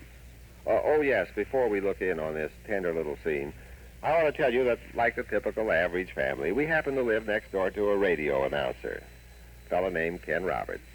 Ken is the only celebrity Jane knows, and every time he comes to the house, which is about once a day, Jane gets his autograph. Ken loves it. I love it. Love is spelled L-O-V-E. Like all announcers, Ken is always spelling out everything. He's sort of a ham. I'm a sort of a ham. Ham is spelled H-A-M. He's always practicing his commercials to Jane. If you're not satisfied, return the unused portion of our product, and we will return the unused portion of your money. So before Paul got to the house, Ken was visiting with Jane. Hey, Jane, that's an attractive dress you're wearing today. You do? Well, thanks. And may I return the compliment and say it's one of my favorites, too. Where have you been, Ken? Long face, no seat. Oh, you mean yesterday? Well, I was busy down at the studio all day practicing announcing. I stood in front of that microphone and gave it everything I had. Had is spelled H-A-D. What did you announce? Oh, anything that came to my mind. Mind is spelled M-I-N-D. You mean you just made up commercials out of whole wheat? Yeah. In the commercial, it doesn't matter what you say, just so you sell it. Like, this show is brought to you by the Kruvna Company, makers of those delicious, tasty after-shaving lozenges. 4 out of 5 doctors have studied medicine. And remember our famous money-back guarantee. If you're not satisfied, you can get double your money back by writing direct to the Kruvna Company, Newark, New Jersey, Post Office Box 27. I'll repeat that address, the Kruvna Company, Dallas, Texas, Post Office Box 10. That's the Kruvna Company, spelled C-O-M-P-A-N-Y, Company. Scientists have proved that 4 out of 5 is 80%. Excuse me, Ken, there's somebody at the door. A product of the Kruvna Company. For over 50 years, dispensers of quality products. Excuse me, Ken, there's Yes, 50 years ago, the Kruvna Company dispensed with quality. Ken, please. What? The door. Oh, I'm sorry, Jane. I guess I got carried away. Oh, it's my brother. Hello, Paul. Oh, sis, I was just over talking to that husband of yours. Just fine. Oh, well, you remember Ken Roberts, don't you, Paul? What? Oh, sure. Hiya, Ken. Hiya, Paul. Paul is spelled P-A-U-L. Well, Janie, he turned me down. He did? My own brother-in-law wouldn't lend me $200. I've got to have that money, Jane, and you've got to help me. $200? I haven't got $200 to Jane. To Jane? To my name. Well, can't you borrow it from somebody? Like, say, a next-door neighbor, for instance. You mean from Ken? Ken is spelled N-O. Oh, what kind of a town is this? Isn't there any place a fella can borrow $200? Friends, do you need money? Come to the Confidential Loan Company. You can borrow up to $300 on one signature alone, and every transaction is treated confidentially. What's that, Ken? Well, that's a commercial I do every week. Say, Paul, why don't you go down there and borrow the money? Confidential Loan Company. Yeah, I never thought of that. How about it, sis? Will you sign my note for me? Oh, sure, Paul. Now, Jane, wait a minute. Don't you think you ought to ask your husband first? He might not like this. Well, he won't know. It's confidential, isn't it? Yeah, I guess so. Well, I'll drive you both down in my car if you make it snappy. Well, thanks, Ken. I'll only be a minute. I want to put on my mink coat. That's spelled B-E-A-V-E-R.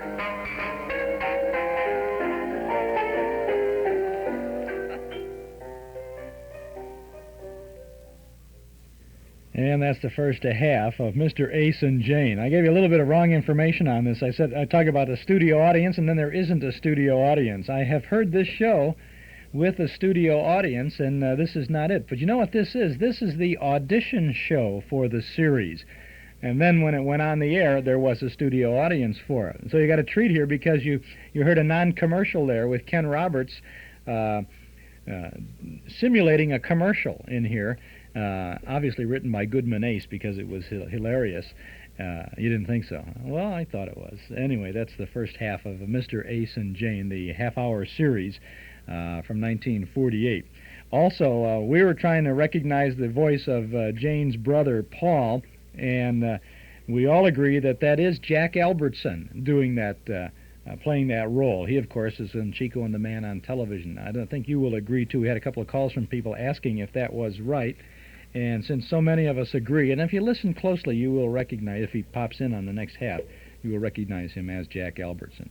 This is Chuck Shaden with our Those Were the Days program from WNIB, Chicago, FM 97. We have another 15 minutes ahead of us. Just a quick reminder that if you would like to subscribe to our Nostalgia newsletter and radio guide, you have a moment or so to do it. Well, you have the 15 minutes to do it before we wrap up put on the old lock on the studio door. 545-2260 is our number. A year's subscription, only $6. You'll get your April issue of the newsletter before the end of this month, and we'll include an invoice for your year's subscription. $6 for 12 issues. Call us now at 545-2260. The complete schedule of all of the old shows that we offer 7 days a week on 6 Chicago area stations, plus articles from and about the good old days. 545-2260.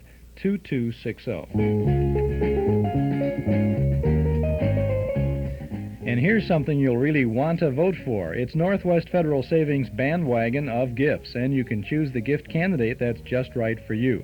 The platform includes such name brand gifts as Color Light Cookware by Club, cordless grass shears by Black & Decker, a water pick shower massage, a Texas Instrument calculator, and more. Crock pots, austerizers, vacuums, watches, gifts for everyone in the family. From Northwest Federal, free or at greatly reduced prices when you save $250 or more, and receive the highest interest rate allowed by law at Northwest Federal. At any of 4 convenient locations, on Irving Park, 2 blocks west of Cicero, in the Harlem-Irving Shopping Center, on Dempster in Des Plaines, and at Gulf and Algonquin in Arlington Heights, where a vote for Northwest Federal is a vote for good savings. Remember, they're open 63 hours a week. It's Northwest Federal Savings Time, 63 hours a week. Now let's get back to Mr. Ace and Jane. So Jane and her brother Paul decided to go to the Confidential Loan Company. All this I didn't know. I had turned Paul down, and I thought that was the end of it. I was living in a fool's paradise. Mighty pretty country, though, especially up around Lake Marijuana. Well, as the crime was reconstructed to me later, Jane and her brother Paul arrived at the loan company, and Jane was the MC, as usual. How do you do? I'm Mrs. Ace. How do you do? What can I do for you, madam? Well, we'd like to see some money, please. I beg your pardon? We'd like to see some of that money you advertised to lend. What is your name? Seesum. How do you do, Mr. Seesum? How do you do? This is my brother Paul Sherwood. This is Mr. Seesum, Paul. How do you do, Mr. Seesum? How do you... No, I'm Mr. Wilkerson. You said Seesum. No, you said Seesum. No, Mr. Seesum. I said, what is your name? My name is Wilkerson. How do you do? I'm still Mrs. Ace. How do you do? And this is still my brother Paul Sherwood. How do you still... did you say you want to borrow some money? Please, Mr. Seesum, not so long. It's allowed. It says confidential. Are you the confidence man I have to see? I'm Mr. Wilkerson, in charge of loans. Have chairs, please. Thank you. Sit down, Paul. Okay, sir. Mrs. Ace, is this your first loan with our company? Yes, it is. Oh. Why? Your advertisement doesn't say experience necessary. No, I mean, have you an established credit here? What is your full name, please? Jane Ace, Mrs. Jane Ace. Mrs. Jane Ace. How do you do? How do you do? I'm Mr. Wilkerson. Yes, we've met. And this is my brother Paul Sherwood. How do you do, Mr. Seesum? I've met your brother, and my name isn't Seesum. It's Wilkerson. Now, how much money do you want to borrow, Mrs. Ace? Please, Mr. Wilkerson, if you're going to keep talking that loud, I'd rather see Mr. Seesum. There is no Mr. Seesum. I lend the money. Now, how much do you want? $212.75. $212.75. That's rather an odd amount, isn't it? Well, the 200's for me. I'm getting my wife a tonsillectomy for an anniversary gift. Yes, and on the way down, I saw a sale on hats for $12.75. So I thought we might as well kill two birds with one loan. You see? Well, Mr. Wilkerson, or Mr. Season, as the case may be. Just a minute. You, sir, you're getting your wife a tonsillectomy as an anniversary gift? Yeah, that's right. You see, I'm not working right now, and I need this money, and my sister here is going to sign the note for me. She's Mrs. A. How do you do? How do you... What? What? Let's start over.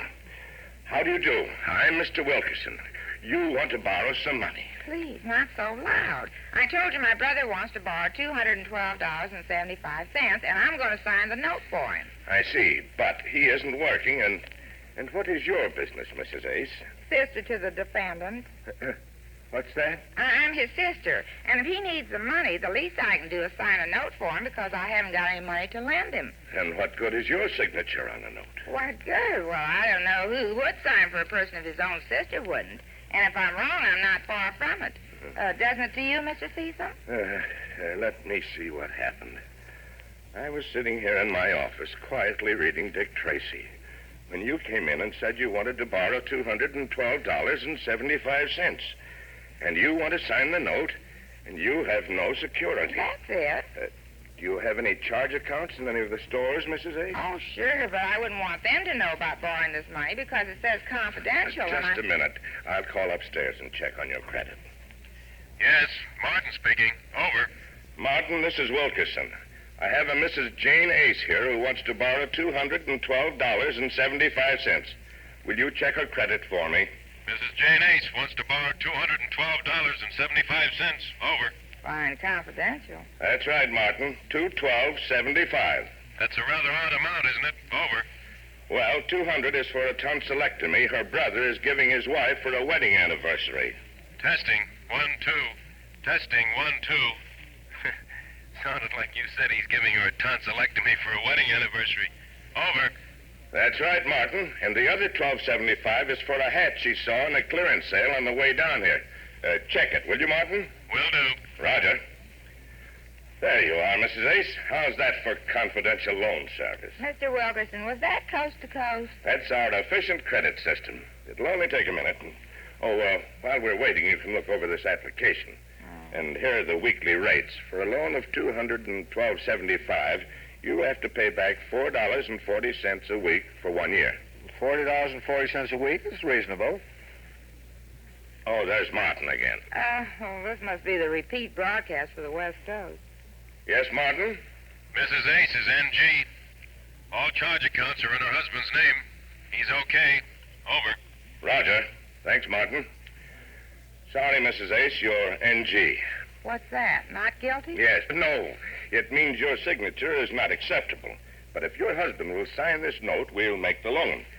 Take that application and have him sign it. Well, okay. I guess we'll have to do that, Paul. But he'll never sign that note, Jay. Oh, I know how to handle him, Paul. I've got him in the hollow of my head.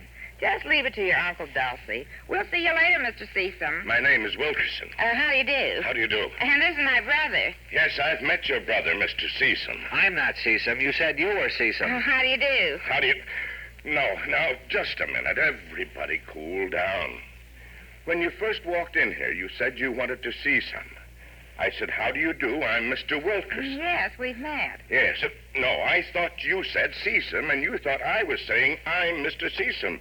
But I'm Mr. Wilkerson. That's how the whole thing started.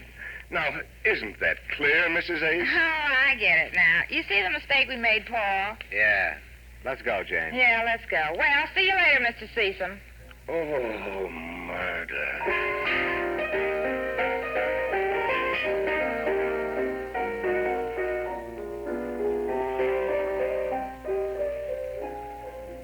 As Jane and Paul sailed gracefully out of the confidential loan company, they waved a fond farewell to Mr. Wilkerson, sinking slowly in the west. Now, if you were a betting man, wouldn't you give 100 to 1 that I wouldn't sign that note? Save your money. A few minutes before Jane and her brother got to my office, I had a visit from my boss. That would be Mr. J.K. Norris of Dutton, Sutton, Mutton, and Norris. I don't know how he got in there. J.K. talks like a copybook. He believes a man's best friend is his motto. Procrastination is the thief of time. He's been married 3 times. If at first you don't succeed, try again. But in spite of his corny talk, I like J.K. He's a lonely man, has no children. If at first you don't succeed... Yes. As I was saying, just before Jane and Paul got to my office, Mr. Norris had come rushing in, quite pleased with an idea I had thought up for a new cigarette our firm was going to advertise. Mr. Ace, my congratulations on that cigarette advertising campaign. Thank you, sir. I knew when you and Thompson could get together, you'd turn out a great campaign. 2 heads are better than 1, I always say. But I did this one myself, Mr. Norris. By yourself? Yeah. Good work, Mr. Ace. Too many cooks spoil the broth, I always say. Mm-hmm. This is the freshest, most original cigarette campaign I've seen in years. This will put Royal Cigarettes on the map in 1 month. Well, thank you, Mr. Norris. I'm glad the Royal Cigarette people like this. Yes, because... sir. We're going to plaster the town with these cars. Yeah? They'll be in every subway, backstage in theaters, department stores, movie houses, every place where they don't allow smoking. There'll be a sign that says, no smoking. Not even Royal Cigarettes. Yeah, and I think the top line should say no smoking, and underneath that, in smaller type, that should be not even Royal Cigarettes, you see? Yes, exactly as you have it in your copy. That's right. Hello, dear. Oh, hello, Jane. Well, Mrs. Ace. Hello, Mr. Norris. You're just in time, Mrs. Ace. I'm just fine. Oh, well, this is my brother Paul, Mr. Norris. How do you do? Glad to meet you, Mr. Norris. Mrs. Ace, I was just congratulating your husband on a fine job he did for our cigarette account. Oh, it was nothing really, Mr. Norris. Nothing, he says. Don't let his modesty fool you, Mrs. Ace. All right. Jane, ask him about that. I can safely say at this point that your husband is the most valuable man in our shop. Give credit where credit is due, I always say. You do? I always say feed a cold and starve a fever. Jane, please. I hope you're as proud of him as I am, Mrs. Ace. Oh, I am. Jane, ask him to sign the... Once again, congratulations, Mr. Ace. Well, thanks, but... Congratulations, dear. Well, thanks, Jane. Jane, but will you really... ask him to sign This campaign will make you famous, Mr. Ace. How about it, Mrs. Ace? Your husband's a celebrity. Oh, now, Oh, please. celebrity. Oh, dear, I'm so proud of you. It's like having a movie star in the family. Movie star. I suppose next you'll be asking for my autograph. Jane, how about getting him to sign the... Autograph? Yes, that's an idea. Give me your autograph, dear. Oh, now, Jane, that's carrying a joke too But, dear, far. you're a celebrity. I know. Go but ahead, dear- Mr. Ace. Give your wife your autograph. But Mr. Norris, oh, this is Here you are, embarrassing. dear, on this piece of paper. Right here. Here's your pen. Oh, I feel kind of idiotic, but if you insist. What is this paper I'm... Go ahead. Sign your name. All right, here you are. It's kind of silly autograph to my own wife. That's it. Now, thanks, dear. Give me that. Nice work. What was that piece of paper, Jane? Well, that you Mrs. get? Ace, let's clear out and leave the big man to his own thoughts. Confidentially, I think he wants to be alone. Yes, that's exactly where I'm going. Come on, Paul. See you later, dear.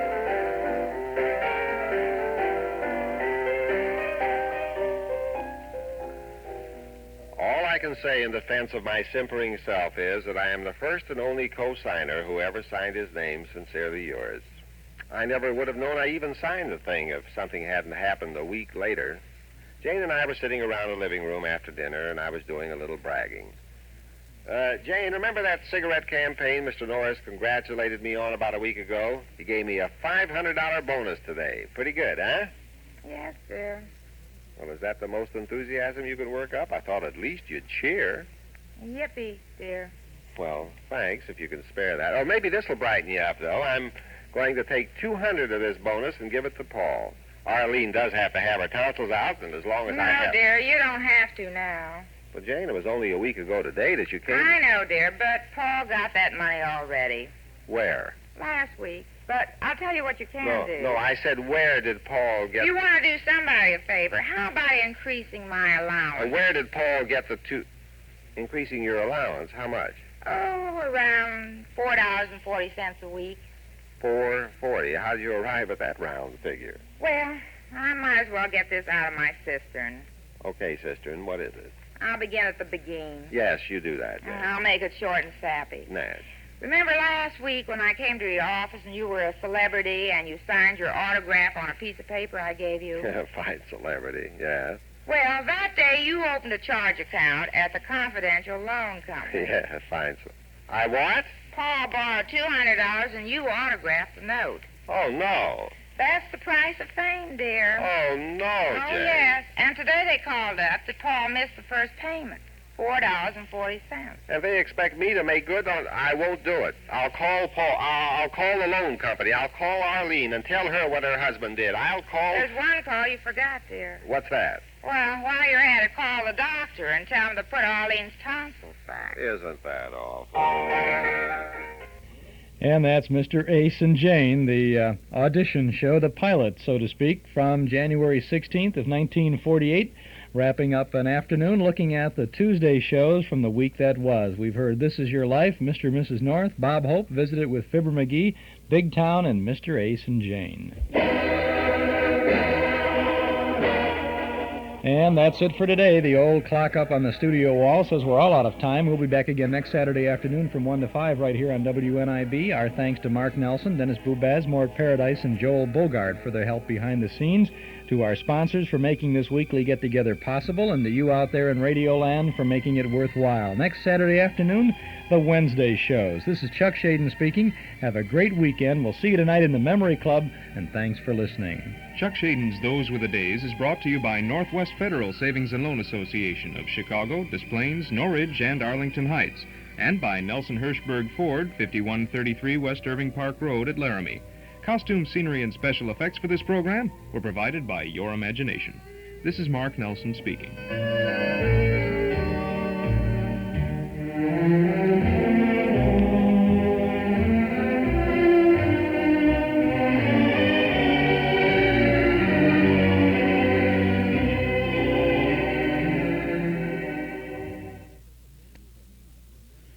This is WNIB Chicago at 97 FM, the station for old-time radio and for classical music.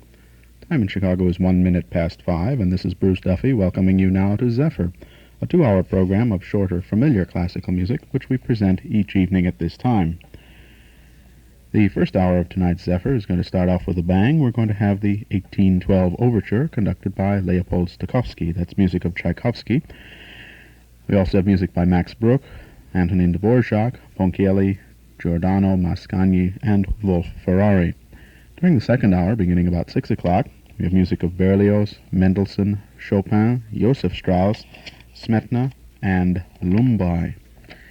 So let's begin right away. We have the 1812 Overture, Opus 49 by Tchaikovsky. The Royal Philharmonic Orchestra and the Welsh Opera Chorus is conducted by Leopold Stokowski.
Virginia.